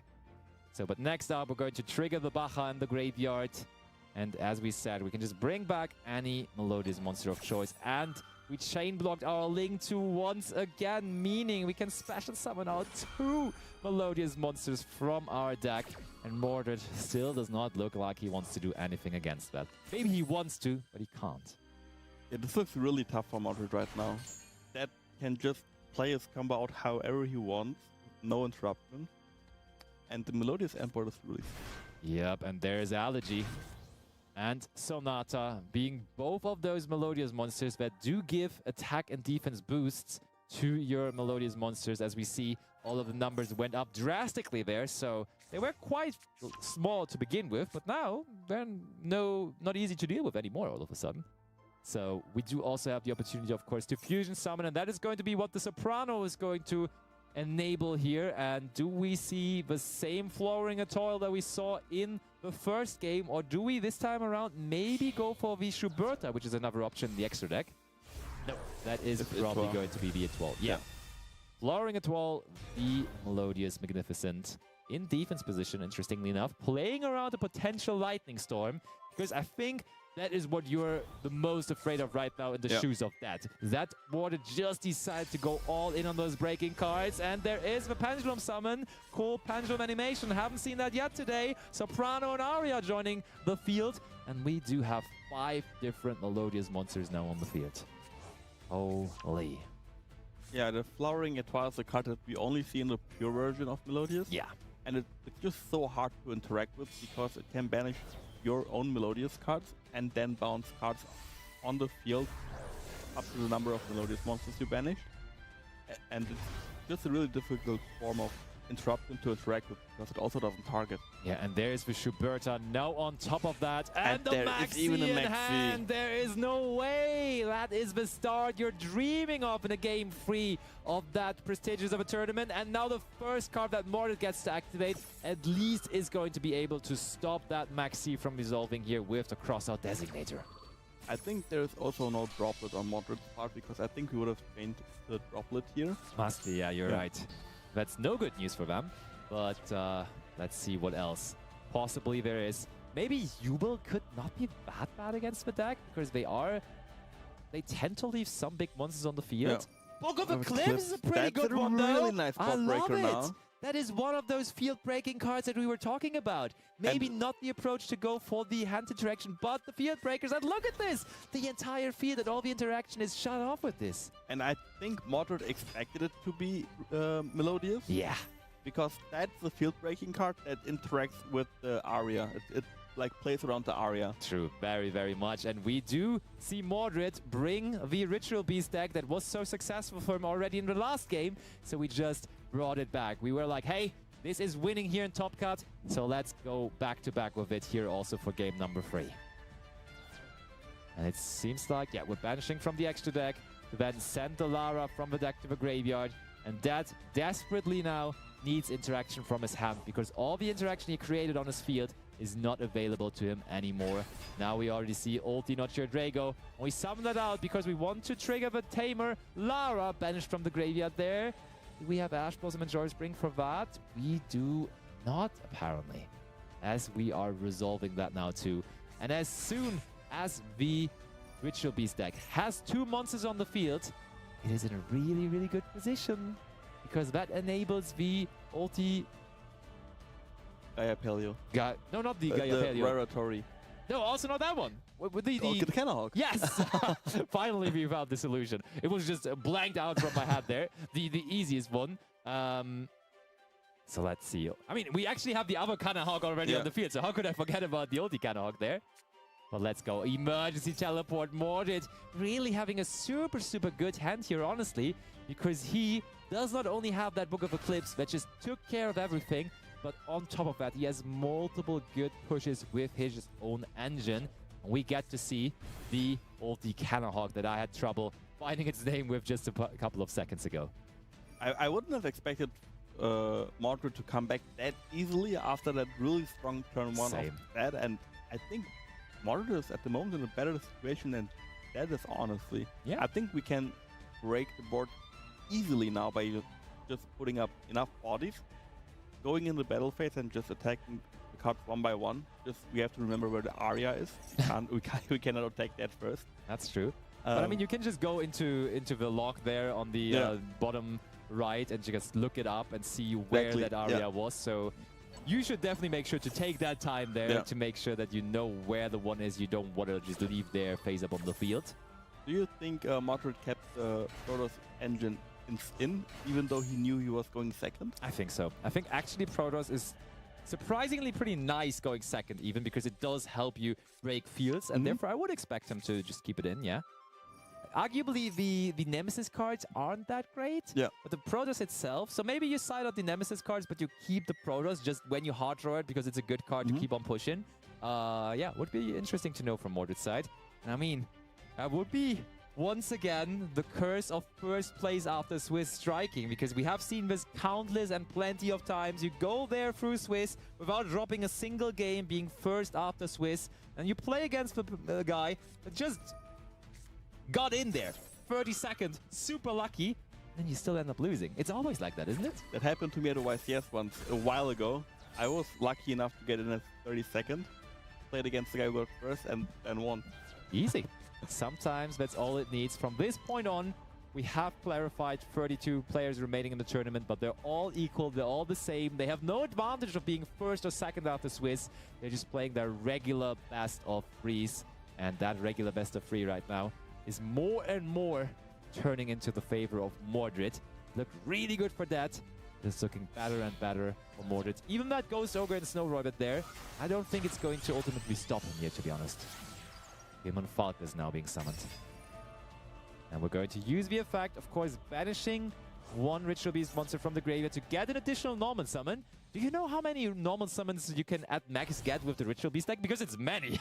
You get so many additional normal summons. I think with your normal summon, it should be 4. Yeah, 4 is crazy. Imagine that. Being able to normal... Oh, wait, I'm talking to a Fluent Breeze player. You know that combat very well. 4 are rookie numbers. 4 are rookie numbers for me.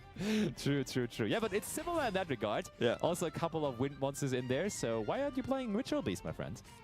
Good question. I think I'll stick to the bird. Okay, fair enough. Even though we're seeing some birds here and there every now and then in Ritual Beast. Yeah. I like my Flandries bird. Understandable. I mean, you definitely brought that deck to its fair spotlight at the World Championships, so no wonders that you are in love with it still. So we are going to see now the effect of Ulti Canahawk resolving, though, and that is going to net us another card from our deck. Steeds actually would be one of those cards where I would expect Mordred to probably take it out for that kind of a scenario here in Game 3, right? Yeah, Because that's a it good doesn't point. really help you ever to play through a field. You can be lucky if you break the field of the opponent, and then you probably are just relying on the monsters that you're setting up, right? I think I wouldn't risk playing Beats going second, because I might just draw it and drawing it. It's just a dead card in hand. Exactly. I do absolutely agree. So we do get out the Spiritual Beast Tamer Lara. And yeah, just like that, another normal summon. We've been saying it, the countless amounts of normal summons. And that is now going to be the other Lara coming out there. And Apelio banishing from the graveyard to boost our monsters. Are we setting up to possibly go into the battle phase here soon? Because we are getting to a point where those monsters are big enough to attack over, but... I think you were right. I think we will see an Infernal Flame Banshee now. Because we kept the engine inside of our deck, which paid really out now. I think it is a risky decision, but if it pays out, you're in a really good spot. And Mordred now, I think he can clear the board easily. Yeah, but I mean, we now have to make sure that we somehow get a light monster onto the field. Oh wait, no, we can just attack into one of the opponent's light monsters and then that goes easily. Oh yeah, that's massive. We're going to see Arch Nemesis Protoss once again, and now in an unconventional way, in a going second scenario, probably going to be a game-deciding factor here. So I think what you want to do here is you want to make sure that the fusion monsters are still being destroyed by battle, because you don't want them to be flipped face up, because they can use their effects again. True, true. So you will attack over them, then the Nemesis Flag can attack the Aria. The Aria will stay on the board because of its own effect, and then you can use Protoss effect on the Aria. Sounds like a plan to me. Sounds like a very, very, very good plan. And now we go on to Ritual Beast Ulti Raratori, Link 4 that is. And that is... I mean, yeah, we don't have to care about getting out the light monster. We have clarified that. We can just use the opponent's light monsters instead. And on we go. Normal summon out the Lara. And that is... You know which card that reminds me always of? There's one monster in the game of Yu-Gi-Oh! That had that effect of bringing something back from the grave. Yes! Of course you knew. Of course, you played back in the day for that as well. Cosmo Blazer in the TCG. I haven't seen that card, I think, ever in Master Duel being used, to be honest. Yeah, I think I haven't seen Wolfbug in a while. Yeah, I always refer to this effect as being a Wolfbug-esque effect. Exactly. It's also one of my favorite cards because it's so iconic to the game. Yeah. And I think to this day, players reference to these kind of effects as a Wolfbug. True. There is now Baja, the Melodious Maestra, being summoned off of the graveyard effect of our fusion monster of the Flowering Atoll, immediately bringing back another monster. I'm wondering whether that was too clever to attack over it, because if we would have just used the Protoss and destroyed the monster through that, they could have not brought out another light monster. So interesting to see that they did decide to just attack over it there. And now, I mean, on the other hand, Baja going to bring out another monster now. Doesn't really matter. Doesn't really matter because we destroyed with the Protoss anyways, you're right. As long as the Protoss resolves, I think even the follow-up that is generating doesn't really matter because he cannot use the cards anyway. That's true. Okay. So there is the Sonata now being summoned from the deck. Attacking over Shuberta. Oh no, not attacking over Shuberta, but attacking into the Shuberta as the defense points are equal to the attack points of Protoss. Main phase 2. Okay. We're just leaving those monsters there face down. And when is the Protoss going to be activated? Not yet. Link 3. What are we going to see here? Appaloosa, I believe. Oh, true. Yeah, it's a Link 4. You're right. There was a Link 2 amongst those. So Appaloosa, the Bow of the Goddess, easily going to be summoned out here. A wind monster. So also no concern if it's summoning it before activating the effect of Arch Nemesis Protoss. Let's now find the light attribute, and we found it. So goodbye to all the light monsters. Oh wait, we can change Shuberta here actually. Which is just going to banish 3 cards from the graveyard though. It doesn't banish itself. Okay, I see, I see. It's not like the Flowering Atoll. Yeah, yeah. Okay. It's always only the combination of them two that would give you the opportunity to banish up to 6 cards per turn, because you banish the Shuberta, then bring it back in the end phase, banish again. But no, as long as the Flowering Atoll is not available, that is not going to be the case. And we're going to banish a couple of cards. That I think there was an emergency teleport among those. Doesn't look too important anyways. We're still going to negate it with the Appaloosa though, interestingly enough. And Protoss says goodbye to the light attribute. And we know what that means for the next turn. no more light monsters can even be summoned out. Mordred has a back row to round things off, and that was quite impressive of a turn. But look at that. Yeah, maybe it would have been better to attack into this, right? Giving that 2 draws. And, activating emergency teleport now in the draw phase here is also very interesting. We're going for... Has to be Lara, right? Yeah, I wanted to say maybe we want to go for a Ghost Ogre, but we're also locked out of special summons, right? Yeah, yeah, true. You can't special summon Ghost Ogre because it's a light monster. I would have liked that idea because Ghost Ogre can also activate on the field. Yeah. We just summon out the Ritual Beast Tamer Elder now here, interestingly enough. Okay, one thing that does make sense with this is we can use Ulti Raratori on Elder and an opponent's cards, and so we don't have to use it on the Raratori itself. So I guess that ends up being alright. Melodious Concerto now being searched off of the Couplé. And now, does that have any way of playing the game here without special summoning his light monsters is the question. I don't think so, honestly. I thought about what we could do to get one more turn out of this and probably run over the Appaloosa. Yeah. But honestly, I think even like a Baguska here doesn't make a lot of sense because of the Ulti Raratori. True, true. That would actually be a good tool if there wouldn't be Raratori, because that would actually just hinder the Ritual Beast deck from playing the game. But yeah, very quickly it would probably be taken care of by the Raratori. But we're first of all searching Cannon, which would be another monster we can just special summon out here. And I mean, the more monsters we get out here, the more likely it is we can attack over the Appaloosa. Ooh. So we probably have to let our Appaloosa go here, right? Because we can't really afford to waste our Ulti Raratori here, because otherwise they're just going to go for... Yeah, they're just going to go for Baguska afterwards, and then all of a sudden it is a threat again. I think Baguska is fine, honestly, because we can use the Ulti Raratori still in our turn, or is it opponent's turn? It's only a quick effect for that effect during your opponent's turn. Okay, then I think I would probably let the Appaloosa go to the graveyard. Ooh. This is interesting. Get rid of the Couplé there. That is indeed very, very interesting there. I agree. So, main phase 2. How can we deal with the Baguska now next turn? Let's see. Does Dad even play Baguska? Is he going to summon it out? Usually it is in there. Yeah, I think Baguska is a very good end field piece of the Melodious deck, but I think it should be there. Let's see. We are also not locked into any attribute or anything like that. Not yet, no, absolutely.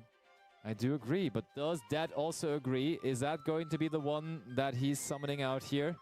I would not be surprised, but of course it is depending on Dad's extra deck, and he built that himself and all alone, so it is no guarantee that there is Baguska in there. So that has to find the answer here now. I mean, how about just leaving those monsters out there? Oh, that's not an Exceed monster. I think that's a Link summon. Is that SP Little Knight maybe? No. Okay, Haggard Lizardos. A card that I personally believe it's really good. I think it tributes itself to draw a card, right? Yeah. And it's a card that we haven't seen at all yet. And I think it's a really good card. Also, I think we're setting this to 800. Yeah. Additionally, I don't know for how long the Haggard Lizardos is applying that attack decrease. Okay, yeah, there's the answer. It's already going back up. I think the idea was just to draw a card here. Yeah. And now we have to deal with the Aria, which is also not easy to deal with for many decks. True, true. Very much. So Ulti Raratori now with the other effect, getting our engine back up and running, back up and ready by adding back the Elder, and then also being able to just normal summon it out right after again for another normal summon if we wish so. Okay. Is there immediately another monster we can normal? I feel like there must be. Also, Amber, shall I tell you something? One thing that might be becoming a factor here is time, because there is only a little over 3 minutes left in this, and Mordred right now, even though very, very far ahead overall in resources here, I want to say, and again, having Protoss as a really strong card available, needs to do damage in the next 3 minutes, because right now, he is behind. Yeah, and the Aria on the field of that is just... It has to carry, basically, because it's the only protection that we have at the moment. We have one face-down card, which I think would never be enough against Mordred's board. So the Aria has to stay on the board. It has to stay until that next there on the board without losing any life. Yeah, okay. And Not even Mordred 2 minutes and 30 seconds left. is putting up an army of Ritual Beast monsters up at the moment, and we are using Arch-Nemesis Portals Calling Light again. Yep. But So, and there is the droplet. I was man. just going to say what happens when the Aria cannot be destroyed by an effect. Does the portal still resolve? But it doesn't matter because we have the Forbidden Droplet on the Aria. So it will get destroyed. We are locked out of summons once again. And I think here Mordred has to be fast, as you said, because we're short on time. Get the damage in. And I think that's not quite game yet. With the Apelio, I'm pretty sure it is. And we do have enough time still. Roughly 2 minutes before the end of this round. That is going to be, in fact, not even alive anymore here for this game. So Mordred will be moving on with a combination of his Jubel deck in the first game. Oh, okay. Mordred, are we just going to go for Gaga Cowboy now, or what are we trying to do here? That would be in style if you ask me, but it's still risky, isn't it? Wait, he did just not attack with one of those, right? He didn't attack with the Apelio. Yeah. Mordred is a funny man, let me tell you that. So maybe he just wants to give us a bit more of a show here. Oh. He's linking, so it's not Gaga Cowboy either. IP maybe? He just Bagusta himself? Just Aspi Little Knight, okay. It's odd that we're not going for a game here, but I feel like, honestly, it doesn't really matter, because what can you summon? In 45 seconds and without any light monsters. I don't think anything. Normal summon, cannon from that. And is that maybe just going to be our own way of ending this by attacking into one of our opponent's monsters? It is. That is leaving on his own terms, meaning Mordred is the winner of this top 32 match and also the first person advancing to top 16, of course. Mordred definitely likes to switch things up, and indeed he showed that to us here in that feature match specifically by switching from the Jubel deck to then back-to-back games of Ritual Beast. And we were both surprised that it was Ritual Beast for the third game, but it really made sense, right? Because that deck naturally plays Book of Eclipse, plays Forbidden Droplets, so it just makes sense, actually. Yeah, Ritual Beast likes to play Field Breakers instead of a lot of hand traps. Honestly, I didn't see that coming. No. I know for a fact that Mordred has a variety of decks that he can play. Also, he can play them all really well. Absolutely. So we could have expected that maybe. Yeah. And funnily enough, he was the last one to make it into top 32, and now he's the first one to make it into top 16. What a legend. The curse hit again. Like this, what strike a again. legend. Mordred can just not be stopped. Yeah. He is into top 32. I think yesterday he also had a team entering for the 3v3. It did not go that well. I think he lost in top 32 already. Top 32 this time was not his stopping point. He's still advancing. He is going to go into top 16 now. And I mean, now it really starts, like, reaching top cut already. You're very happy. You're like, okay, that's very cool. But now, top 16, top 8. When does it get really, really interesting for you? When do you, like, feel already that something is possible for that day? Do you have there a landscape where that would be the case? It honestly always depends. Of course, you always want to win. But then again, everybody wants to win. Yeah. I think when you're thinking about, like, really about winning. Oh, it's not good, right? Yeah, it's right before the final, and I can only talk from my experience. Whenever I'm in a situation where I might get nervous, and I'm not getting nervous, and I'm more like, I'm usually getting nervous a lot, but sometimes I'm just chill. Yeah. And I lose every time when I'm not nervous. So I think, and the nervosity starts like right before the final, I feel like. Right before the finals. Like top 32, of course, topping is always nice. Exactly, yeah. And then it's always one game at a time, so top 32, top 16. And it still feels natural, but once you're in the final, once you're playing for all of it, it gets nerve-wracking. Yeah, but we had the discussion yesterday a little bit that probably the moment you start thinking about things that are outside of the game, it's just not good, right? Because you can't control what's outside of the game. You can't control whether you're going to win. It's either going to happen by you playing the game well, or it's not going to happen because your opponent played better than you, or you got a little bit unlucky. That can also always be a case as well. But you just shouldn't be focusing on that. just rather focusing on what you can take control of by playing the game the best you can. Yeah, you should only focus on yourself in that moment, and you should be aware of your abilities because you made it all the way into the finals. You know, you should know what you can do. And I think if you manifest that thought, I think you are not considering anything else what's happening like next to you or behind you.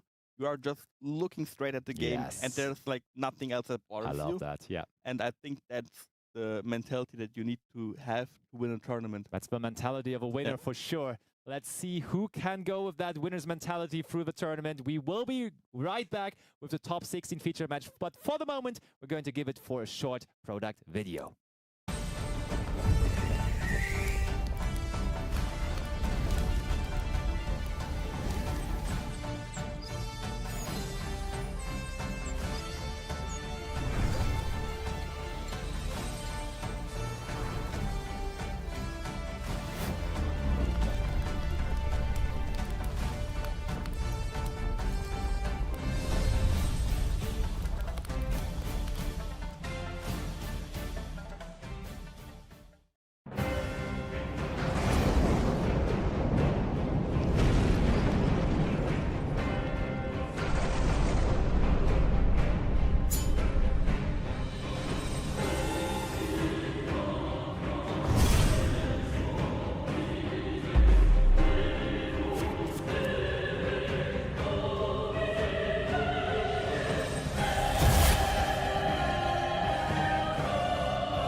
And there we are already again. Back again. Going quick, going easy. That is the lovely environment of top cuts. It is not that many games to be played anymore at the same time. For top 32, it was only 16 matches. Now we're going down to 8 matches being top 16. And one of them is going to be our featured match, which immediately is going to start. And we're going to see one of your World Championship teammates. We're going to see Quantel, who's still in there. Hero Quantel going second, unfortunately. I wonder what he's playing. I think he was really keen on the Ritual Beast strategy this entire tournament. And I mean, we just saw on top 32 how good the Ritual Beast deck is at the moment. But for now, Quantel is going to be sitting there watching Sour Donut going to be resolving the Diabelsa Black, which after already starting with Wanted. So we do not only get our Snake Eye engine going here, but we also already have the extra draw available. And now we are revealing that this is not just a regular pure Snake Eye deck, but the Fire King version of it. It seems like we already drew the Sanctuary and we don't play the Quick Play spell? Oh, looks like Skyburn is on our deck. Yes, you're right, yeah. Or Skyburn is another card that might be in the hand. That would be an unfortunate start, honestly. But we discarded the Infinite Permanence for our Diabellstar. And there is the Nibiru. And that's one of the matchups. That's one of the matchups we talked about earlier, where the Nibiru, the Primal Being, is just so strong going second. Do you think Quantel knew what he's possibly up against? Because that really is a card that's dangerous to play at the moment, but Quantel decided to play it here right now.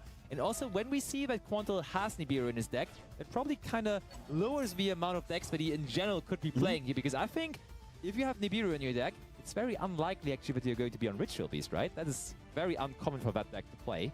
So let's see. Honestly, I can see Quantel being on Tempide Dragons. I know it's also a strategy that he likes a lot. True. And also, Quantel is someone who's aware of his surroundings. So I can't imagine him knowing beforehand what Donut is playing. So he might have put a Nibiru in his deck, where usually he wouldn't play triple tactic talents. Are we looking? Do we see now also what Quantel is playing? Yeah, we are. We do. Let's have a quick peek, and we're all seeing it together. It is Dragon. And there's a lot really of strong hand. Yeah, it is a really strong hand. I think here you just get rid of the Harpy Theraduster, because the Hydra will get you to the Kaiman. The Kaiman is basically any other card, and the Genroku will also get you to the Hydra. So I think all of the cards are doing the same. Maybe Kaiman as well, though. I think Kaiman might be the best one. Hydra, interesting here. Very interesting indeed. I mean, maybe we have Ash Blossom and Joyous Spring ourselves as Sour Donuts, so we have an answer to the Sangen Kaiman. And maybe then also Call by... Wait, no, we could have Call by the Grave. No, we don't have, though, because we didn't set it there. Interesting. I think it had to be the Sangen Kaiman if we go for an engine card, because the Hydra, the Kaiman is whatever monster, the Genroku is whatever monster, and the Hydra is only a Hydra. And the Hydra is Hydra, yeah. Philosophical way of saying it for sure. But there is Vaponix now, first of all, activating with Senpai Phase. And let me give you a little bit more of a background here. I think Quantel exactly knew what was going on here with Sour Donut, because one of his teammates from yesterday has also made top 32 of this tournament, and then in top 32 lost to Sour Donut. So one of his teammates from Quantel was actually facing Sour Donut last round, so Quantel probably has information, like all of the information that he needs to play against Sour Donut here. That's a good point. Yeah, I can see that happening. I can see that happening. Now we have Feather Duster in hand that we probably don't want to use because we would trigger the Fire Centenary, which would trigger the which would pop a card in our hand, which would trigger the Garunix. Yeah. But we do just head into the battle phase here, first of all, testing the waters with Sengen Kaiman being activated. And there is a Maxi, which, as we know, is not the craziest card to ever have against the Tenpai Dragon deck, though. With Chaining Genroku denying one of those draws, and that does resolve here. I think things are looking good for Quantel being in the battle phase here with the explosive Tenpai Dragon strategy. Yeah. I mean, he promised it to you, right? He said yesterday I couldn't do it with my team, but today, watch me win it all. Maxi, the card that is always meta defining, it will probably get Donut a lot of draws this turn. But what are you going to supposed to do with the cards when you're losing this turn? So that's always the double-edged sword that you have playing Maxi against Tenpai. Indeed, searching the Fadra. Probably trying to summon out that Fadra right away as well, and there it is. Oh my. Now it's a really, really tough spot to be in. The Chundra will special summon a Hydra so we don't get any battle damage. Yep, activating there. Where is the Hydra? As we said earlier, Hydra is Hydra, and Hydra is now on the field. And it's probably going to bring the Sengen summoning also to the field, right? Because that just makes it easier to then, with a potential Trident Dragon, end the game even quicker. So, as you said, no battle damage. We keep on attacking just to make sure when we go into Biden Dragon that would be able to activate in the graveyard. But I think we already now are on 3 attacks, so that's nothing to be concerned about anymore. I also feel like there's no hand trap that would help us out here. If we go for the Sangenpai Biden Dragon with the Chundra and the Hydra, and maybe Donut has a DD Crow, which is also really popular at the moment. Yeah.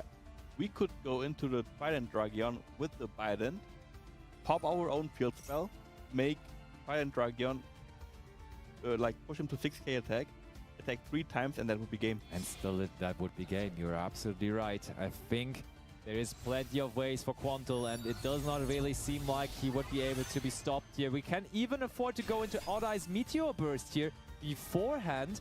Now the Fadra wants to Synchro Summon. Oh no, we didn't use. We haven't even revived yet. So, oh yeah, we're just protecting with the Meteor Burst, and now with the Fadra and the Chandra, we can just easily, with these 2 alone, climb up into a Trident Dragon, right? Yeah, true.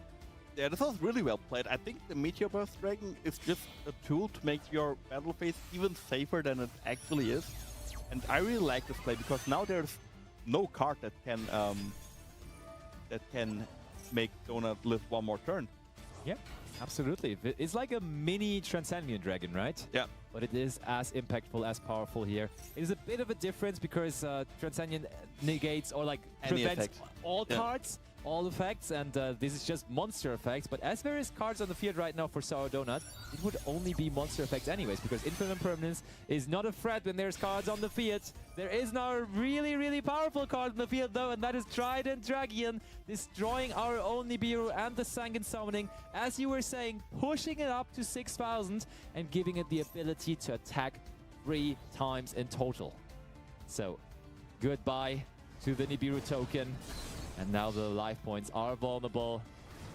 Left and right for the final blow. Quantel is going to go up 1-0 here in this top 16 match. So he has not been lying to you. He's really trying to do it today. He's really trying to win it all today. I told you, he's the best. I think he's simply the best. He's just gonna win. He's simply the best. It's that easy. Now for game number 2.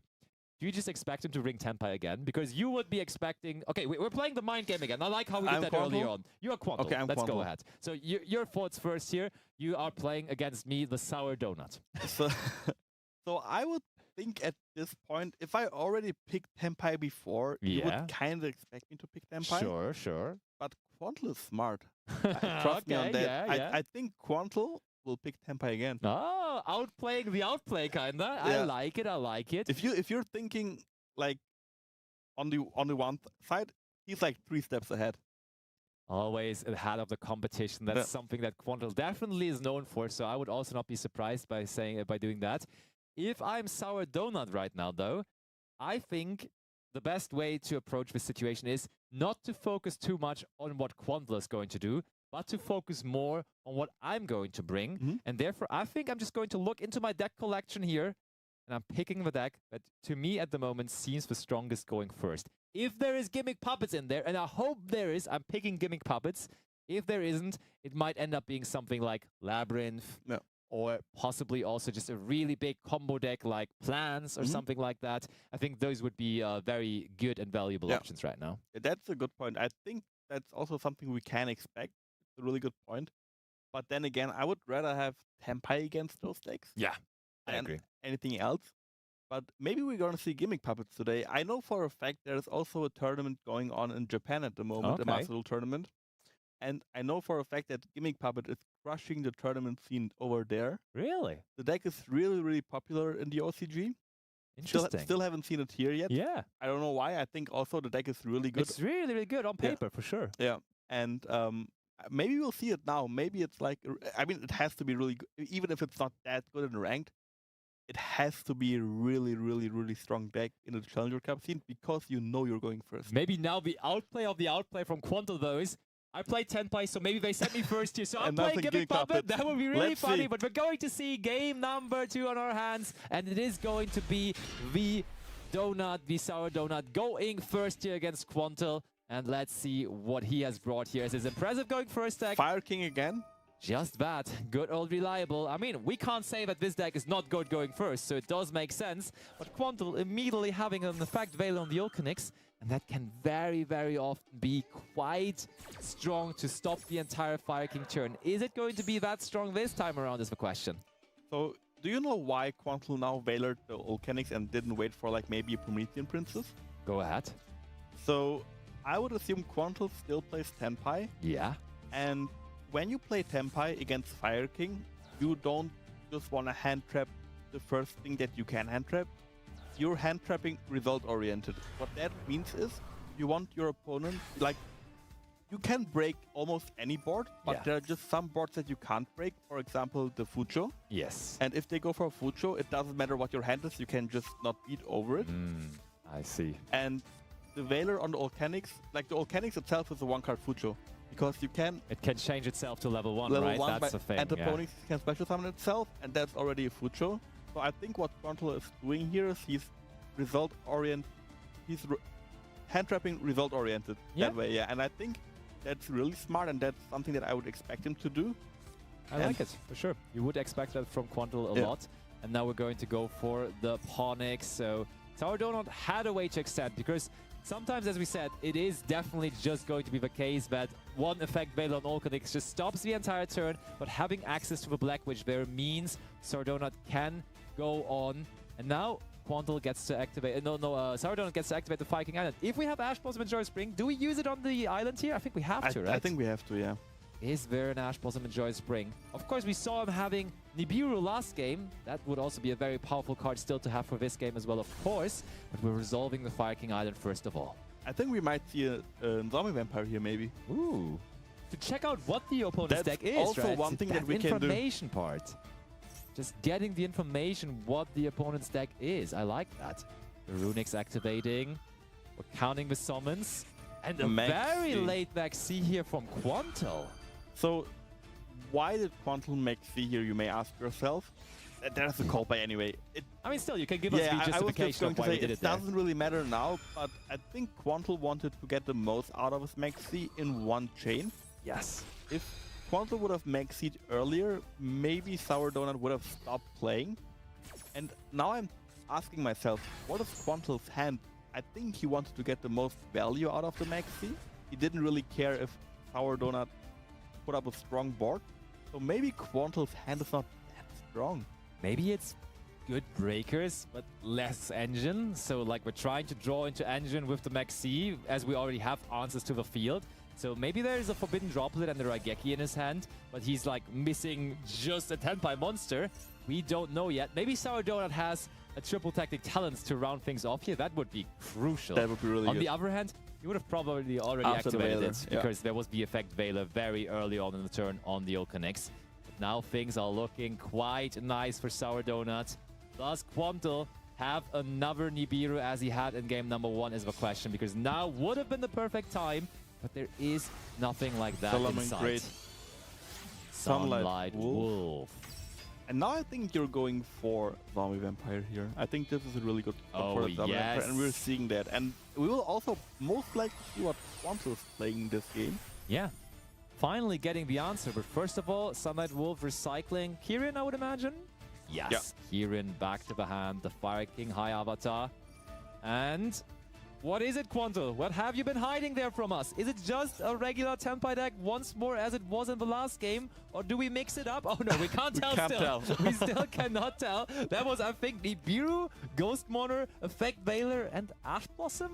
Diddy Crow. DD Crow, okay, DD yeah, Crow. I mean, almost the same. But that's funny because that still is not giving us any information. And But we on got Sour the Donut's Snake side, Eye we Ash. got the Snake Eye Ash, which is maybe even more so important here because that now gives us again the option to go into Fuko if we want to, really. And I think that that's something we have to do now. Yeah, I think agree. if you see that many hand traps, you could assume it's Tenpai. Also, Quantel really wanted to make sure that Donut cannot go into Fucho earlier. So I think the ideal end board here is probably, we have Kirin in hand, which is really strong. You were going for Promethean Princess, but before you have to go into the Fucho. So you go into Fucho, link the Sunlight Wolf and the Zombie Vampire off into a Princess. Yes. Bring back a body. I think it doesn't really matter. Oh, hold on. We do go for the link free first of all. Okay, okay. I think, Leaf yeah, and Princess. we can still go into Fucho. We can This just is bring just back a level 1. Ambloel and Fucho, right? At Yeah, the end I of the day. think we're ending on Ambloel and Fucho. Yeah, that definitely is still possible, as we can just go for the Ambloel, or like we bring back a level 1, then go into the Ambloel. Oh, hold on though, we're not done yet. We just go We Snake can, Ash we can effect. still do it. We We didn't can go still through do it. Flamberge, right? Yeah, we can still go for Flamberge, link off the Princess and the Flamberge into an Ambloel. And then we even have more opportunities, I think, Yeah. because we have one more link material than available to us. I think we might just keep the Zombie Vampire, honestly, Yeah. for next turn. Yeah, exactly. I think we have the luxury of doing that. Look, Snake Eye Oak has not even activated its effect yet, so that could even be an additional... We could also go IP Masquerena here, actually.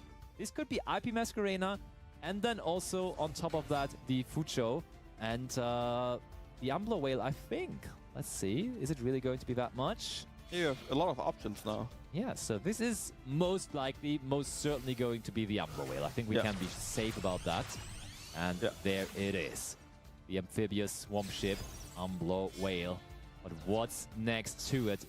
We give up the Flamberge Dragon, so this does seem like IP Masquerena. Yep, there it is. And we have not even triggered the graveyard effect of Flamberge yet, so we will actually, as I said, end up on IP, Fucho, and the Ambloel if we have Fucho on our extra deck, right? That is a question to ask, because it is not a no-brainer to have that card in your deck, but when you just lost to Tenpai in game number 1, I would advise you to throw that card in there. Look at that though, we're linking all of our monsters off, so there is no Fucho coming our way, but instead Appaloosa, Bow of the Goddess. And now the additional draw in the end phase. Oh, not in the end phase, in the main phase still. Oh my. Sour Donut. Does he maybe now add a skill drain? An anti-spell fragrance? Things like that. It could be a floodgate. It could be a floodgate. Also, I think what could have been really strong is Silhouette Rabbit here. Oh, you're right. It's a card that we haven't seen today at all. I think we saw it yesterday. It's a newly released card on the Friday. And that would be a really good card. Oh my, look at that. We could have not dealt with the Fucho, but that Infinite Impermanence on Appaloosa immediately bringing it down to 0. Good start for Quantel. But does he have his Tenpai Dragons available to him? DD Crow as well. I think Quantel might just be showcasing us his entire hand now. Just showing, hey, yeah, look at this. The first 12 cards out of my deck were all hand interactions. Okay, DD Crow on the Promethean Princess. Is there a monster? I think we still have too many interruptions. Oh! Fenrir, it's the first Fenrir you've seen. True! I think Fenrir on the counter up weekend. to 1, yeah. Fenrir special summoned. We can't use the Promethean Princess on it anymore, but that's a really good card because that kind of forces out the Kyrian as well. Because we can't just let them go into the battle phase yeah, here. if we let them go into the battle phase, they can attack the Appaloosa, use the effect on the Amlo Whale, and out of a sudden the entire field is cleared. Yeah, and there would not be any fire monsters on the field. Oh, we let them go into the battle phase. That is risky here. I would assume we have a fire monster in hand, but even then it doesn't seem that good to let him go into the battle phase, if you ask me. Amlo Whale is gone now. And that's also going to be 2,400 points of damage on top of that by clearing the Appaloosa here. Just like that. I mean, you're right. There has to be another fire monster in hand. There is no other way. Main phase 2. The thing, though, is now Fenrir can somehow interact with the Kyrian as well, right? Oh my, it was Tenpai, but decided just not... Oh, it's not a tuner right now. Okay, no, it's not a tuner right tuner. now. I was afraid of an immediate Baron the Flood. That could have been massive, but that is not a tuner for the moment. Interesting to see how Quantal just decided to use his Tenpai deck here in an unconventional, different way, and also, in the first place, include Kashtira Fenrir into his Tenpai deck. We don't see that every day. Yeah, Kashtira Fenrir is a card that's really good going second. It is a, I wouldn't say a field breaker, because it's also like an engine piece, but it's kind of like a pseudo field breaker. Yeah. Your opponent has to get rid of it as soon as possible when it hits the field, because if he doesn't, it will definitely banish a card for free. And I'm pretty sure it's only the Fenrir that he's playing, because he didn't use the effect of Fenrir to search another Kashtira monster. Sure. Yeah. Very, very fair point. And if the odd moment happens that your opponent lets you start with your Tenpai deck, having a Fenrir then is pretty nice as well, right? Yeah. Just having the ability to higher the ceiling of your end field with that Fenrir is pretty good. Put up another form of interruption. Really good, yeah. So we do go now. Is that immediately the seals, or do we go Bident? We do go Bident first. Fair enough. We want to have that set up in the graveyard. I'm wondering what the set card for Sardonat is. Oh, there's your answer. It was Dimensional Barrier the entire way. Maybe that is why we didn't go for Fucho, because we thought, hey, we're somewhat safe from the Tenpai Dragon deck anyway, so I don't really care about the Fucho. So in the combination of Dimensional Barrier, I think the field makes a whole lot more sense. I agree with you, but I have to say, if I'm Quantal, and I'm pretty sure if I ask Quantal now for a deck list, there is a Violantis in his extra deck and a Raging Phoenix. Fair. Because he expects his opponent to side in Dimensional Barrier. Yeah. But by putting those two cards in his extra deck, he can make sure that he can win even through a Dimensional Barrier. So I think the Fucho still would have been right to have. Absolutely. So, Sour Donut at least gets another turn, which is already a win when you're up against Tenpai. And Fire King Island also survived the turn, meaning we get to now destroy the Kyrian. And then Kyrian is a perfect way actually to play around the Fenrir here, because we will be able to destroy the Fenrir before a monster effect even is resolved. Yeah, and I think this should be game even this turn. The Garunix will special summon itself, pop a card. The Kyrian will pop a card, special summon the Arvata from hand, so we are even safe against the Bident Dragon in graveyard. And I think this is just too much to play against as Quantal. It could be the case, because you don't want to draw it going second. Yeah. But I think going first, it's a card that you would want to search, I guess. Yeah, I like it for sure. It does make sense. And it's going to be searched here. It's going to be questionable whether it is going to be activated this game, because this game is probably not going to go on for a whole lot longer than this turn. It is usually the Tenpai Dragon strategy, winning games in one turn, but it might here in this case be Sour Donut and the Snake Eye Fire King deck instead, lining up with a decent amount of damage here.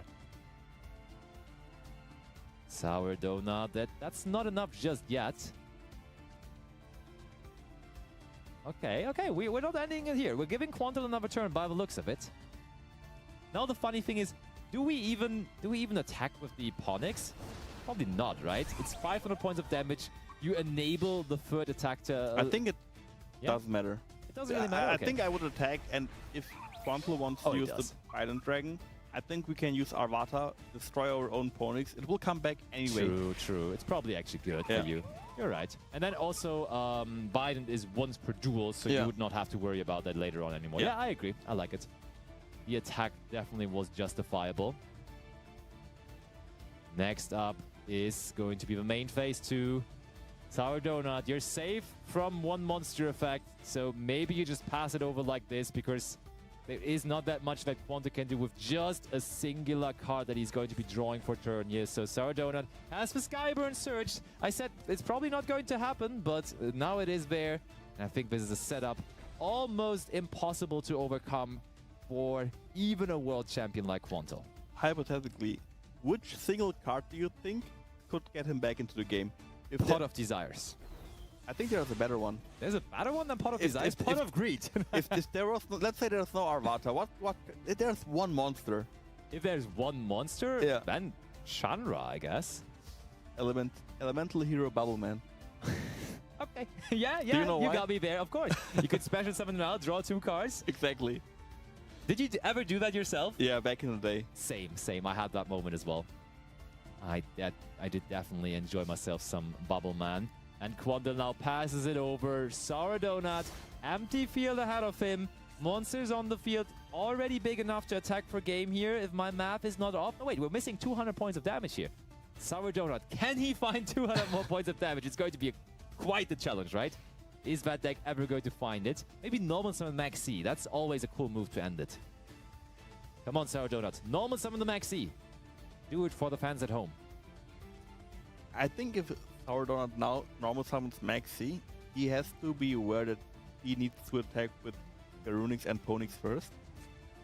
He normals Max C. He heard me. Let's go, Sour Donut. You're the best. You're my hero.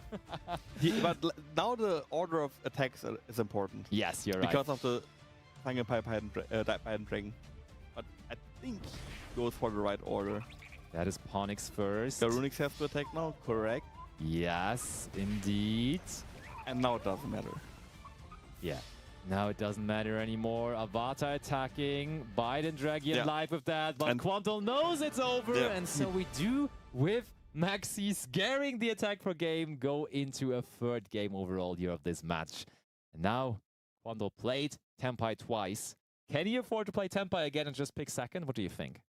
Are we doing mind games again? Okay, let's go. You So start now. Okay, so I'm Sour Donut. I'm playing against the world champion Quantal. I have won the last game, so they will decide whether to go first or second. So I will rely on the fact that Quantal is a smart man. And I think Quantal just wants to outplay me, so they will go second again. You will go second again and play Tenpai. So I'm just playing a good going first deck again. I'm playing Snake Eye Fire King again, expecting you to be on Tenpai again, actually.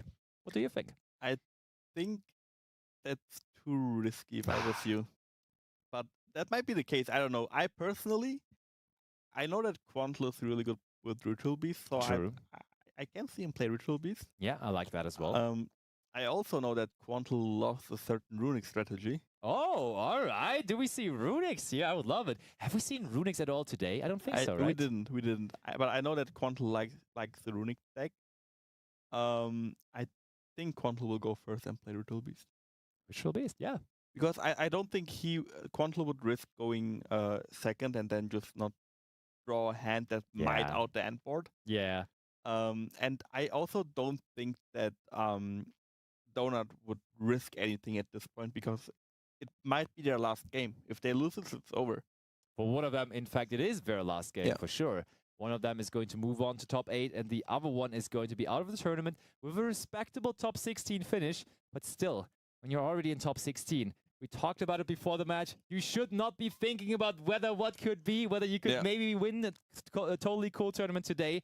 But I think now, being close to top 8, You your want to head be in top starts 8. spinning. Yeah. Your head starts thinking about stuff. And maybe not for Quantal, as he has been in this situation plenty of times Yeah. before, but I'm pretty sure for Sour Donut, he will be thinking, okay, that is really a very important game here of my life because I'm playing the World Champion and I'm on the edge of advancing to top 8 of this super special Challenger Cup.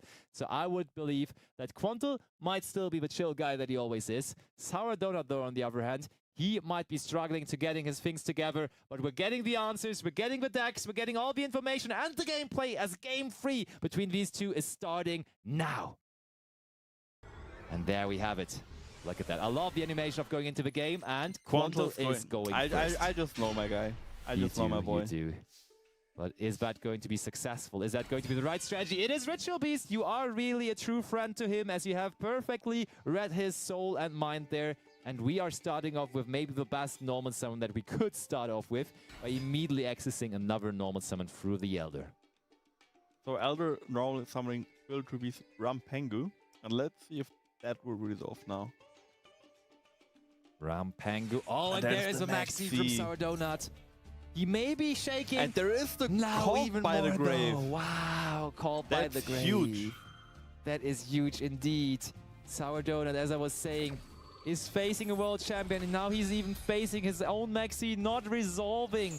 That is not the situation you wanted there. But Quantel is even feeling better now. He is feeling perfectly fine, being able to special summon as many times as he wishes now. Sending Lara to the graveyard, immediately enabling ourselves again the ulti Noche Drago. And by banishing the Lara from the graveyard, that would be even better because we get to trigger the graveyard effect. Or no, then the banishment effect of her to special summon out another one. But first of all, first things first, Ritual Beast. Ulti Canahawk. Are we going to go chaining 1, chaining 2 with both effects? Of course we do. I love this. Ulti Canahawk, I think I've seen it more often chaining both of its own effects to each other than just using one of them. It's always like that. So let's assume Quantel gets to the point where he can summon the Arch Nemesis Lord Protoss. Yeah. What would you call? Oh, that's another good one. I think this one is just fire, probably, though. It is very prominent that he might be on Tenpai. He has been playing the other fire deck, Snake Eye Fire King, the entire time. So, Drawn Lockbird is really interesting here. It's really good against Ritual Beast, actually. As we have just seen it in game number 1 between these two, this deck just consistently resolves that ulti Canahawk that we just saw resolving. We actually saw it resolving 3 times, and now after the first search, we're already drawn and lockbirding, meaning no more searching at all. Also, having drawn Lockbird and Maxi in the opening hand is an interesting dynamic because the drawn Lockbird nullifies the Maxi. So I think Sour Donut's plan was to draw a few cards off the Maxi, and then where it would hurt Quantel the most, he would have drawn Lockbird. Yeah, and maybe he wasn't even super unhappy about the call by the grave on the Maxi because he knew Drawn Lockbird would have conflicted with that card anyway, so he was alright with it. And one more thing we have to mention regarding the Drawn Lockbird, we have been theorizing about the Protoss, but Protoss, if it's not already in the hand, will not be able to be searched out here. So that Drawn Lockbird here for Sour Donut might be massive and might be the reason how he could be winning this third game here against the one and only Quantel. Apelio now summoned out, banishing the Rampengu for the effect, boosting our monsters. Why not? Probably not going to matter on the first turn where there's no battle phase. I think still you nice just to have. want the monster in the banish pile instead of the graveyard. You're so right. I think that's why we're doing it. For sure, for sure. But now, without searching, because of Droll and Lockbird, how do we even extend from here? How do we even go any further? I think Quantel right now is actually just thinking about that himself, because Droll and Lockbird, what would you say overall currently in the format? How popular is Droll and Lockbird? How often do you see it in ladder? How often do you see it in the Challenger Cups? Is it a format where it's very common, or do you see it rather rarely? I think it's rather rarely, just because it's not that strong against Tenpai. Agreed, agreed. But against certain matchups, it kind of feels like Nibiru to a certain point. Agreed, agreed. Because it's really strong against those decks where it's good against, but also really weak against some other matchups. So I think if you could assume that you're playing against Ritual Beast, for example, which I think Donut actually read, I think he made that call right. I would put Draw and Lockbird also in my deck. Yeah. I can also see a Nibiru also in his hand still. That also makes the combination of decks that Quantel is playing even better, right? Because Ritual Beast and Tenpai, they are so different from each other, not only in the going first and going second approach, but also in terms of what cards they are vulnerable against. So if your opponent makes the call to bring in the Beavers and Droll and Lockbirds into their deck, yeah, have fun when you're then on the Tempai strategy, right? And on the other hand, the other way around, Ritual Beast then is super, super unvulnerable to Ash Blossom and Joy Spring Vaders and things like that, where sometimes Tempai would be struggling against those. So it's really good to see that Quandle has found those two decks working together with each other, being so different from each other as well.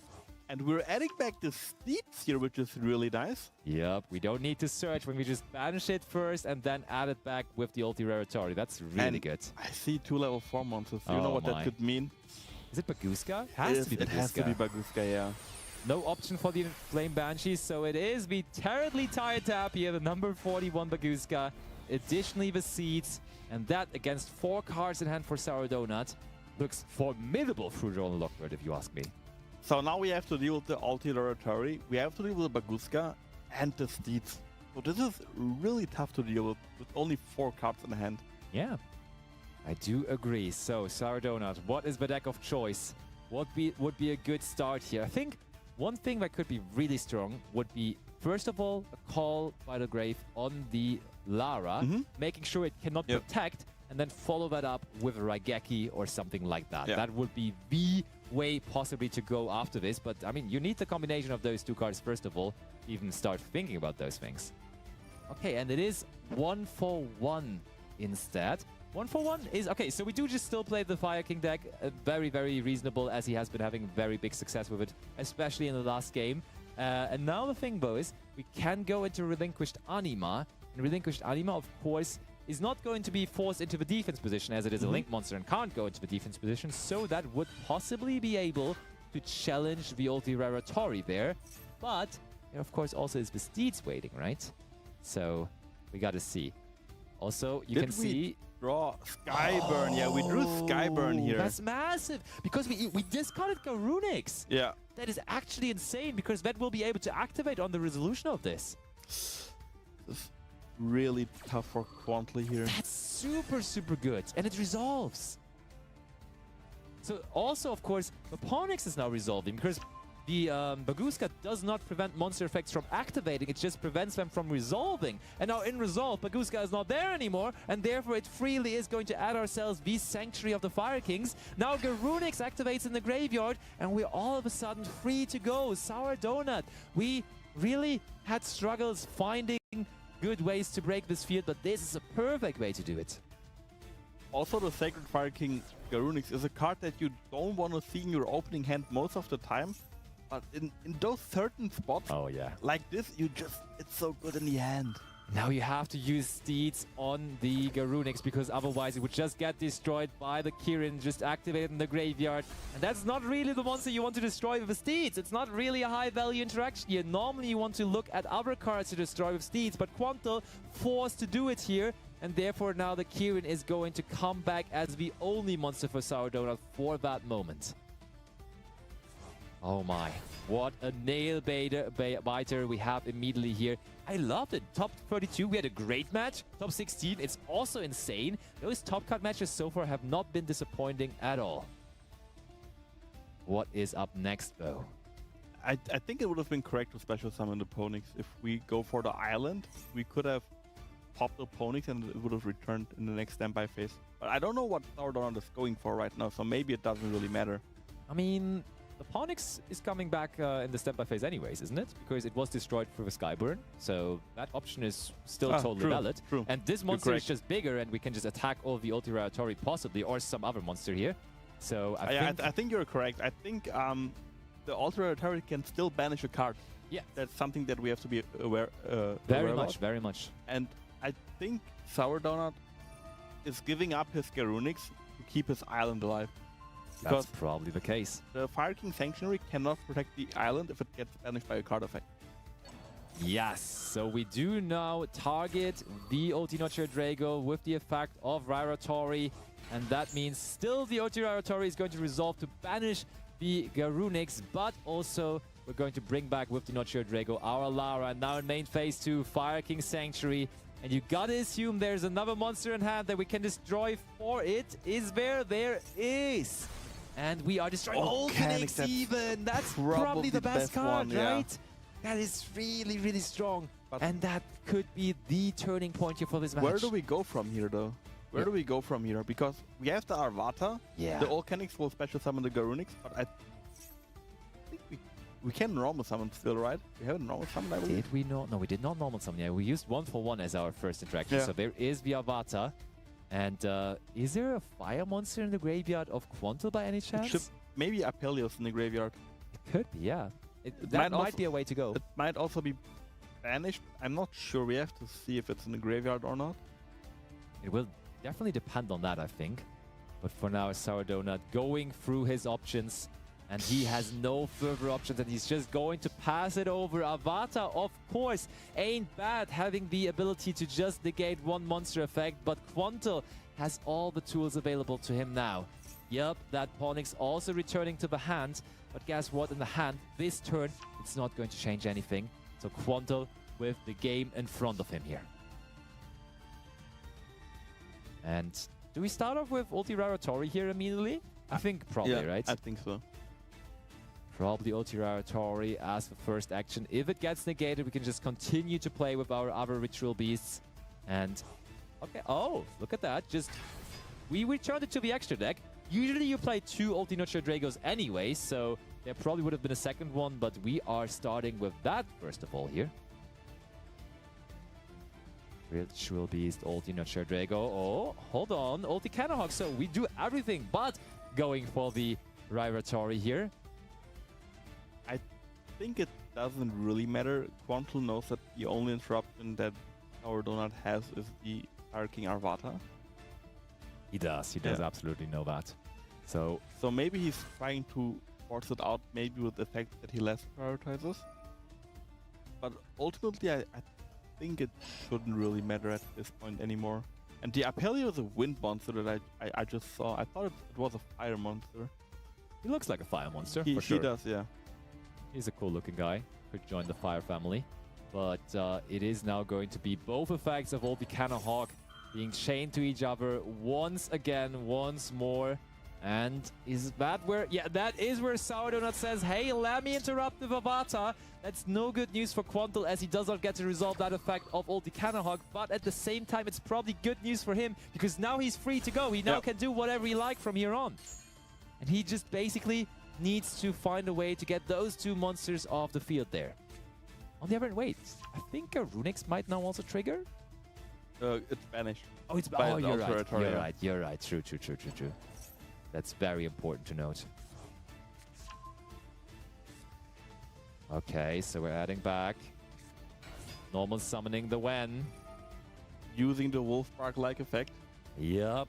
The Wolf Bark technology is being applied once again. Bringing back... The good thing about it is, though, is we cannot only go after cards in the graveyard, so it's an advanced Wolf Bark technology because we can also bring back banished monsters, and that is what we do by bringing back the Ritual Beast Tamer Windar here. Spiritual Beast, even. Rampangu normal summon now as well. Look at all those monsters. Quantal in control once again. And now I think we're going for the Infernal Flame Banshee.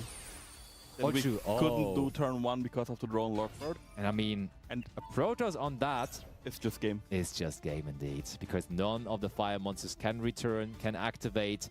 We don't have to care about Garunix coming back in the next standby phase as Quantal tries to not make another standby phase happen. We are setting up here with those motions. Where is Protoss? We need to make space for Protoss here, first of all. There is not even a single monster zone free right now for Quantal, as he has the luxury of summoning out all those Ritual Beast monsters. There's Protoss. Oh my, if Quantal can really make this happen today, I gotta once again lift my hat to him. Like, that is just... He called it. He called it even. Announcing it beforehand and then just running through that kind of a tournament, that kind of a big tournament, is just massive. Now, Quantal, please don't use the effect of the SK Little Knight.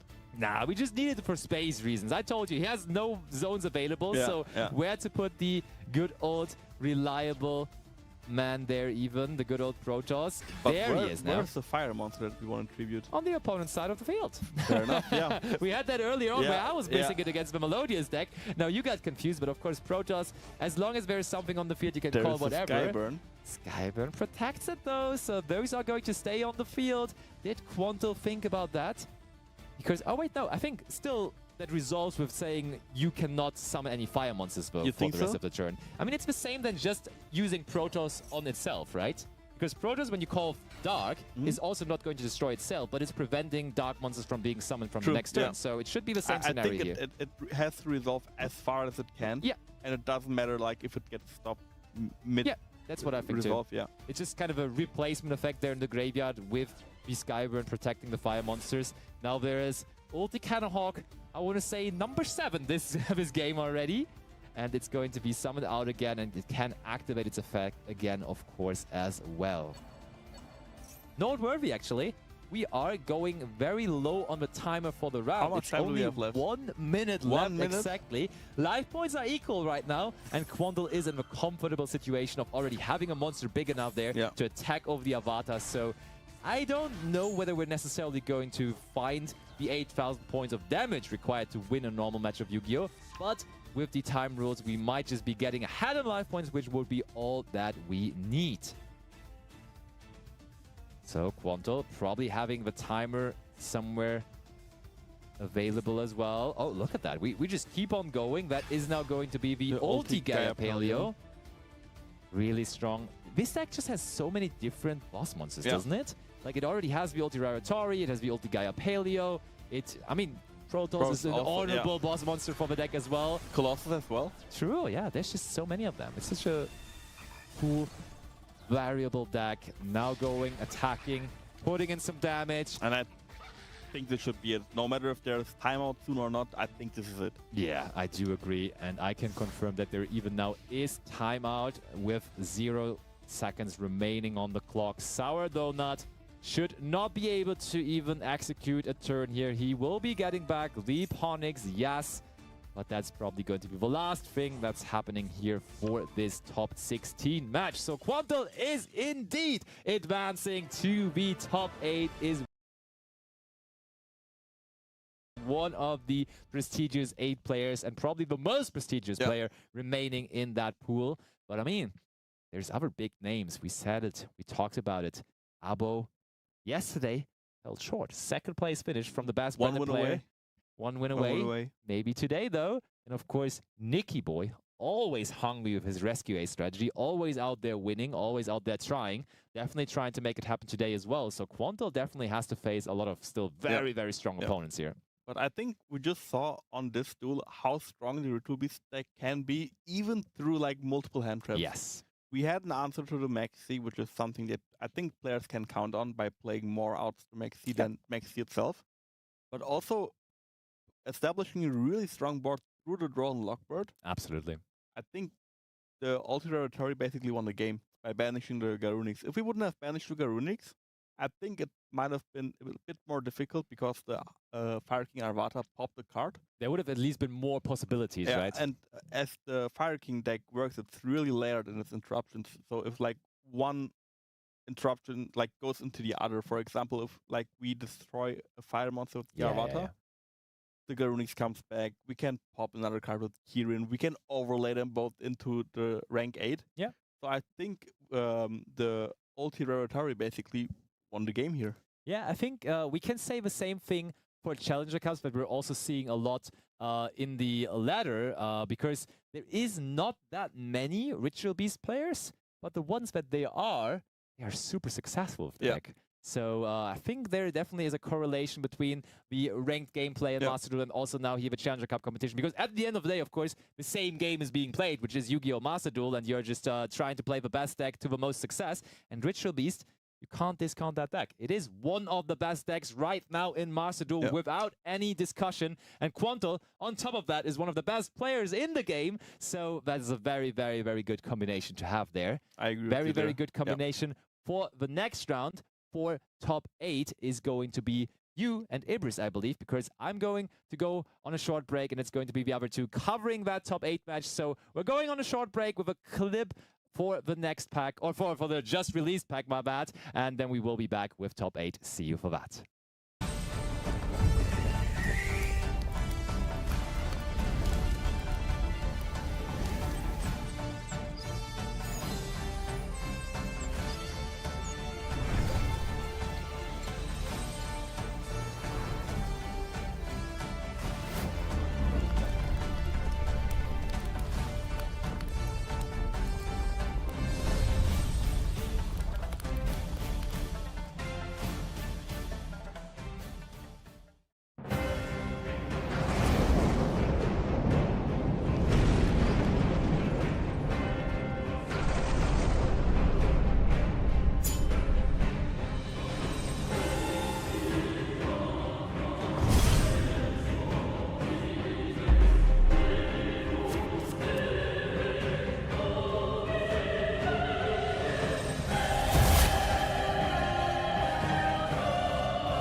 And we are back with the top 8. Now Ibris by my side. Hello. Hello. We are now featuring someone who was this close to winning yesterday. Who can it be? Who's still in? Abo. Ah, And I think I already know what Abo's gonna play. I think branded? probably. Yeah. Yeah, good I chance. I think there's only one strategy that we can expect here, and it has to be branded.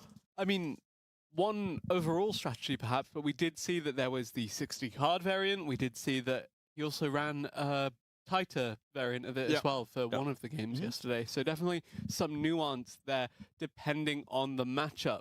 I think he's going to run the 60 card variant because I think for a game 1, it is the safest pick because going first it has the higher ceiling. Yep. But also going second, as I said yesterday, can just break any board. And I think that you don't know if you'll go first or second. You might want to play those powerful cards in your deck to break the boards going second. Let's assume Abo loses game 1 and he picks to go first. Okay. I can see him switch over to the 40 card variant to just have like the most consistent plays available. Yeah, so you value the consistency in setting up the disruption from the 40 card variant on that first turn, whereas if you're going second, you prioritize actually having the removal options available Exactly. through that 60 card deck. Yeah. And I think that would be something that I would consider. And I think Abo knows that. I think if there's someone that knows what to do with Branded, it has to be Abo. And we can go straight into the game. Let's see if he even plays Branded. Maybe it's Rescue Ace again, as yesterday. Let's see who Branded starts or here. Rescue Ace. Either way, we're in for a show. Abu Hamad actually going first this time, as you said. That does indicate that we maybe see the 40 card variant, but half the deck to the graveyard here.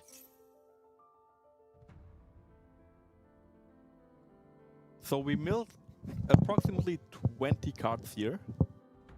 And other than a tier limit strategy, it's not like that we have like a huge wave of chains. In a tier limit strategy, usually you trigger all of your tier limit monsters and the spell and traps. The Trivicama as well, of course.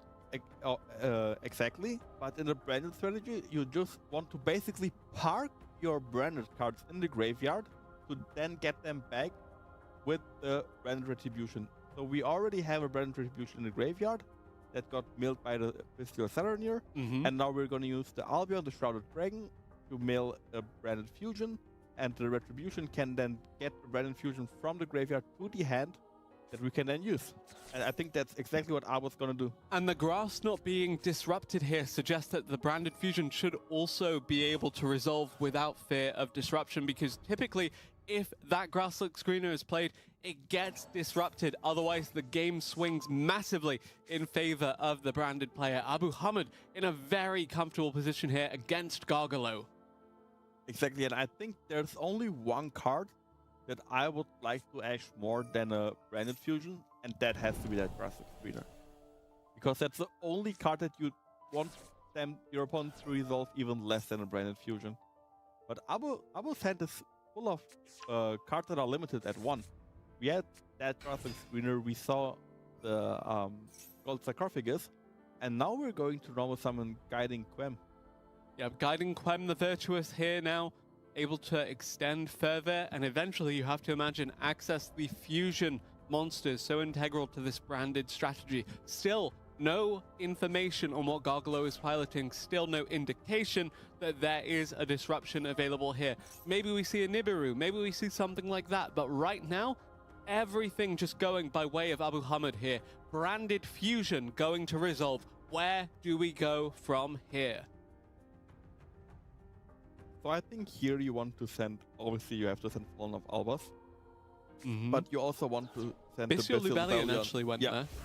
I think that's what you go for most of the time, and then summon the Albion, the Branded Dragon. The Albion will then banish the Fallen of Albas and any Dark Monster to go for Lubellion. And the Lubellion will most likely go into a Mirror Jade. We can then use the Bestial Lubellion that we just sent to tribute the Albion, the Branded Dragon, to then set up a Branded Lost. And Guiding Quem the Virtuous in turn will resolve here to summon something back, but have to be mindful of the fact we're rapidly approaching that 5 summon limit tied to Nibiru, the primal being? Usually Nibiru is pretty good, I would say, against Branded, but if you get to resolve all of your cards, I think the so-called main phase 3 that Branded has is still going to be so strong that even if you tribute the entire field, the follow-up that the deck generates in the same turn is still going to be really strong. So now Agreed. the Guiding Queen Revertus will special summon something back. I believe it is going to be the Cartesia that we're summoning back. But the grave is full of cards. So the Blazing Cartesia, the Virtuous, does indicate to me that we end up on Granguignol, the Dust Dragon, which will in turn send something from the deck to the graveyard. Already sent half of the deck to the graveyard. Not done there. Abu Hamid will indeed send more once he reaches that stage of the combo. But right now, we're on to the next step. We're on to the next fusion summon. Where does this Albion take us? I think we're going for Lubellion, the Branded Dragon, to then discard a card and then summon Mirror Jade, the Ice Blade Dragon. I think that's usually what you try to aim for. I don't know if we milled any card from the graveyard that could maybe lock the opponent out of a special summon. For example, the DDD Wise Requiem. We could have gone for Albion, the Sanctified Dragon otherwise, to then special summon the Wise Requiem on the opponent's field, to then lock him out of special summon, except for DDD monsters.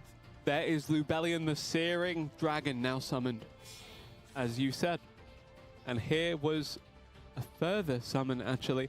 Perhaps going for that Mirror Jade, the Ice Blade Dragon that you mentioned as well. Yeah, I think that's the usual end board, and you can even consider now, I think if you wouldn't have Wham and Cartesia on the board, you could have considered using the Mirror Jade on one of your own monsters to set the Titanic Clad, to special summon the remaining piece from the deck in the end phase. But I think for now you're good to go. And there is the Nibiru. So we mentioned there was a conspicuous lack of disruption, no interruption here, but actually speaking of no interruption, there is still no interruption because Tri-Brigade Mercoria does come down to run interference. It denies the Nibiru, it denies the field being cleared, and this impressive setup from Abu Hamid remains impressive now. Exactly, I think here Nibiru would still be strong. We could have changed the Mirror Jade effect anyway to it. But I think you have to negate it here, obviously. Yeah, absolutely. Yeah. Even so, we do have a further fusion summon here. The Bestial Lubellion and Blazing Cartesia are going to make that Granguignol, the Dusk Dragon, able to send anything that Abu Hamid wants to send further from his deck to the graveyard here. Already sent so many with that Grass Looks Greener, but just going to add on to it and further extend, further push the advantage. This branded deck looking very, very, very good in this first game of our top 8 match. Yeah, and I think you're going for Titanic Clad here to then get the Cartesia back. So Duality? And are we going to see a Red Eyes Dark Dragoon now? We shall see. It has to be Red Eyes Dark Dragoon. If you sent the Granguignol, the Dust Dragon, yep, It okay. is Red Eyes Dark Dragoon. Wow. That is Red Eyes Dark Dragoon, as you mentioned, came with the selection pack that we had release on Friday. Invincible Aces. This card has been long awaited. This is an iconic fusion monster, and it fits into one of the most iconic fusion strategies. Also made by two of the most iconic monsters ever. True enough. Not made by two iconic monsters in this game, however. True. Just one and a duality. So we're going to get a card which then makes sure that we can use the Red Eyes Dark Dragoon's effect on the opponent's turn by discarding one card. Yep. So that is very, very strong disruption, negation, so much on offer here. And not to forget about the Mirror Jade, the Ice Blade Dragon, sitting there in the extra monster zone as well. Now we have Mirror Jade as an interruption. We have the Wham that can bring something back. We have the Dragoon. We have Branded in red.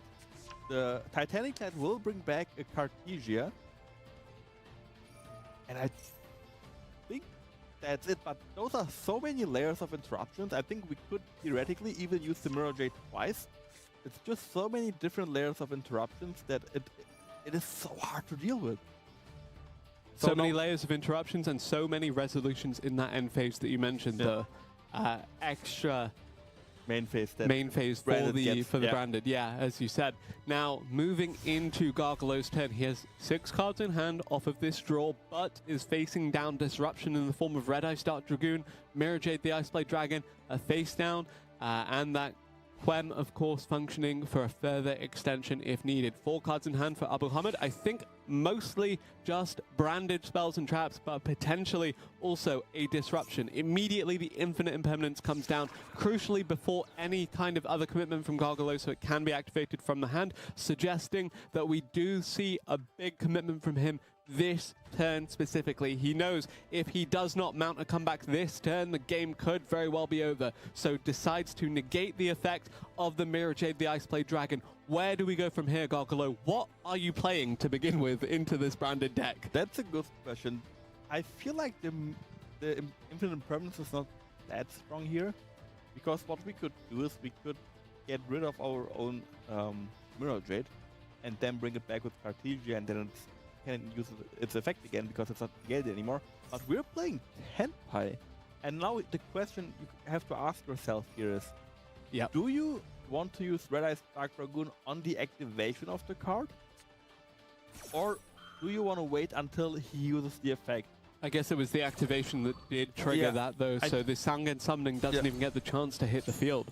Exactly, and I think that choice is correct, but because imagine he's not going to use the effect of the Sangen summoning because he just cares about the protection effect. And then all of our interruptions that we just had were not usable anymore. Indeed, and Dora here now adding the Tenpai Dragon Genroku, which will in turn summon itself. We got the negation from the Red Ice Dark Dragoon, but what else can we get here? The Mirror Jade has been Infinite Impermanence. Does Abu Hamid have anything to stop the Tenpai forces from building here? Genroku now on the field.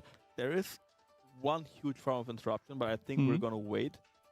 So what Abu Hamid can do now, he can activate Mirror Jade's effect, pay the cost by sending Rinbroom to the graveyard, what I think he's about to do now. Yeah.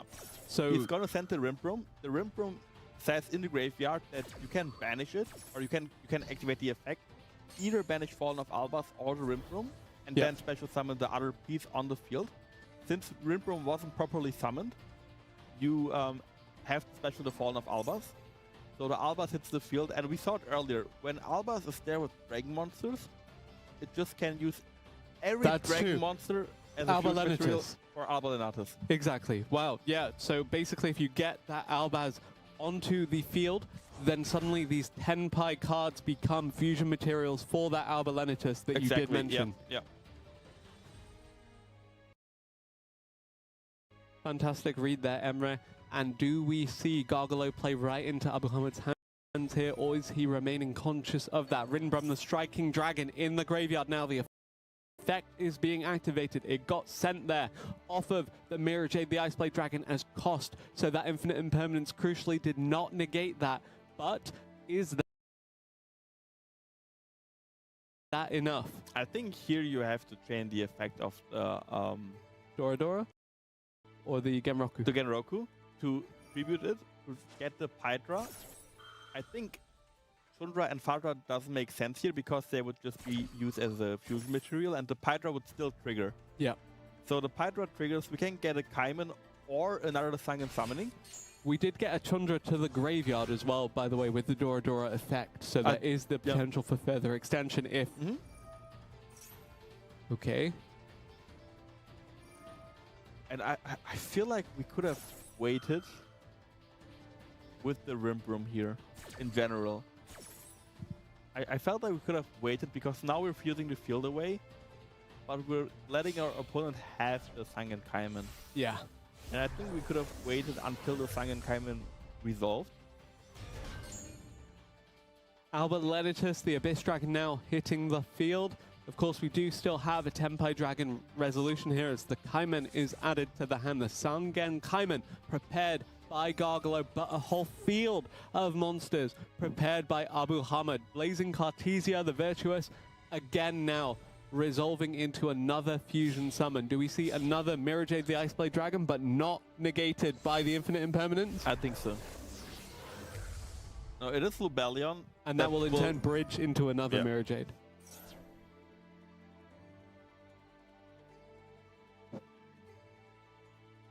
I think we can even special summon a Predator Plant Dracosapelia even, if we have no access to Mirror Jade. That would also negate whatever the Sangan Kaiman summons. But I think the Mirror Jade is just a safer choice overall. Yeah. Because what's really good about Mirror Jade is that it doesn't target. So even if there are two bodies on the field that can quick synchro in the battle phase, it doesn't matter because the Mirror Jade doesn't target any card. So if he wants to chain a synchro summon, we can just banish whatever he summons. And if that has a summon effect, that wouldn't activate because it would start a new chain, and it would have been left the field already by then. And Abu Hamid with that branded strategy, with that grass look screener, with the branded fusion being able to resolve, takes a game against the Tenpai Dragon deck there.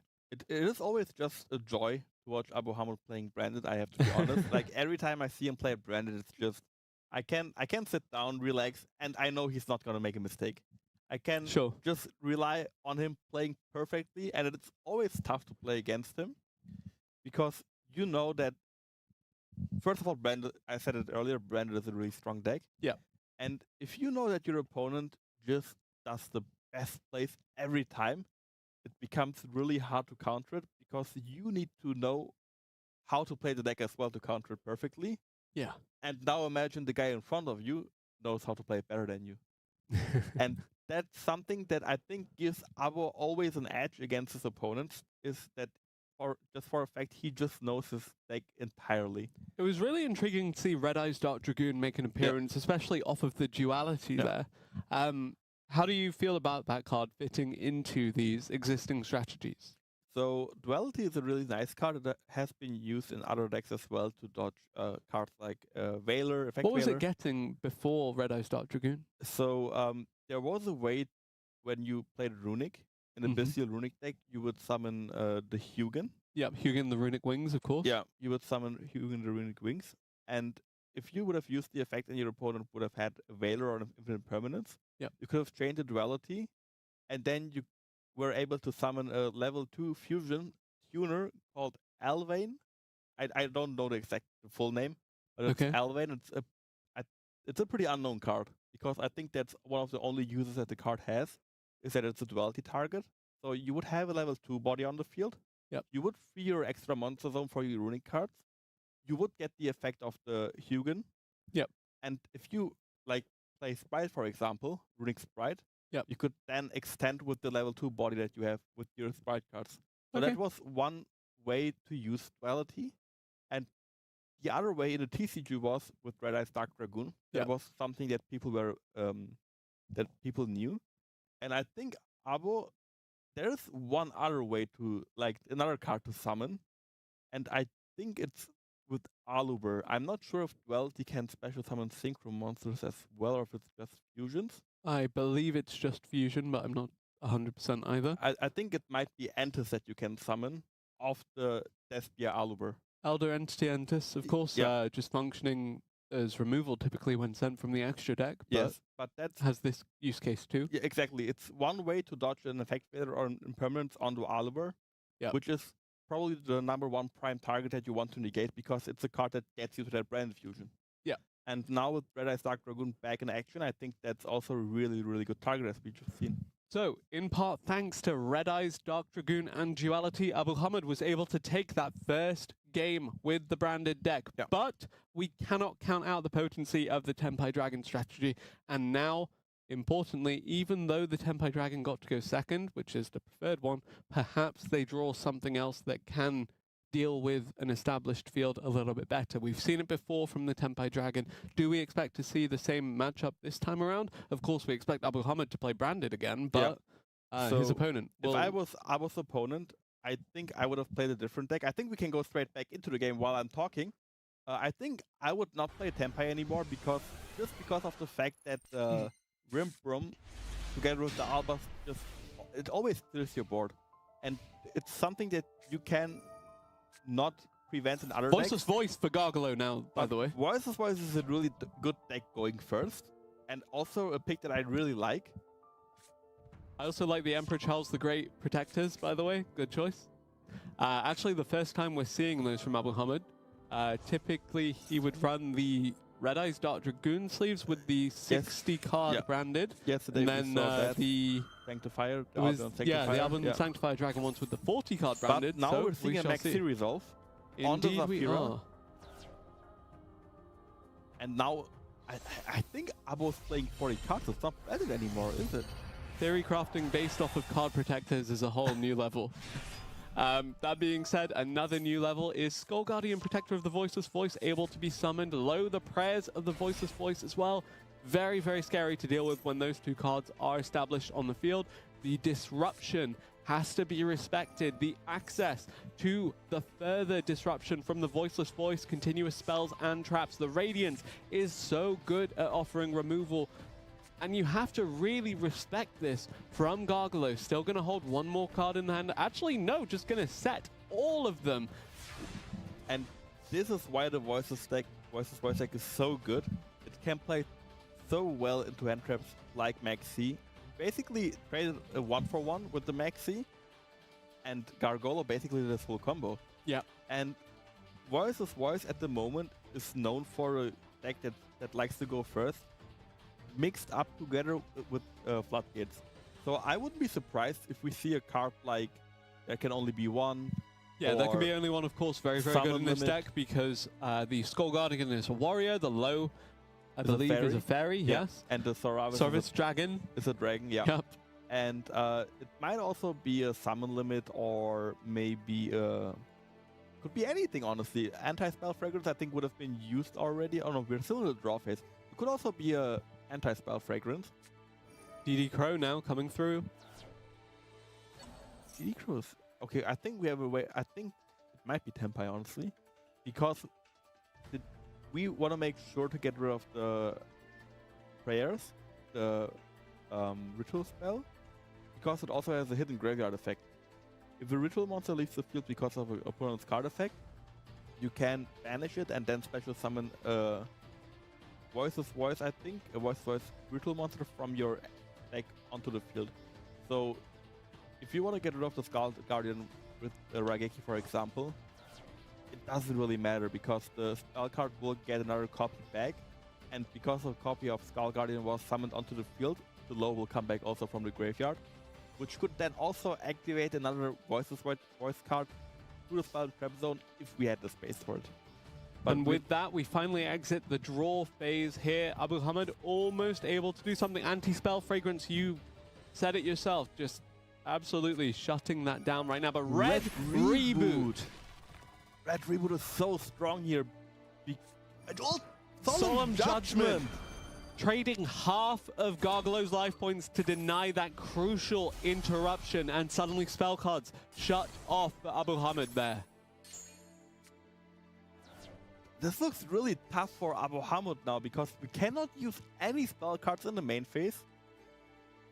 We still have to deal with the Omni Negate, so I wonder how many cards do we even have in the hand that we can activate this turn? It can't be a lot. Like I think it's maybe 2 cards. You mentioned that this could very well be Tenpai Dragon, but with Red Reboot, I'm really curious to see where we go from here. Is that a spell? Is it a trap?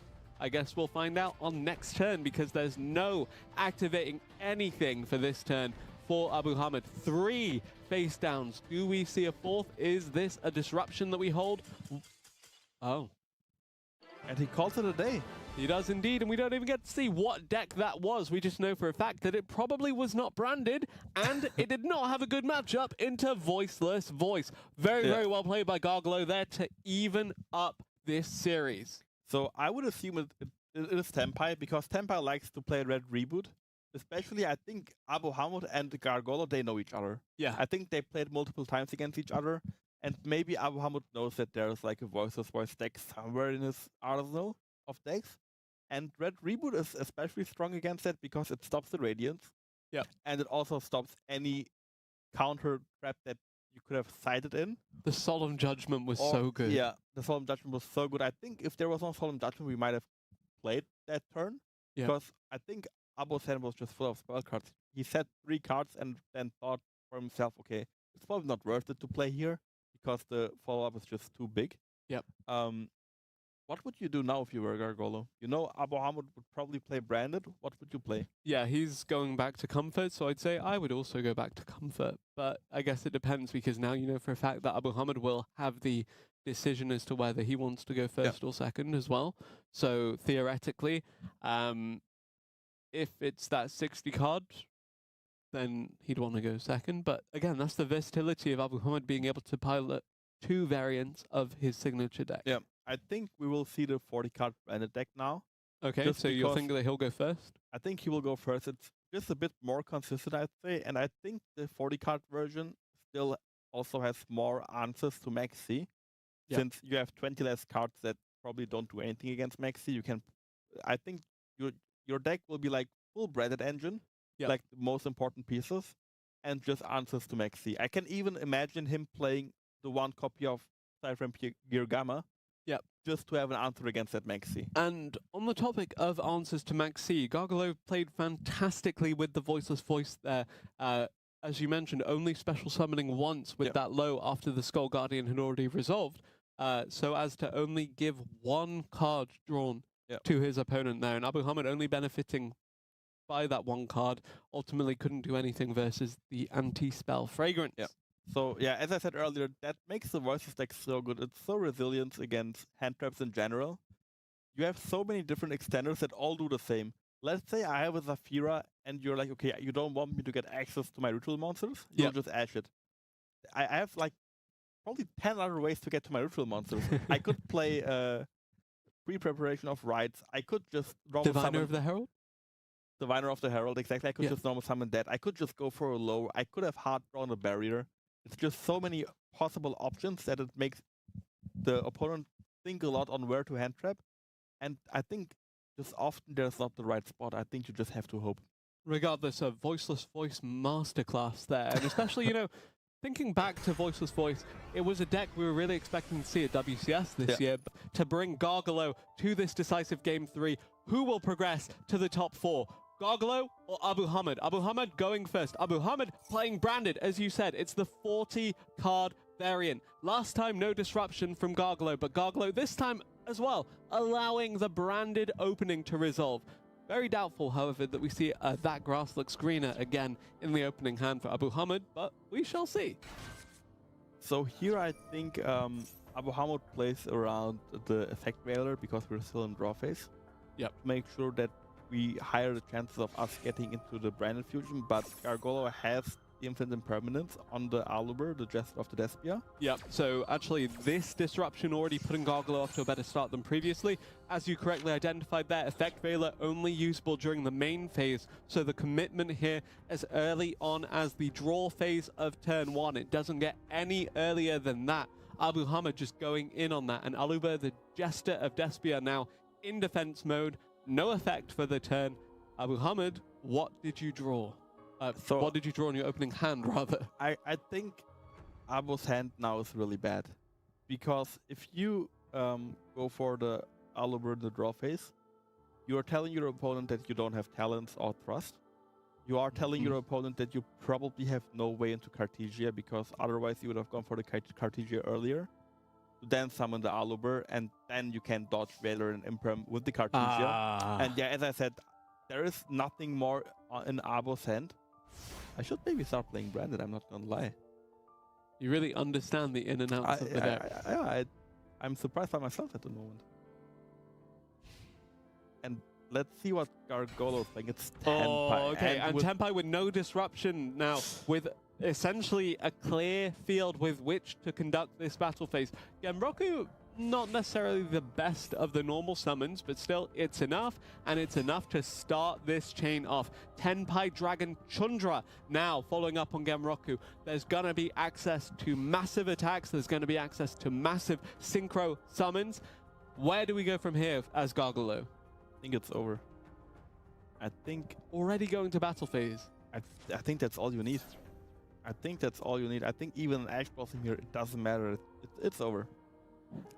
I'm thinking about what card could here bring Abu Hamid back into the game, but there are just not.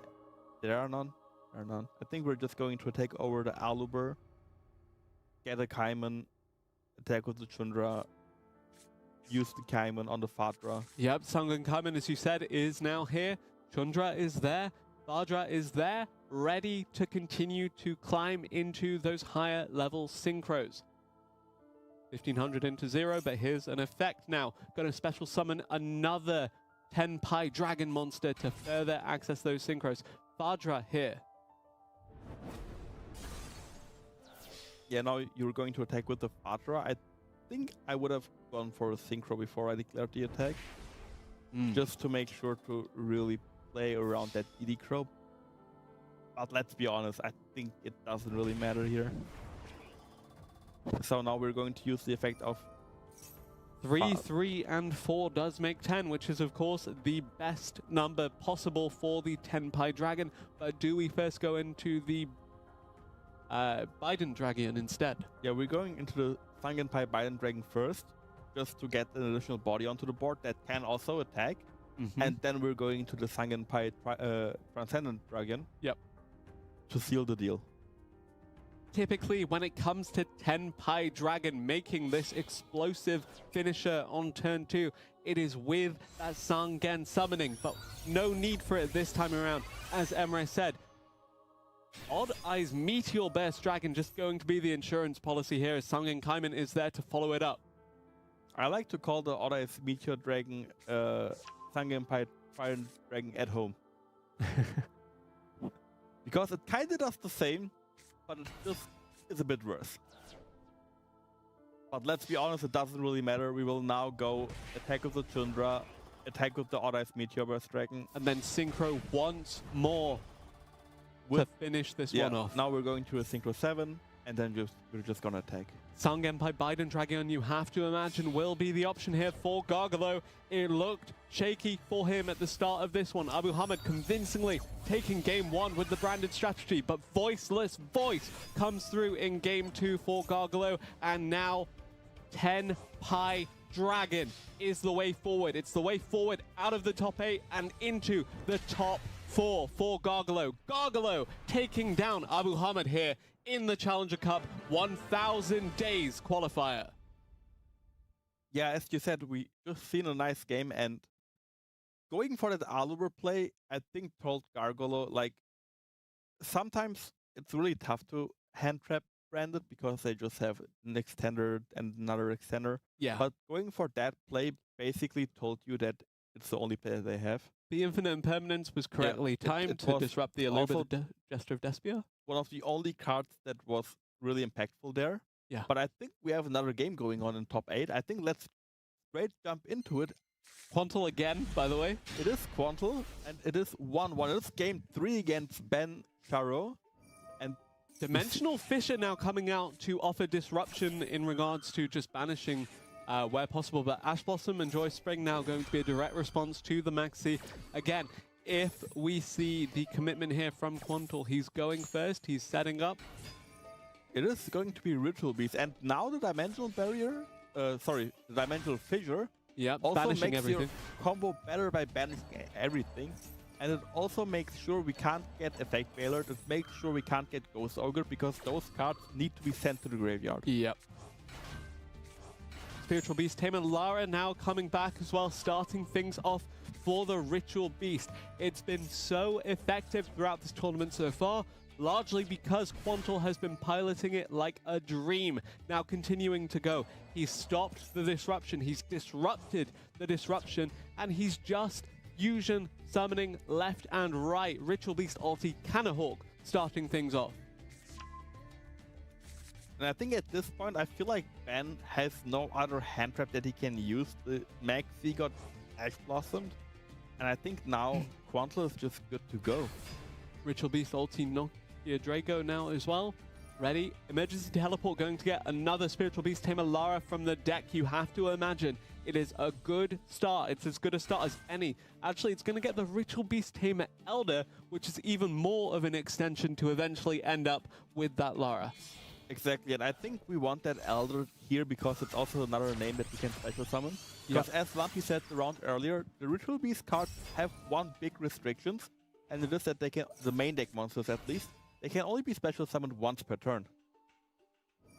True enough, and there is another main deck Ritual Beast monster with a different name. Ritual Beast Tamer Wen now bringing out the Spiritual Beast Apelio. Eventually, you have to imagine this will end up with a Ritual Beast Ulti Reira Utari, as we do have now As you a called. Link 4. Theoretically. Yeah, there we go. It also shares the same Link arrows as Appaloosa, so... That is true. Yeah. Bit So- wary of that. Don't want to preemptively guess, you know? Quantal, he always keeps us guessing. Okay, we're gonna pass on this. So the Dimensional Fissure is just good against a lot of cards on its own because it's a floodgate. We have the Steeds, which can pop up to 2 cards. Yeah, so you have a destruction in terms of that disruption, but you also have that blanket effect of banishing the monsters if needed. Plus, Ritual Beast Ulti Reira Utari shutting down the likes of your Yubel because of the tributes, and even... Okay, it does not stop Small World though. I Small remember World is interesting. I think This that might Ritual be Beast. Mathmech. It could be also Mathmech. And Dimensional Fissure is really strong against Mathmech. There is the Veiler that we could use. Veiler. Yeah, very interesting actually, because I remember the good old days of Ash Blossom and Lava Golem in turn leading to further bridges. It is Mathmech, Mathmech. and the Dimensional Fissure is so strong in this matchup. Mathmech, of course, requiring the graveyard to further link summon by getting access to those monsters, Yes, bringing them and back. You also need to send with Circular the card that you want to send from your deck to the graveyard. So now we're special summoning 2 bodies, and I think this is the perfect time to use your Steeds. And I think that's what Quantal is going to do. Yeah. Yeah. So destroying these 2, preventing the initial link summon, preventing Ben from committing to this Mathmech strategy.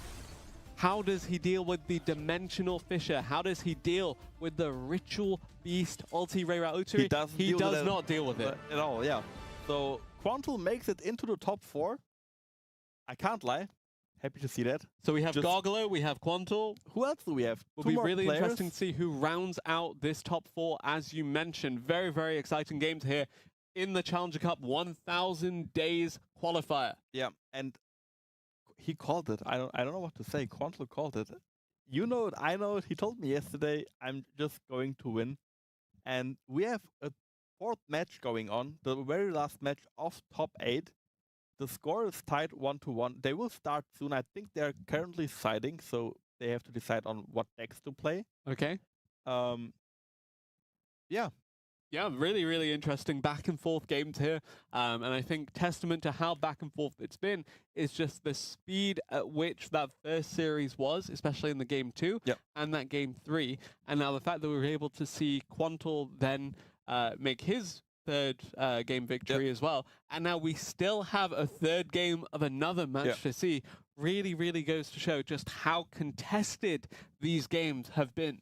Yeah, so also Quantal got a bit lucky drawing that Dimensional Fissure here. Yeah. It is especially good at Ritual Beast, not only because you don't really care about it yourself, it's more of a floodgate for your opponent, but the very important part here for Ritual Beast is that you want your cards to be banished. You don't want them in your graveyard. You want them in the banish pile, and any monster that would have gone to the graveyard will get banished under Dimensional Fissure.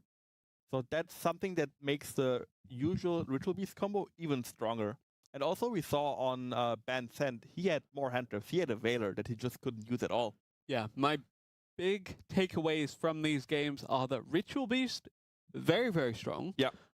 Very versatile as well, and really rewarding for the players that are putting the time in to learn it. But also, Mathmech, surprisingly popular even at this very high level. Yeah. I thought when Lampy beat me with it that, oh, he's actually beaten me with an unconventional strategy, but it turns out actually very, very strong right now. I mean, to beat you, you have to use the best strategies, I feel like. Thank you, I appreciate that, Emre. Let's someone go else to that the last might be game. using the best strategy possible would be Dark. Now going second against Dominic. We saw Dominic earlier. Can't quite remember what it was that we saw. Secret Password. This is the Twin live Twin Sprite. Sprite. Yes. How much time do we have left on the clock? I think the live twin cards are not even... They inflict damage. Yeah, they inflict damage, so they're even pretty good close to time.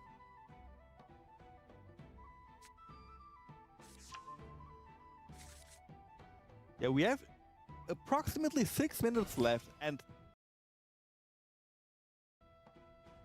if we can set up our turn 1 combo with the live twins, it is a really strong board. It is really good into hand traps. And also we're burning our opponent for damage. Seeing if we have a disruption on the live twin Lilla, otherwise it's going to get the Kisik kill to the field, and that is going to allow access to Link 2 to rank 2 to anything you want. Sprite Elf, very likely. I think we're going into a Gigantic Sprite first to have an insurance against Nibiru. Yep. Because Gigantic Sprite also has a condition where it says if you use the effect and it resolves, no one can special summon anything that's above 2. So Link 2, rank 2, level 2. And that also implies for the opponent. So he cannot use any Bestial, for example, and he cannot use Nibiru the Primal Being.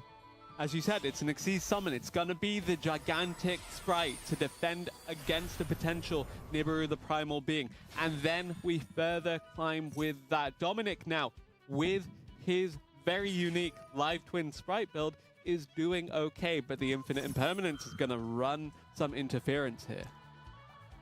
See, what I always struggle with when I play against Sprite myself is that you don't want to hand trap too early, because if you waste an Infinite Impermanence on the first normal summon and they have a Sprite monster in their hand, they can just special summon it and then extend from there. But also, if they get to this Runic point, Sprite live twin. If they get to this point, I feel like you need more than 1 hand traps. I think 2 doesn't do it, you need at least 3. Tell me a bit more about Runic Sprite live twin. So Runic Sprite live twin is a popular deck. It was even more popular back in the day. You just have a huge pool of level 2 monsters that you're combining. So you always have cards to extend with. And I think if you get to resolve your Runic Fountain once, I think it just counts for every Runic strategy. If the Fountain resolves, you are so much in a better position. The only thing I would worry about right now is that I would maybe have no battle phase. So Runic Sprite, very, very standard. I feel like the live twin is just a level 2 engine within to further extend upon that, especially with the likes of your Nimble Beaver being a little bit more difficult to access nowadays. Sprite Elf, as we said, very traditional to this strategy, just very integral, and does make its appearance. So far, no further disruption aside from that Infinite Impermanence on the Gigantic Sprite that is no longer even on the field. So now I feel like we have to find a way to deal damage, because as I said earlier, we had only like 6 minutes left in time, and I think now it's even less. So we have no battle phase next turn. So Dark will get a turn, then we will get a turn. We can't attack, so we will have to pass basically, and then Dark has a turn again. But what's good about the live twin cards is that they have a burn effect in their engine. We could also, there are like other ways that a rank 2 strategy can make burn damage, for example with Volcanic Scatter Shot. We are currently Fiend locked, by the way, but Kisik and Lilla just tagging in and out here. Both of the evil twins now. Wow, okay, allowing access to a card draw here as well. Runic Fountain still in the hand. Speaking of that card draw, so a lot of resources available to Dominic. There is the Runic Fountain.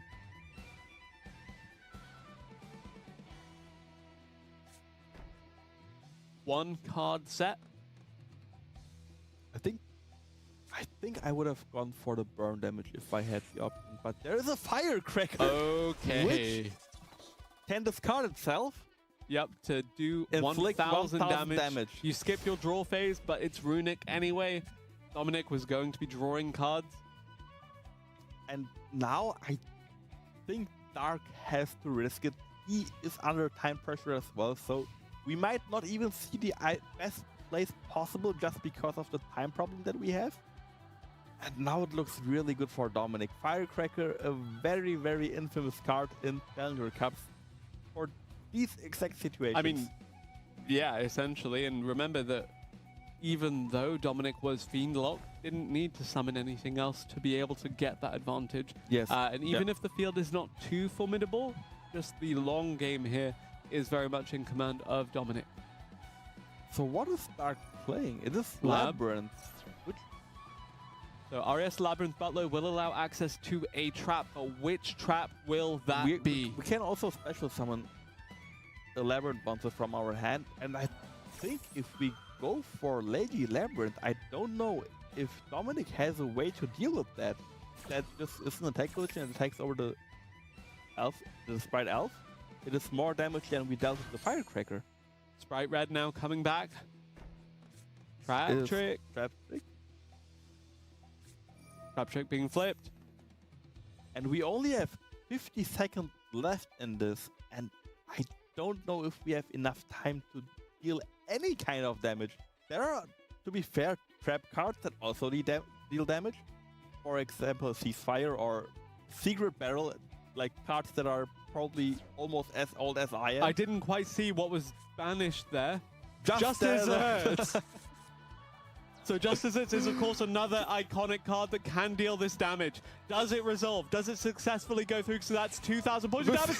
Mystic Walk will give life points back, unless What Dark is has a way to answer here? that. What is happening here? So 8 seconds left, and So Mystic Walk will give 1,400, then 1,500 is dealt. There is still a 900 life points lead for Dominic. Mystic Walk wins the top 8 game here. Wabaku as well coming through just to further deny any extra damage from Dark. Dominic does win this based on the life points total here in time. In the top 8, he will progress to the top 4 in the Challenger Cup 1,000 days qualifier because of Mystic Walk. Cooking up a storm. What a card. What a card. I remember the card coming out in TCG Yeah, 20 years ago. close enough. Yeah, and it just sealed the deal in this top 8 game here, and Dominic is advancing into top 4 now. Just True. 2 wins away from winning it all. Yeah, exactly that. And, you know, seeing the Just Desserts teched in as well to try and basically do the same thing back. Yeah. The fact that both these players kind of read each other's moves, they traded back and forth. Playing the live twin package again in that Runic Sprite deck, very, very effective. Also Really the Runic impressed. strategy, being able to gain your life points in the end phase with Mugen. Yeah. So I think that was basically the entire point. You wanted to set up a field that can give you life points, but it also like has some form of interruptions in the opponent's turn. Yeah, not only interruptions, but also just kind of buying time as well to deny the onslaught from the opponent. The Wabaku we saw as well would have stopped any kind of battle damage coming through just in case of that. But yeah, very well played by Dominic there to progress into the top 4. He will join Quantor there. And yeah, things are really heating up in this Challenger Cup. Yeah, so I think we're almost there for top 4. I believe this was my last game for today. It was a really fun one. I'm going to swap for top 4 with Lumpy, and I think you two are going to cast the finals as well. I had so much fun together with you, together with Lumpy, and I can only thank you guys for watching, and we'll start with the ad break now.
And we are back with the top 4 of the Challenger Cup 1,000 days qualifier. It's been a really great day of games. My name is Ibriz. I'm joined again by the one and only Lampy. We had Emre with us before, and yeah.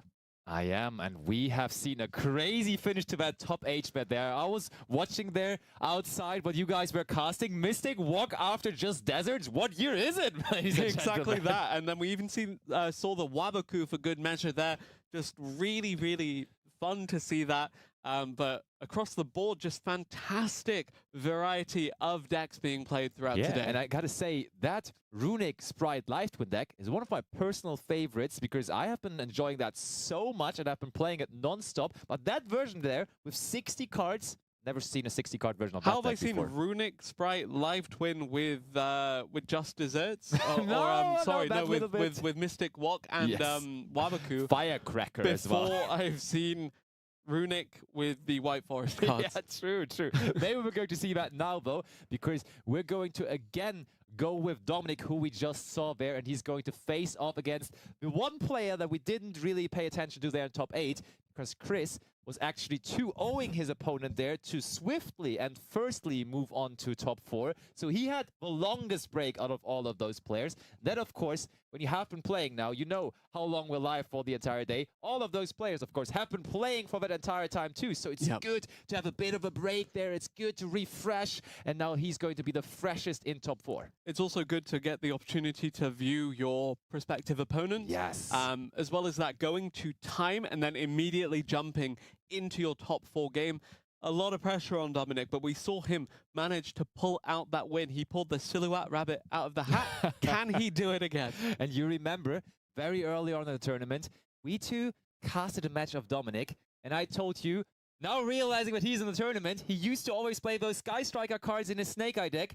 He's all of a sudden my pick to win the entire thing, and watch where he is now in top 4. Can he pull through? Chris versus Dominic. Match on our hands, match starting, into the gameplay action. We go with those two here as 2 of the remaining 4 players. The victory is close, but who can make it theirs? Dominic, at least, was the victor here for the coin toss, first of all. And he's definitely going to make good use of that. Is it go? Oh, is that 60 cards again? That's a lot of cards, right? I think so, yeah. And Dominic actually going first here, opting to start things off. We mentioned that 60 cards tend to prefer to go for the breaking of the field rather than start things off and establish stuff. But no, it is going to be that secret password, that Live Twin Sunny Snitch. This Runic Sprite Live Twin is continuing to be the deck of choice for Dominic in this top 4. Will he be our first finalist here in the Challenger Cup 1000 Days qualifier? Not if Chris has anything to say about it. But so far, nothing to say, because this is going off uninterrupted. Good moment to maybe activate Maxi here, because that is allowing us to first special summon. So no Maxi, I think, is pretty safe to say. And we get to summon out the Quizzical Frost there, which of course is also a valuable card to have in the graveyard. Immediately now from Dominic's side, going into the Gigantic. I think when you go into Gigantic that early, it is somewhat likely that you have more Sprite monsters in your hand. Exactly, it suggests that you'll special summon more because you want the insurance against the Nibiru, the Primal Being. Totally. Emre mentioned it in the previous series, and it's totally the correct read here. Dominic going to continue to commit. Sprite Blue now coming out. Do we have the next piece of this? The Sprite Carrot, is it available?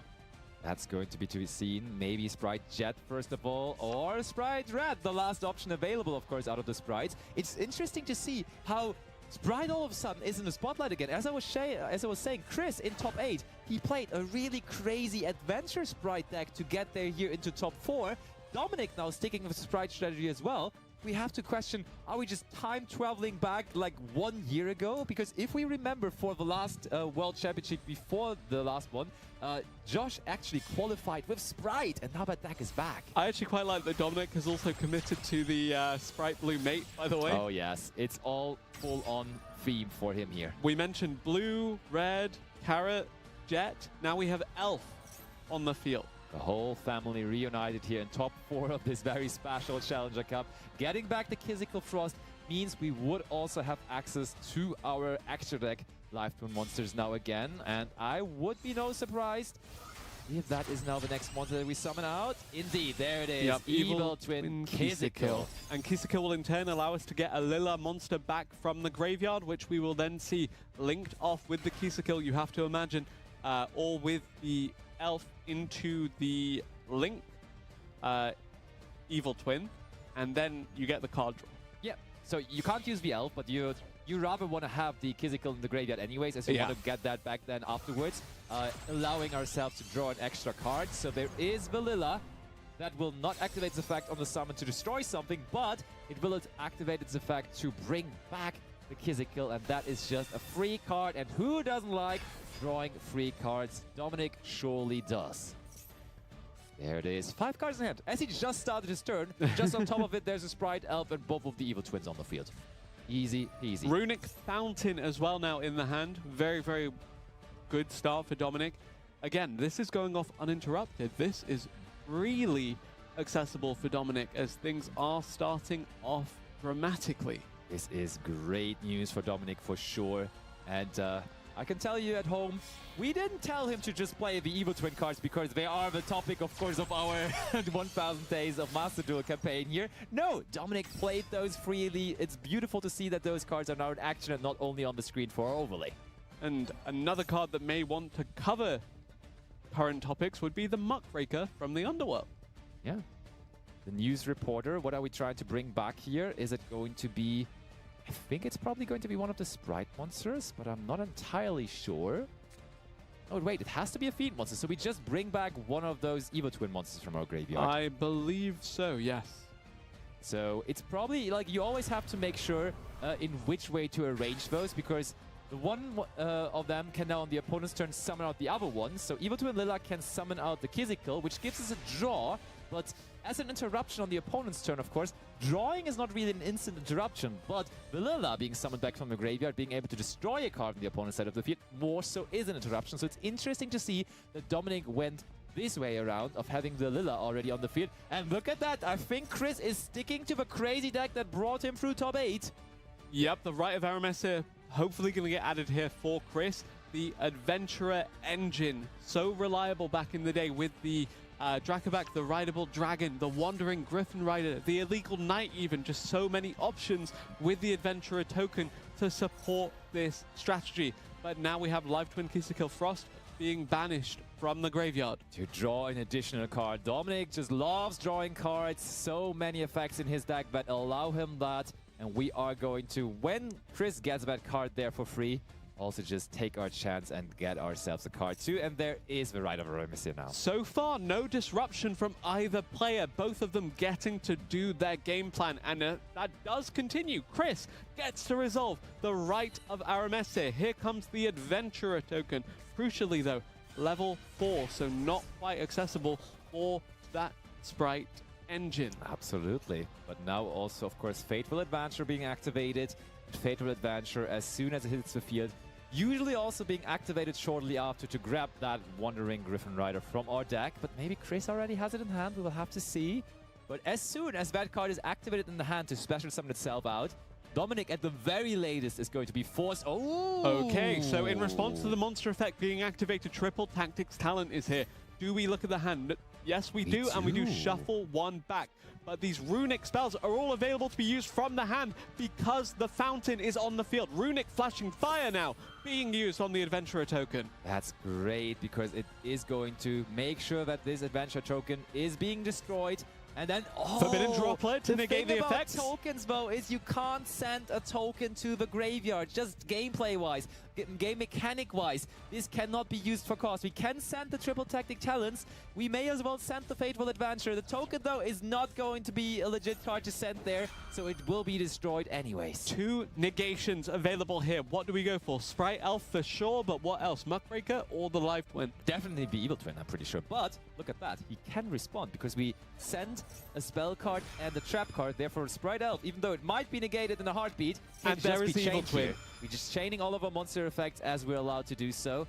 Chris, I don't know whether he was thinking about that. Maybe there is no more monsters in his hand, so he had no choice. So Dominic committed to a disruption, got responded to with the Triple Tactics talent, but then started a chain going up to 5 links. You get the Kizikil to the field. You get the recurrence of the Sprite Red. Yes, the droplet comes down. Yes, it does do some negation, but is it enough to turn this in favor of Chris? Because Dominic right now weathering that storm. Oh, and we did banish the Wandering Griffin Rider there. Oh, look at that! I think Dominic, shall I tell you what Dominic did? I think we talked about him being maybe exhausted as he just finished the last game. I do believe Dominic has just not switched up his deck from the last game. He was in that situation of a game 3 where he was so close to the timeout, and then we see Poison of the Old Man and all those cards that are usually not going to be in his deck, but he just was too tired to switch it up. Maybe a little bit of a stumble there. Even if he has those in his hand, he still looks to be in a commanding position this game, though, which is testament to his skill as a player. That being said, testament to the skill of both players, reaching top 4 of this tournament. Really well played so far by both of them, but the action is continuing. Fateful Adventure, you highlighted, is going to resolve, but where does it take Chris? Where does Fateful Adventure go, Lampy? Usually it would bring us to the... Yeah, it would usually bring us the Wandering Griffin Rider, but as I just explained, the Runic Flashing Fire banished the one copy of Wandering Griffin Rider, so that's not in the deck anymore. So the only opportunity would have been to grab another copy of the Water Enchantress, but that was already used, so it doesn't really lead us anywhere. Chris could have definitely held on for another turn, as there was no battle phase due to the Runic cards being activated for Dominic. Still, I think his resources were way lower than the ones from Dominic, so with both of them playing rather slow decks, I agree with the decision of just saying, hey, let's go to the next one here. Yes, indeed. And with that, Dominic does take that first game victory, the live twin sprite. So good. Yeah. Actually, fellow player from Berlin, as I am, so of course a special additional effect to root for, and he has been having a lot of success this season. Yes, at least won one of my Challenger Cups and definitely topped multiple more that I hosted. And I think with other content creators, he has also had really big success, so it is no surprise at all to me that he's also crushing today again. Yeah, really well played by him to progress to this point where he's in the top 4. Can he make it all the way to the finals? Can he take that title home with him as well? We shall see. But before we get to that deciding game in the finals, we will have the next game of the top 4 from him coming up very shortly. But in the meanwhile, tell me a bit more about this sprite strategy, because we're seeing it make a resurgence in tandem with the Runic, in tandem with the Live Twin, and also, on the other hand, with the Adventurer. Yeah, I'm wondering whether these guys just have a gentleman's agreement here now that we're just going to play Sprite from here on, because it is all of a sudden they're everywhere. Only for if you players. take Poison of the Old Man out of your deck. Exactly. But no, it is definitely still a super powerful deck. I think when you expect in the format a lot of hand interaction, and we do have that at the moment. Tenpai is playing plenty of that, and all the other decks are also really relying on it. And then you have a deck that just plays through those basically playfully even, because Sprite, whatever you use the Effect Veil or the Infinite Impermanence on, usually they're just going to continue summoning out another Sprite monster. So that is very tough to stop the Sprite deck with those hand interactions. So I do understand the dynamic now to go back to the Sprite deck when it's so good into those hand interactions. And one more thing, it is quite good against Tenpai because it does set up a really good field. And therefore, to me, it's not really a surprise, but it's a good pick at the moment. True, and both these players very committed to that Sprite strategy. We don't expect them to swap off of it, but if there ever were a time to bring the surprise factor in, it would be here, especially for Chris, who now finds himself on the receiving end of the elimination game versus Dominic. We will see exactly if this is the elimination game, as we do have game 2 of your top 4 match between Chris and Dominic. All right, Chris does seem to have the same sleeves still on, so I would expect him. Oh, look at Speedroid that! Terratop, okay. That is a level 3 monster, and that is something I wouldn't expect from a Sprite deck, not even from an Adventure Sprite deck. I think Skip Battleface Chris might have switched it up here, searching out Takem Toborg. Is that... I mean, when you see this... Oh, there's the Maxi, though, from Dominic. Do we have an answer to it? Nope, it did resolve. So we would even have to be careful about summoning out the Takem Toborg here, to be honest. But there it is, giving Dominic a card. So when we see those cards, there is... Oh, and we have Draw and Lockbird. Nice. So Maxi is not going to give any more draws to Dominic. But when I see those cards...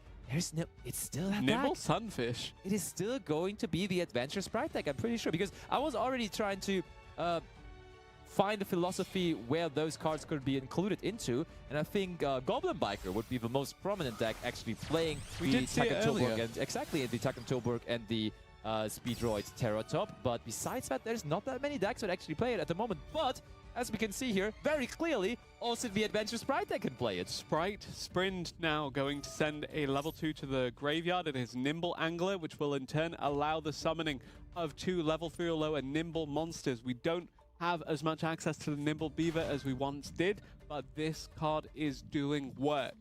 And there come 2 Nimble Sunfishes. I was a bit worried because we already saw the 1 Nimble Sunfish, whether he's maybe only playing 2 in total, but as we can clearly see here, they were 2 more in the deck, so we can easily just summon out 2 still, which is great news to Chris. And now we will go into the Gigantic Sprite. The thing though is, we did already summon 5 times. We usually do this to play around Nibiru, but that would already be an option here. Does Dominic have it though? Does not seem like it.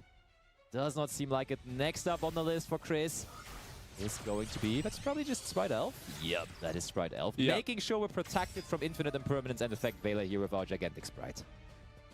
Gigantic Sprite now just resolving its effect, attaching material, continuing to climb here from the side of Chris.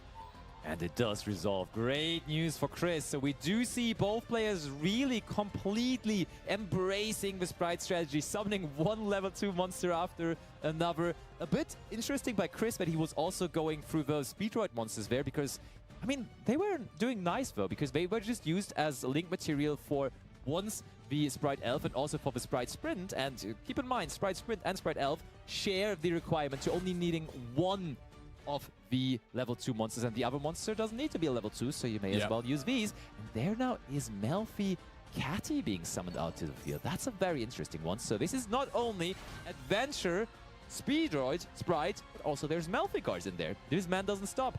The creativity of Chris knows no boundaries, apparently. Level 2 or 3 Sprite. Yeah. Gonna see another Xyz summon here. Which one is that going to be? Rank 2, whatever it is. Ooh, we go for the Mannequin Cat. And we do know that there is a wind monster. No, wait. An earth monster currently in the graveyard. Yeah, that's the Maxi. So we are going to summon out the Maxi to the opponent's side of the field. And now we can use the effect of Mannequin Cat. And we can target 1 monster they control, which is still going to be that Maxi, to summon out an Earth monster. And I'm wondering what that could be now. We just summon out a Maxi ourselves? I think that could be what we do. It is a level 2 to be fair, but so is Hero Kid, which will in turn summon more copies of Hero Kid. Because it's special summon, I love Hero Kid. I really love Hero Kid, I have to say. I do as well. All the level 2 monsters. We do play the Nimbles and we do play the Hero Kids. All of them, 3 of them now on the field. Where does that even lead us? How many more Link 2 or Exceed 2 do we have in our action deck even? That is just maybe the craziest Sprite deck I've ever seen. Probably 12 more, given the fact we already had the Sprite Sprint committed, but here is gonna be one of them. IP Masquerade is a very common one. Yeah, being used as a pseudo disruption as well, just in case something gets targeted next turn, or even just used to access the SP Little Knight on the opponent's turn to get that banish. Now we have the 2 Hero Kids in defense position here, waiting to be linked or exceeded off. Where do we go? It is Chris's game to dictate right now. We have another Xyz summon. Indeed we do. And I love how that Droll and Lockbird image is always blinking up on the side of the screen. There it is going to be again. Maxi first, and then Droll and Lockbird signalizing, hey, you could have had that many draws, but you don't get that. And we are just going to go into Melfi of the Forest, which can't search because we are also on the Droll and Lockbird, but still, Chris wanted to make sure it's on his field there. Explain to me Melfi of the Forest and what it does for right now, please. So right now, it is still having the effect on the opponent's turn. Oh, chicken game. Getting cheeky here with the chicken game. I like that. I think Dominic is back actually to his Snake Eye deck. That's a card he is running in his Snake Eye variant. Alongside cards like Magician's Soul and so on. He's having a very unique approach to the deck. And I think Chris also played around the Snake Eye deck already because Dominic plays Engage, plays Sky Striker, Widow Anchor, and when there is a monster on the field that Chris gave him, he can't activate those, which is great, but there is a Raigeki now on the side of Dominic still, and that's massively important. So I was about to explain you what that Melfi of the Forest could have done, Get sent but to the I don't graveyard. think it's not. I don't think it's going to do anything here. We do have the chance, though, to save one of our monsters because we can chain IP Masquerena here, and we know a Link monster that was summoned by using IP Masquerade as a material is not going to be able to be destroyed by card effects. So we have to carefully decide what to bring out here with that IP Masquerena. I used to play Chicken Game when I was playing Reversal Quiz deck. Oh yeah, that was good times. Good times indeed. Very good times. IP Masquerena now being chained, but what do we want here? I think we...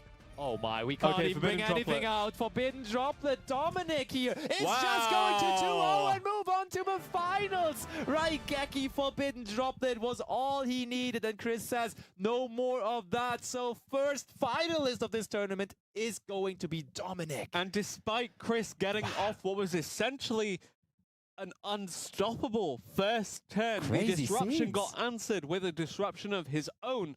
It's not enough to stop him from having to surrender there. Dominic will be your first finalist. Indeed, and I think, yeah, we denied the opponent from drawing more cards with Maxi, but we shall not forget that Roland Lockbird still at the end of the day is actually a good card against Sprite as well. So as long as Roland Lockbird is active, all those Sprite cards that Chris has in his decks, Sprite Blue, Sprite Jet, they can't search anymore themselves. So yes, we stopped the Maxi, but also we didn't have the option anymore to go any further with our own engine. We summoned a lot of level 2 monsters, don't get me wrong, you know, there was still a lot of things happening, but in the end, that Raigeki then was enough to do. But of course, we need to find out who is the opponent of Dominic still, right? Indeed, as we jump into Game 3 between Quantal and Gargalo. And Quantal is going first. Is Quantal going to be on Ritual Beast again? No, he is going to be on Voiceless Voice. We saw Gargalo play a lot of Voiceless Voice in the last couple of rounds, but now it is on Quantal bringing that strategy here. Diviner of the Herald resolving is a good start for Quantal. Now, Herald of the Arclight also being sent. This is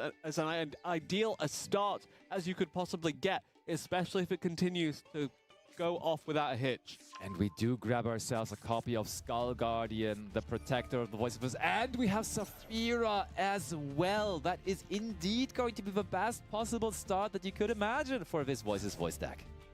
Saphira, Dragon Queen as Voiceless Voice, of course, just adding an additional layer of protection and extension to this deck, especially when you get access to the Sorrevis, the Ancient, and Ascended.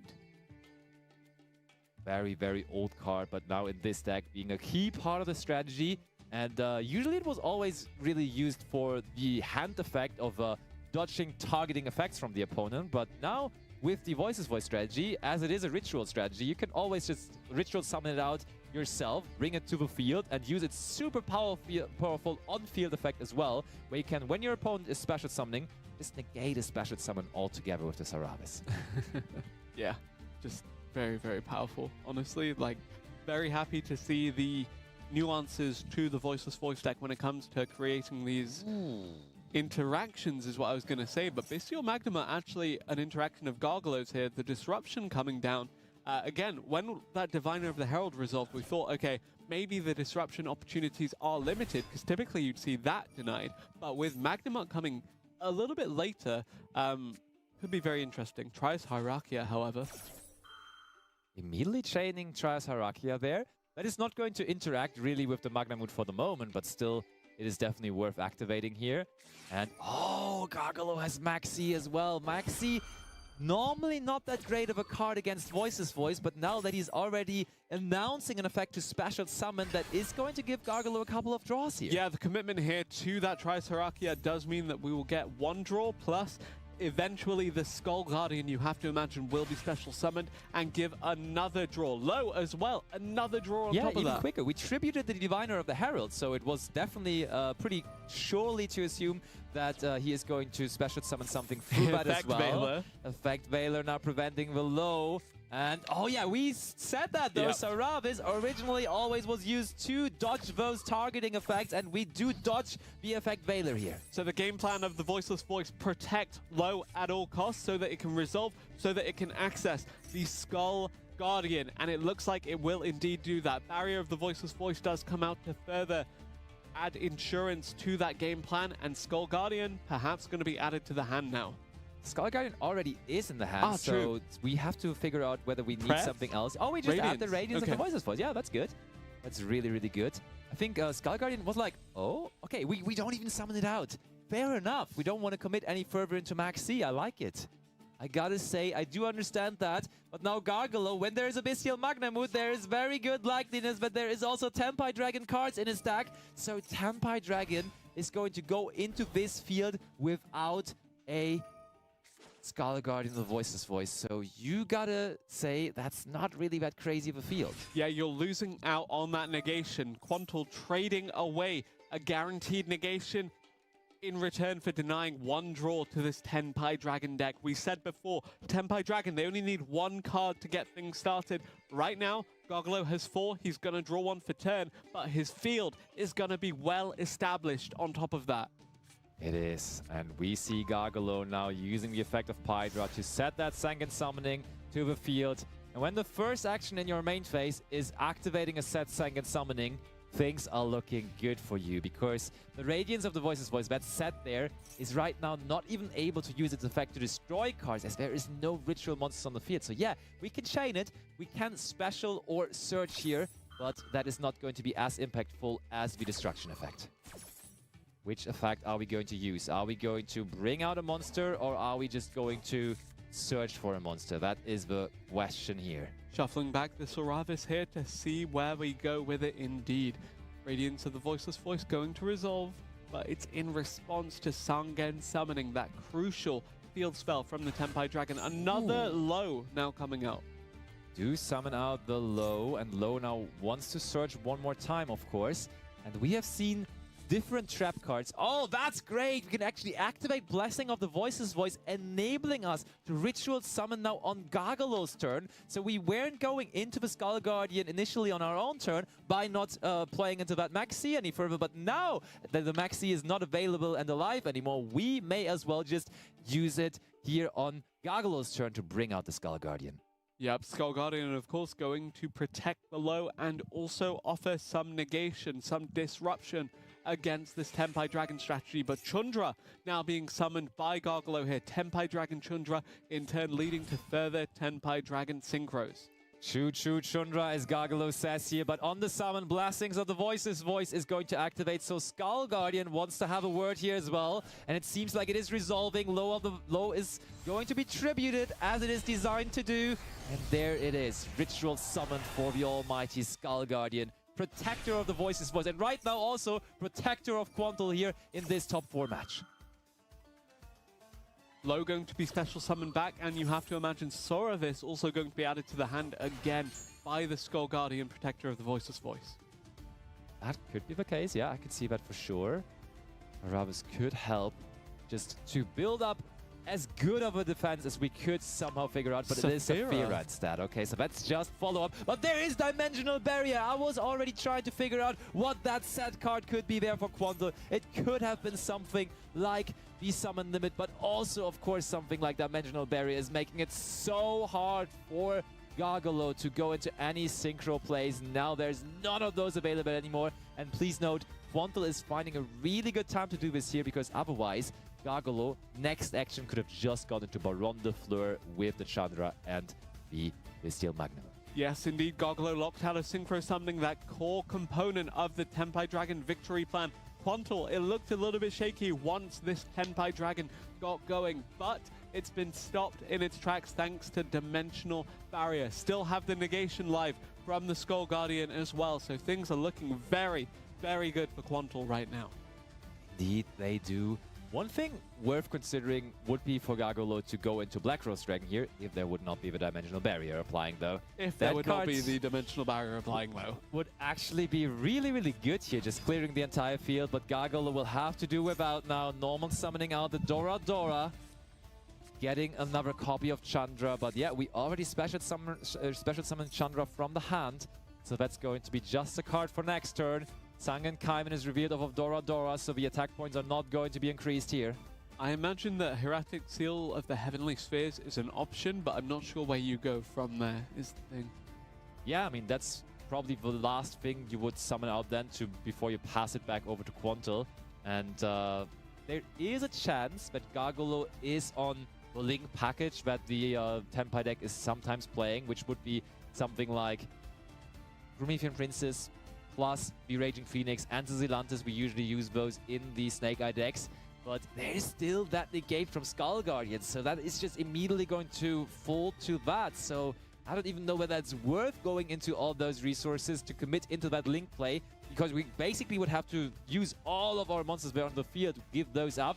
And then Skullguard is just going to end that. So Gargalo decides it's not worth, and we are just going to pass it back over. If you're wondering why Gargalo did not go into the battle phase to at least attack over the low sphere, of course, we know that the Barrier of the Voices Voice says you always have to attack the Skull Guardian when it's on the field. And the discard from the Saphira Dragon Queen of the Voiceless Voice will in turn allow a further search, a further extension. Quantal looking like he's going to be in the finals of this Challenger Cup 1000 Days qualifier. Odd Ice Pendulum Graph Dragon now being added to the hand to hopefully pave that way for him. Can Gargalo hold on? Can this Tenpai Dragon deck make it back? A Synchro Summon in response from Quantal suggests no. That is going to be Chaos Angel once again. This card is putting in the work for so many different decks. This card, initially I didn't think it would be in that many different decks, but it's literally in so many different decks because the combination of level 10 just comes up so often and you don't need a tuner for it. So even not initially being a synchro deck, there's so many different decks that can use it. And the banish on the Tundra there means that there is no chance for the Tenpai Dragon deck to synchro in the battle phase, even on Quantal's turn. Saphira, Dragon Queen of the Voiceless Voice, now resolving in the graveyard as well. Quantal continuing to pressure the lead, still have the negation from the Skull Guardian just in case Gargalo has an answer here. But right now, it looks like there is no answer. There is no way back in. Quantal looking to close this one out, in part thanks to the Odd Eyes Pendulum Graph Dragon that has now been summoned. And you saw that win rate there. When that card hits the field, 75% of the time you are winning the game. That is pure statistics I'm telling you there, as it was there on the screen. So right now Quantal is definitely having a fair share of that, and I think he's very much closer to 100% even here with this setup right now. Indeed, and again, that negation is still live. The Skull Guardian still has the lows available. Gargalo, not too much available. 4 cards in hand, but could not play any of them. Oh, what are we seeing now here? Is that going to be maybe Anima? Because there is currently... Yep, it is relinquished Anima, and the Dora is chilling there in a zone. It is affected by it. So we can just make it our material, and we are facing even less cards now on the side of Gargalo. And also, of course, noteworthy is Sanguine Summoning only protects our Fire Dragons in our own main phase 1, not in the opponent's main phase 1. Now Sarabis, this is getting more and more and more. This is close to game, I want to say. But there is Nibiru.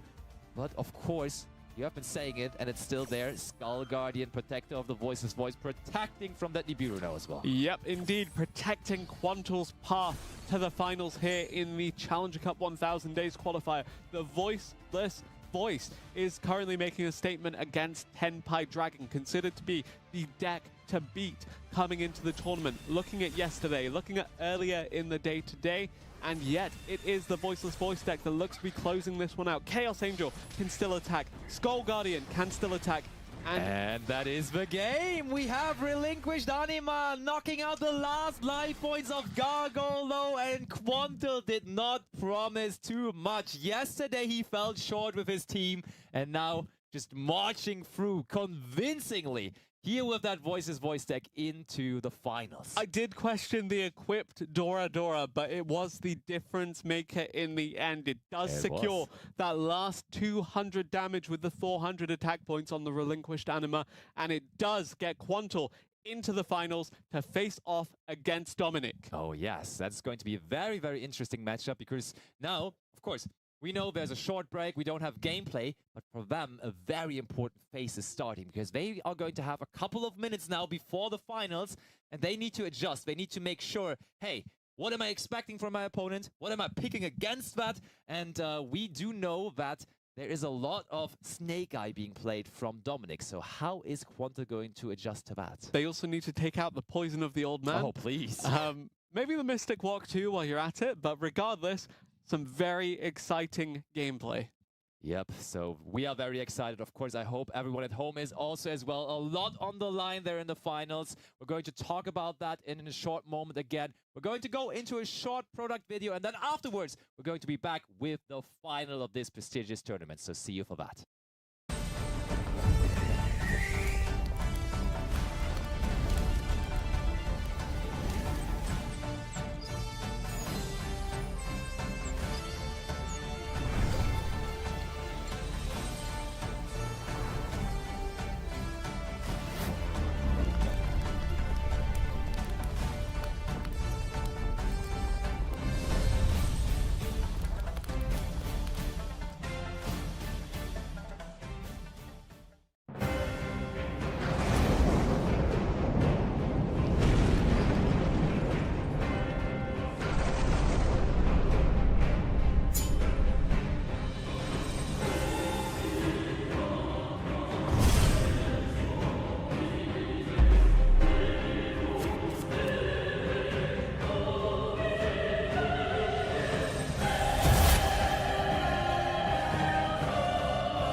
And we are back for the finals of the Master Duel Challenger Cup 1000 Days Qualifier, the 1v1 tournament. Quantal v Dominic here in the final. My name is Ibriz. I'm joined by the wonderful Lampy, who has accompanied me throughout today alongside Emre for some really amazing gameplay. Indeed, thank you so much for introducing. And we are going to see probably the best two players out of the tournament. Whenever we watched them, they performed on a level unmatched by any of the others, because what we saw from them really was creative, but also great execution, perfect execution, I even want to say, always on top of a situation. For example, Dominic with bringing in the Mystic Walk from 2004, Yeah.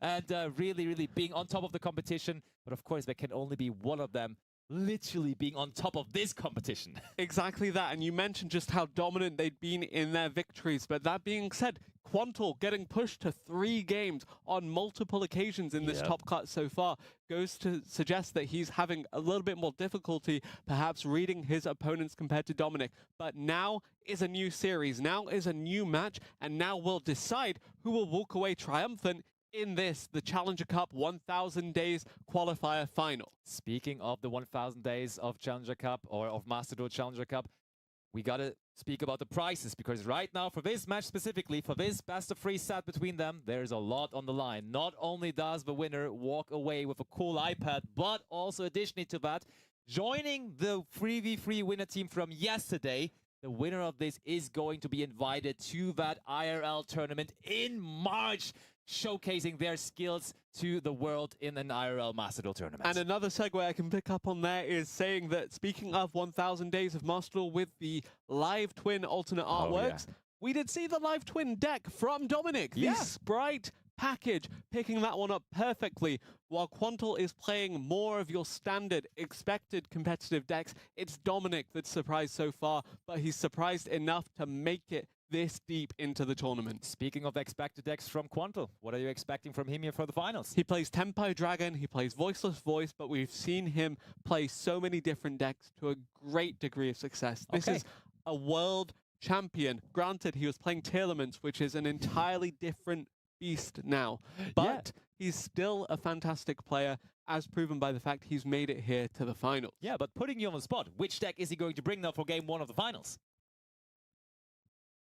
What has a good matchup into Runic Sprite Live Twin? I would say Tenpai isn't that bad. Okay, let's say he brings Tenpai. Yeah, I think I could see him playing Tenpai. I think what I saw from him with Ritual Beast has personally impressed me the most, I want to say, because Ritual Beast definitely was the deck he was showing me the most advanced gameplay lines with, I want to say. So that's why I really love the nuances of this player matchup, because stylistically you have Quantal, who is playing all of the standard competitive decks incredibly well, while you have Dominic on his tried and true signature pick, just piloting it into any matchup possible and finding a great degree of success. Yeah, for sure. I mean, both approaches work really well, and I mean, if you play with your one deck against so many different decks, basically playing it all the time, you are going to get good in any of those matchups. But Quantal, I want to say, makes himself life a little easier, because he's just going, hey, this deck is going to be my next opponent, so I'm just going to already advance a little bit in my deck building, and I'm already going to pick the deck that is going to counter it beforehand. If ever there were a time to bring out the gimmick puppet,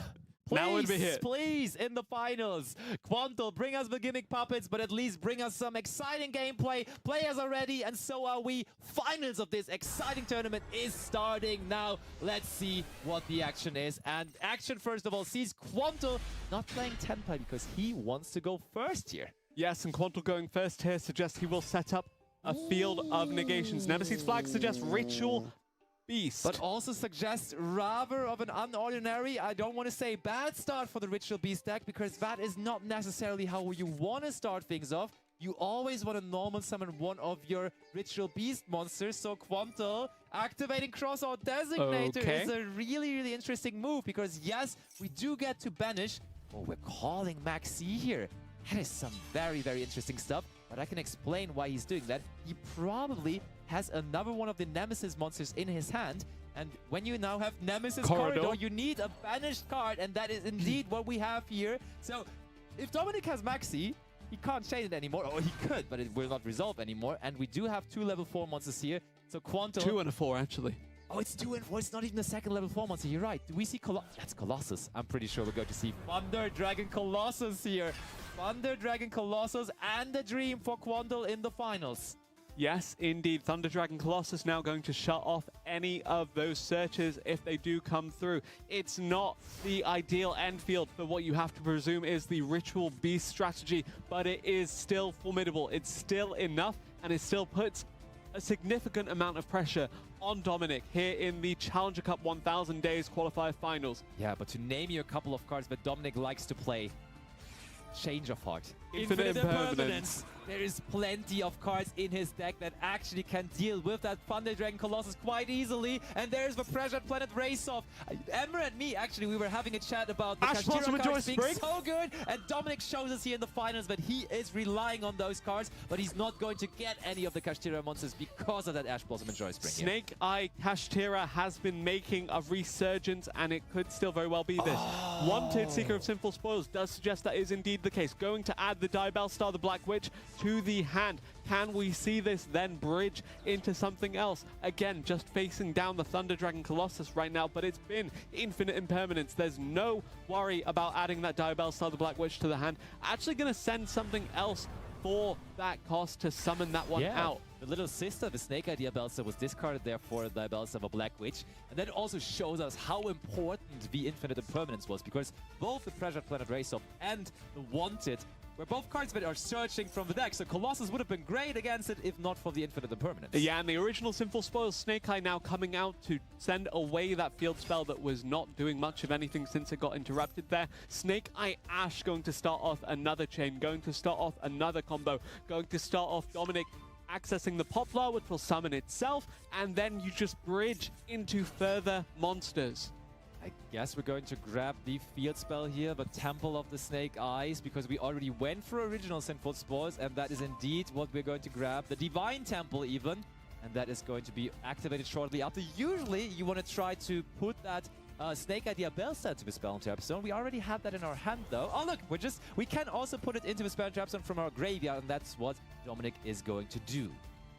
Using Snake Eye Ash now. Is it time for Oak, or is it time for Flamberge Dragon? Both options viable, but I think we may want to go through Oak first. Just making sure that there's more different level 1 monsters in the graveyard to play around cards like DD Crow possibly. To make sure the Flamberge Dragon that is eventually going to come out is going to be safer to resolve. And indeed, Snake Eye Oak is there joining the field of Dominic. And Dominic really is living the Snake Eye dream day in, day out, and also today all the way here into the finals. Reviving the Ash here to further access that, as you said, just so many level 1s on the field right now. Eventually, you have to imagine there will be a Snake Eyes Flamberge Dragon available, and that or the Diabell Star can convincingly deal with this Infinite Impermanence Thunder Dragon Colossus. Yep, that is not much of a threat anymore. And Dominic, with those monsters alone that he has on the field there, has a way in the world into the World Sea Dragon Zelantis plus Raging Phoenix line. But Quantle, of course, can't be ruled out here just yet, as he still has 2 cards in hand. We don't know what any of them are, so just a well-timed Nibiru, for example, could already be all he needs. But is it going to be that? Dominic keeps on pushing, now activates the effect of Snake Eyes Diabell Star in the Spell and Trap Zone, replacing itself with the Poplar, getting itself onto the field. Snake Eye Oak now being activated to then bridge into the Snake Eyes Flamberge Dragon, you have to imagine. Finally, it's going to come out, and that is probably going to push that Thunder Dragon Colossus back into the Spell and Trap Zone, I would imagine.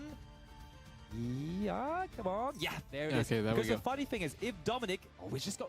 That's already so many attack points. I Look think at that is game. That's 5,300 plus 3,000, so that's 8,300, and that is game. Quantle does surrender there. Quantle does lose to Dominic in this first game, and Dominic takes 1 game away from the final title of the Challenger Cup 1000 Days Qualifier. Yeah, I mean, we've been speaking so much about Quantle. Quantle with that big promise at the beginning of the day. Hey, today I'm just going to do it. But he could still fall short here. He needs 1 more win. And now, in fact, he needs to win 2 games in a row if he wants to make it happen. Because Dominic, with that first game lead. Really suboptimal start for the Ritual Beast deck there. We saw with the Nemesis commitment there from Quantle. No Ritual Beast starter available there. yes, Dominic did play very, very well, but ultimately he didn't have to deal with much. Once that Infinite Impermanence came down onto the Thunder Dragon Colossus, it was pretty much done from that point onwards. Just got to freely access the Snake Eye Diabell Star, the other Snake Eye cards as well, just further reinforcing that. Then eventually getting towards that Snake Eyes Flamberge Dragon. Didn't even have to further link that off or do anything with that. Just go straight for the game. And it was the game indeed. And now for the mind games, of course, regarding game number 2, which will happen next. If I would be in Quantel's shoes, of course, I would be a world champion, first of all, but also additionally to that regarding this game now, I think Dominic has been seen using cards like Change of Heart, Widow Anchor, all those cards that are really good going second, but don't have a really big use going first. So even though Quantel would have the option to go first here, I personally could see him go second here, to be honest. I think he might be switching over to Tenpai, sending Dominic first. I would not be surprised if that happens, honestly. Yes, indeed. And it will kind of be very telling if Dominic does opt to go back, if he thinks of going first, to that tried and true Live Twin Sprite strategy because that would be of the setup counter pick of the available. counter pick again. Indeed. A lot of mind games, as you said, a lot of nuance to it. Both of these players, very, very accomplished, very, very prominent, and very, very good so far this tournament. Yeah, absolutely. And I mean, as we said it in the beginning, Quantel already had that luxury once of winning one of those tournaments where you could qualify for a live event, because he went to that Tokyo Dome event where he qualified through the Challenger Cup. I think it was making top 4 back in the day that he did. And yeah, he wants to, of course, repeat that. He wants to go and travel the world by playing Master Duel, as he does as a world champion, of course, as well. But he will need to win 2 games in a row for that. So another option I could see him going for now could just be the Voices voice deck, because I've been saying there is a lot of Change of Heart, there's Infinite Impermanence, there is Widow Anchors and so on. Guess what? When your monsters can't be targeted by card effects, all of those cards aren't great either, so Barrier of the Voices voice, yeah, I could see that happening as well for sure. Indeed. Now, Dominic, 1 game away from taking this. He comes into it as the underdog. That being said, he's the underdog because he's not a world champion. Anyone playing against Quantel here, except maybe Emret or Josh, would be the underdog. But alas, he has managed to get that first game on the board, and that is so valuable in terms of just the way it puts you in terms of presence of mind. It puts you in terms of favorability to win the series, Super of course. important, It's a best of 3. You're already especially one when up. you lost the coin toss, actually, because you might already get a little upset when you see that animation. You see, okay, Quantel gets to go first. No that's tilt already, here. That's already, yeah, you could be tilting already a little bit, but then you pull that one off and you just immediately win that first game quick and convincingly. So now his mindset should be in a way that he actually should be favoring himself, that he should be confident, because he right now is the one having the lead in the finals. But he will have to prove that lead now in game number 2, and that game 2 is starting. So back over to the table we go, and we will see whether Quantel wants to go first or second. Quantel wants to go second. I told you, I read Quantel's mind. We are playing Tenpai in the second game. Could very well be Tenpai indeed, as Dominic is 1 game away from sealing the deal here, and it is the Snake Eye deck that he found success with in game 1 that he opts for a second time here. Divine Temple of the Snake Eye to start things off. I think I can retire now as a caster. I read the mind of a world champion. What else could there be to reach? So Dominic starts off here with the Temple, putting the Snake Eye Poplar into the Spread Trap Zone. Sometimes that can mean that there is no more place, but immediately we see just sending off the Poplar to make space for Diabell's to the Black Witch. So far, no disruption from the side of Quantel, but this could be a good opportunity to do so. Snake Eye's Poplar in the graveyard as well, just triggering its other effect. And Going to resolve. Yeah. Does not look too scary so far. Quantel did not necessarily have a window to activate Maxi yet, as that was just the special summon immediately happening from the Black Witch. So if he has Maxi or Ash Blossom and Joy Spring, I think we're going to see it now on that original Sinful Sports being activated. But of course, there is no guarantee that he does have those cards. Answer coming shortly. Answer coming now. Is there? There is no answer to it. So that is dangerous territory for Quantel. Indeed, original Sinful Spoil Snake Eye resolving to grab that Snake Eye Ash, which can in turn further extend into more Snake Eye monsters, into more Snake Eye cards, and eventually a very formidable field of links. Normal summoning the Snake Eye Oak, which we just searched off of Snake Eye Ash. Of course, we already went through the Poplar, but now the Poplar if you remember, has not even used its on-field effect yet. So we can now use that to grab ourselves another copy. The thing is, we went through original Sinful Spoils already. The temple is on the field, so this should probably just be exactly a second copy of original Sinful Spoils. So that's interesting to see. In those pure Snake Eye decks, you sometimes will be seeing that. You can afford the space to just play another copy of original Sinful Spoils. And you mentioned how once the Snake Eye deck can have multiple level 1 targets on the field, it can then afford to get a little bit greedier in terms of bridging towards that Flamberge Dragon. That is correct. So Snake Eye Ash now, and I think all the targets that are left here in the deck are just that Snake Eye's Flamberge Dragon, and there it is. Onto the field it goes, and Quantal still just not doing anything. Just relying on possible field-breaking cards such as Heavy Storm, Lightning Storm, and possibly also a Raigeki. The field that Dominic is going to set up, because of the fact that he's playing the pure version of the Snake Eye deck, is way more vulnerable to cards such as Raigeki, because Raigeking a Fire King field, for example, is going to be nice, but it's also going to be replacing itself very quickly with all those graveyard effects activating on the destruction of your cards. But the normal Snake Eye version that Dominic is piloting does not have that recursion available. Yes, so while Snake Eye can recover on the next turn, oftentimes Tempai Dragon does not afford you that next turn because it will finish the game in that very same battle phase of the turn that they managed to clear out the field. Indeed. Will Quantal be able to clear this one out, as we do see the Magician's Souls, that pocket pick that we highlighted from Dominic? He brought his live twin sprite deck that was so unique. Now he's brought his unique take on Snake Eye with the Magician's Souls. Yep, that has been a card he has been running. He uses a lot of those spell cards. For example, triple Tactic Talons, and therefore Quantal, even if he had a monster effect interruption in his hand, it pays off big time here if he did not use it, because he would have been punished big time by that triple Tactic Talons. But Quantal still just there sitting, waiting. What is his hand going to look like? Rooting for Quantal, I would imagine and hope that that is the game field-breaking cards. Maybe a Forbidden Droplet, that's also always super powerful, but we will have to see. Flamberge Dragon coming back. Exactly, Snake Eye's Flamberge Dragon being summoned off the Promethean Princess Bestower of Flames. Do we see that traditional Ambler Whale? Do we see the potential World Sea Dragon Zealantis into the Salamangreat Raging Phoenix?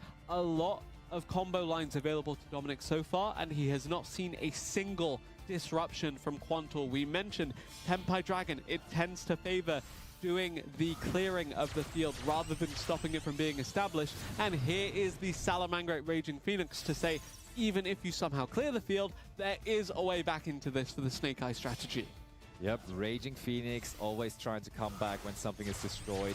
So not a Snake Eye Fire King end field, but that Raging Phoenix at least ready to replace monsters that would potentially be destroyed by Raigeki and so on and so forth. Now Zealantis can also make sure that the monsters you're returning here could be returned to defense position. That of course only works though for non-linked monsters, so we can only partly protect against cards like Lightning Storm here. But yeah, look at that, the Flamberge is in defense, that's a good start. What else can we bring back here? Can we co-link the Zealantis here possibly? Possibly. We already have the IP, so I'm wondering, what are we even trying to set? We could also here go for Heat Soul. Oh, that's even better though. That is going to be Kiki Nagashi Fucho. So Dominic was prepared for Quantal possibly bringing that Tempai Dragon deck, and Kiki Nagashi Fucho is the perfect answer to it. Kiki Nagashi Fucho, of course, buying time here against Tempai Dragon because it will not be destroyed, it will not be affected, and it will stay there to buy time if necessary. Quantal, he's got Raigeki. He had the Raigeki, so the Fucho is so important here. That is so good for Quantal, so good for Dominic that he established the Fucho. Now the thing though is there possibly a Forbidden Droplet alongside the Raigeki that could negate the Fucho here? Wait, no, it's still unaffected. Yeah, that wouldn't work. So Fucho is going to be the one holding up here against the Raigeki. And the Flamberge Dragon, of course, now immediately going to bring back monsters to the field, I would imagine. No, we're not activating the Flamberge yet, but you gotta imagine that you will do that. Yes, indeed. And Dominic now, he could rebuild his field in part thanks to the Salamangreat Raging Phoenix. There are so many options available to him, but can Quantul make another clear of the field happen? He had the Raigeki. What else does he have available to him? I'm already calling a second Raigeki. I don't know. Quantul strikes me as the person that just wants to go Raigeki into Raigeki. He strikes you as that kind of person, and Lightning strikes the opponent's field to clear it out. 5,800 attack points on this Salamangreat Raging Phoenix. However, Harpy's Feather Duster going to get rid of the field spell, going to get rid of the IP Masquerena, going to get rid of all of those spells and traps. Yeah, and let me tell you something. The Flamberge Dragon could not activate its effect as the level 1 fire monsters are still underneath that Kikiragachi Fucho, and now only they find their way into the graveyard. Therefore, we could not use Flamberge. So the follow-up here for Dominic and his Snake Eye deck is way less impactful, way less impressive as it usually would be. And now it's going to come down to how many Tenpai Engine cards Quantul has access to. Because he can surely break anything but the Kikinagachi Fucho here, but there is the Genroku. Good start, that is a Tenpai monster already. Always feels a bit weird normal summoning it though, because you could get it for free if you added it off of any of the others. Instead though, we do see the Max C resolving Quantul. He has to play through it, he has to finish the game on this turn. Max C ultimately, while it is significant, it doesn't matter enough to stop him.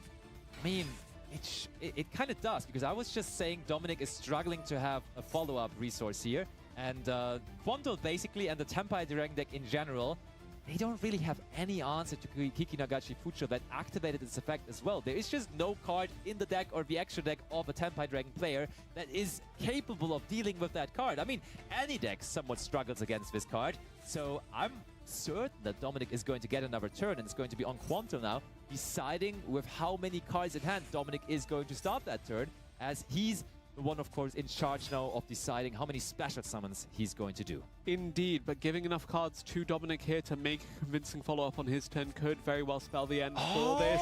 Herald of the Abyss! Let me tell you something. I was telling you there's basically no card in his deck that could out the Kikinagachi Fucho, but that is one of the cards that can.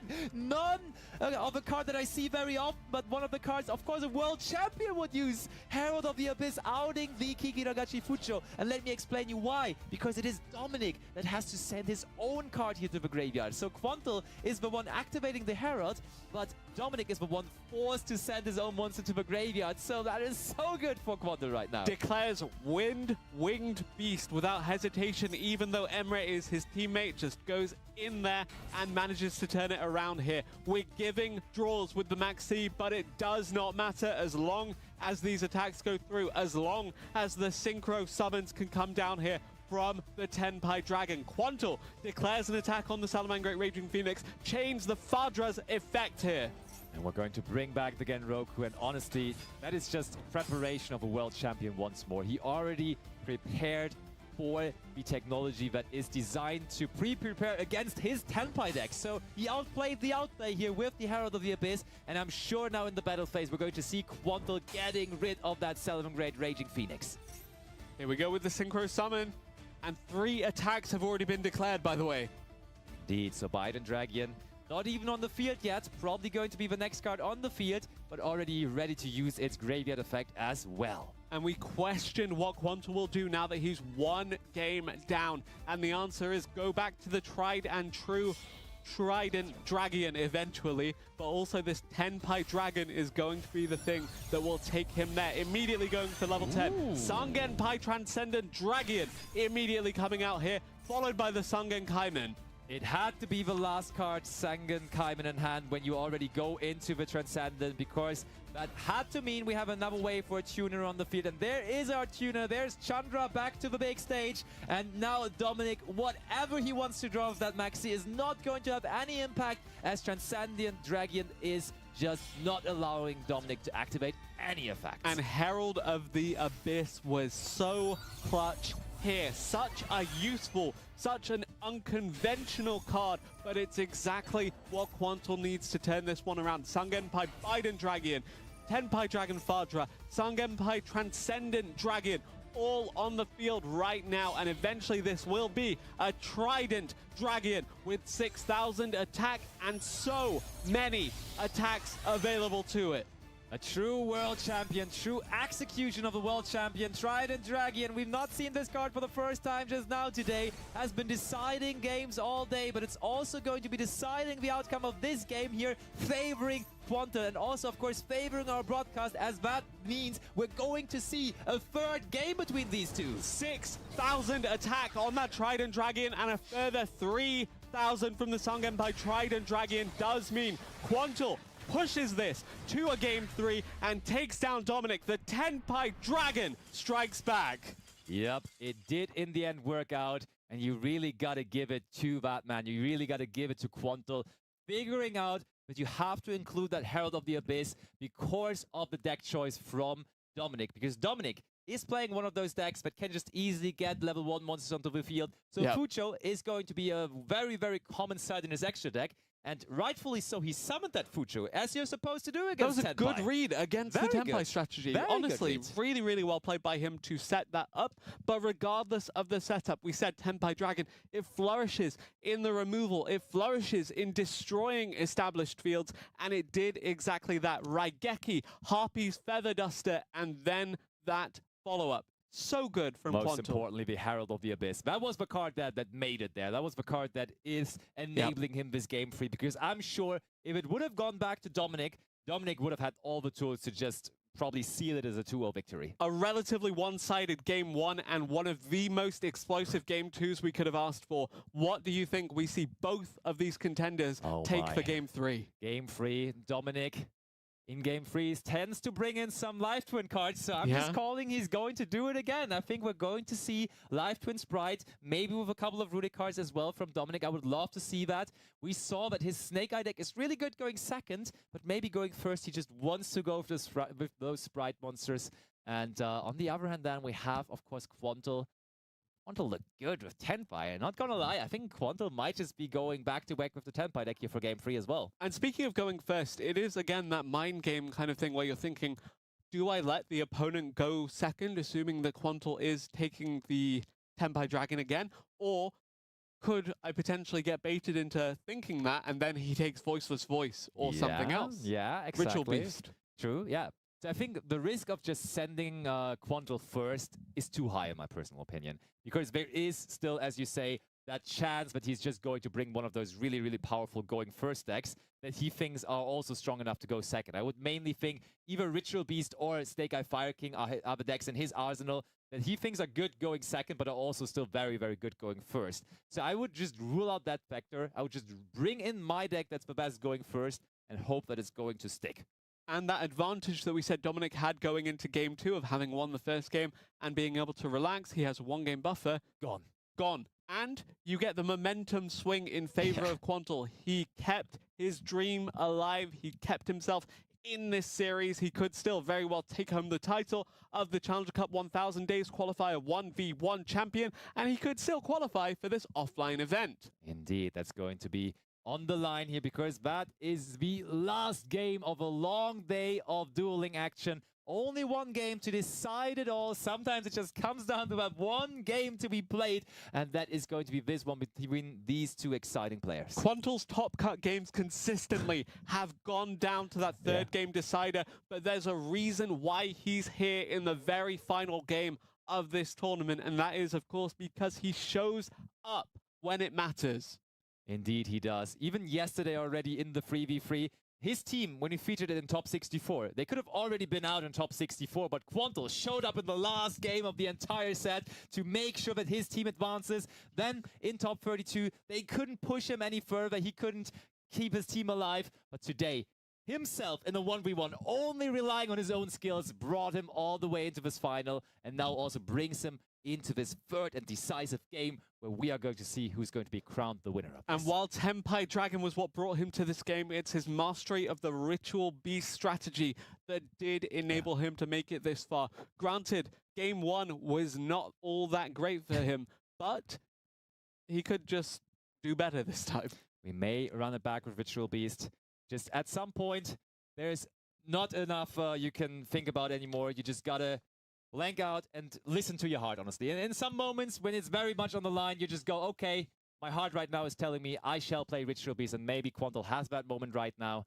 And that moment is indeed right now, because Game 3 is starting, so let's go over to the table again. And we see Quantel going second, meaning Dominic has decided to go first here. Very likely going to be the...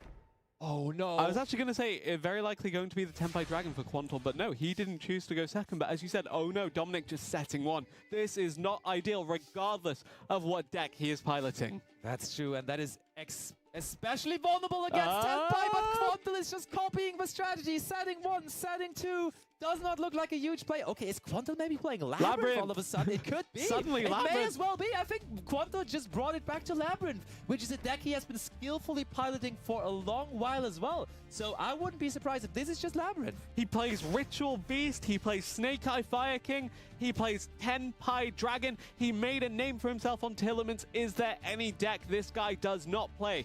Is this Labyrinth? There are 5 set cards, and they could very well spell the end of the game for Dominic in this turn. Where do we go from here? Kashtira Unicorn now coming out. Very clearly the card that Dominic drew for turn, because otherwise he would have just special summoned it out on the last turn already. So that is a good card to work with now for Dominic. And Quantel, knowing that this must have been the card that he just drew, maybe wants to get rid of it right away, as he does. And Dogmatical Punishment is a clear tell that this is actually the Labyrinth deck. Yeah, potentially sending that Elder Entity Untus to get that removal, but also maybe going to send something else. We'll see. We gotta see indeed. We oh, gotta Underworld Goddess of the Closed World, and yeah. let me tell you why we do that. I don't think we just wanted to activate another monster effect there. Dominic is playing Triple Tactic Talons, he's playing Triple Tactic Frost, so why even bother about using another monster effect when Dominic couldn't play the game last turn anyways? So we just don't want to play into those cards, and into the end phase it goes. So Quantel once more with a correct call, and then the end phase big welcome Labyrinth.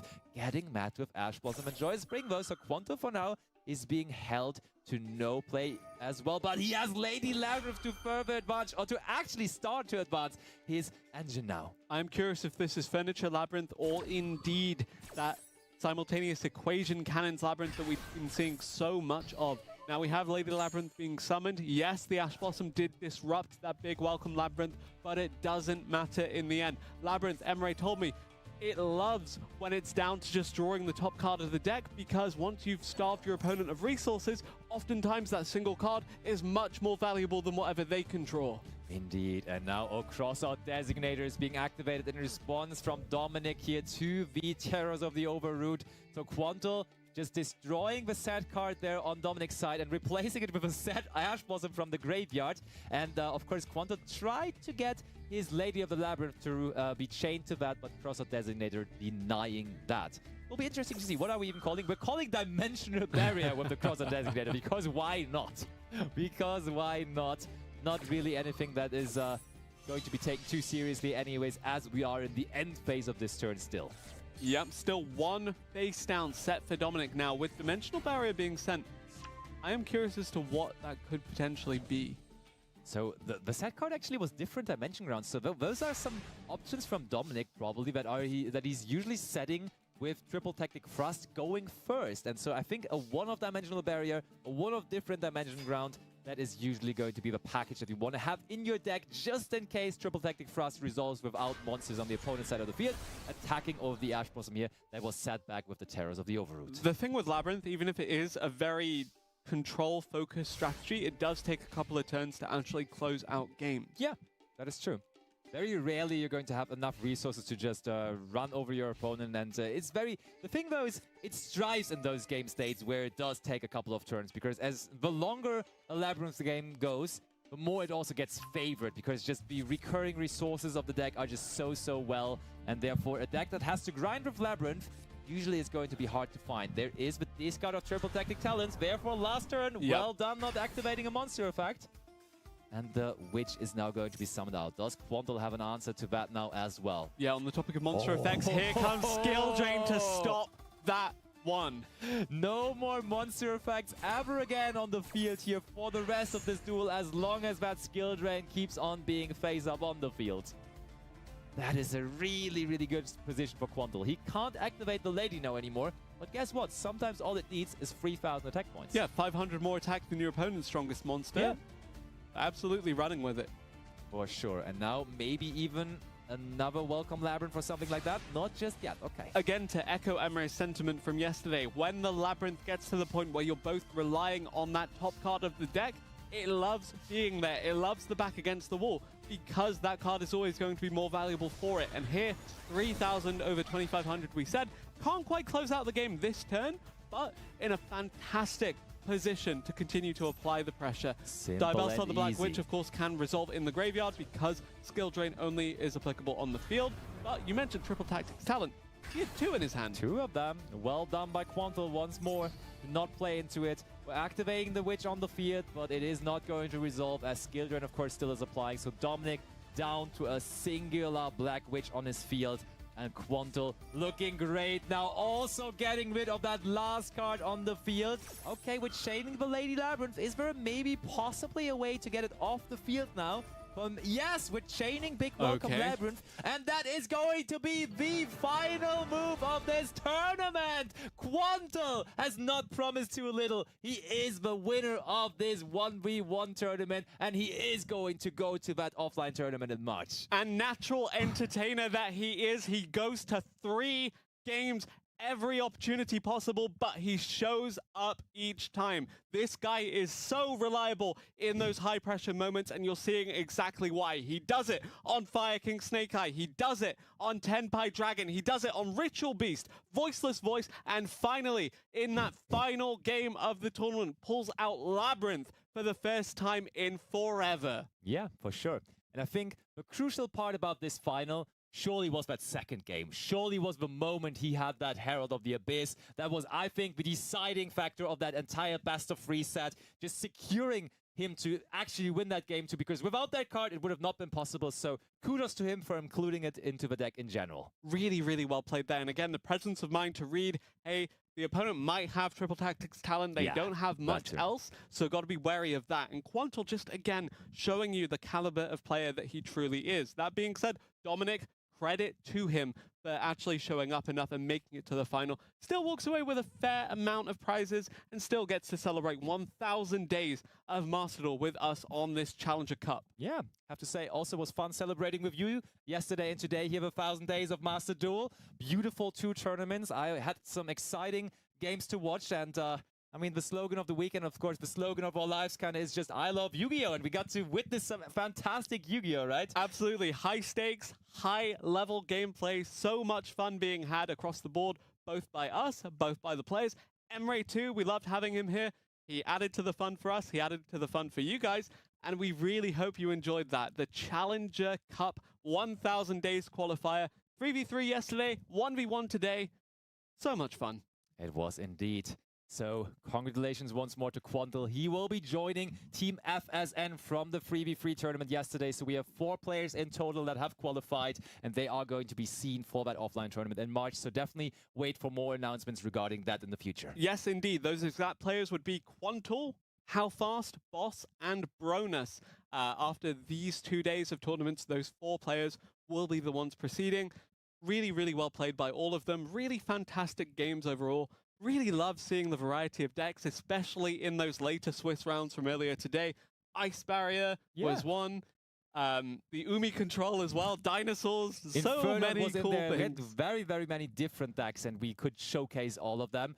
Still, though, didn't see Gimmick Puppet there. I don't know why. This deck is so good. Why did no one play it? It is indeed, but you know, you said that the skill ceiling of the plant deck is a bit intimidating. I think the same applies to the Gimmick Puppet as well. Even if the results are very rewarding, it's difficult to get there. But something that was very rewarding as well was the Labyrinth deck. It showed up here, it showed up yesterday. Simultaneous Equation Cannon, so good, so fun to watch. Even Destructive Daruma Karma Cannon is also very, very impactful, very, very flashy, very, very fun. So many different things that we saw this weekend, and all of them really fantastic. Thank you very much, guys, for joining us. Thank you very much for watching, for playing Master Duel. We hope you enjoyed the broadcast. I've been Ibriz, Emre's been with me, and of course, this is Lampy. Of course. Thank you so much for watching. See you soon. Bye-bye.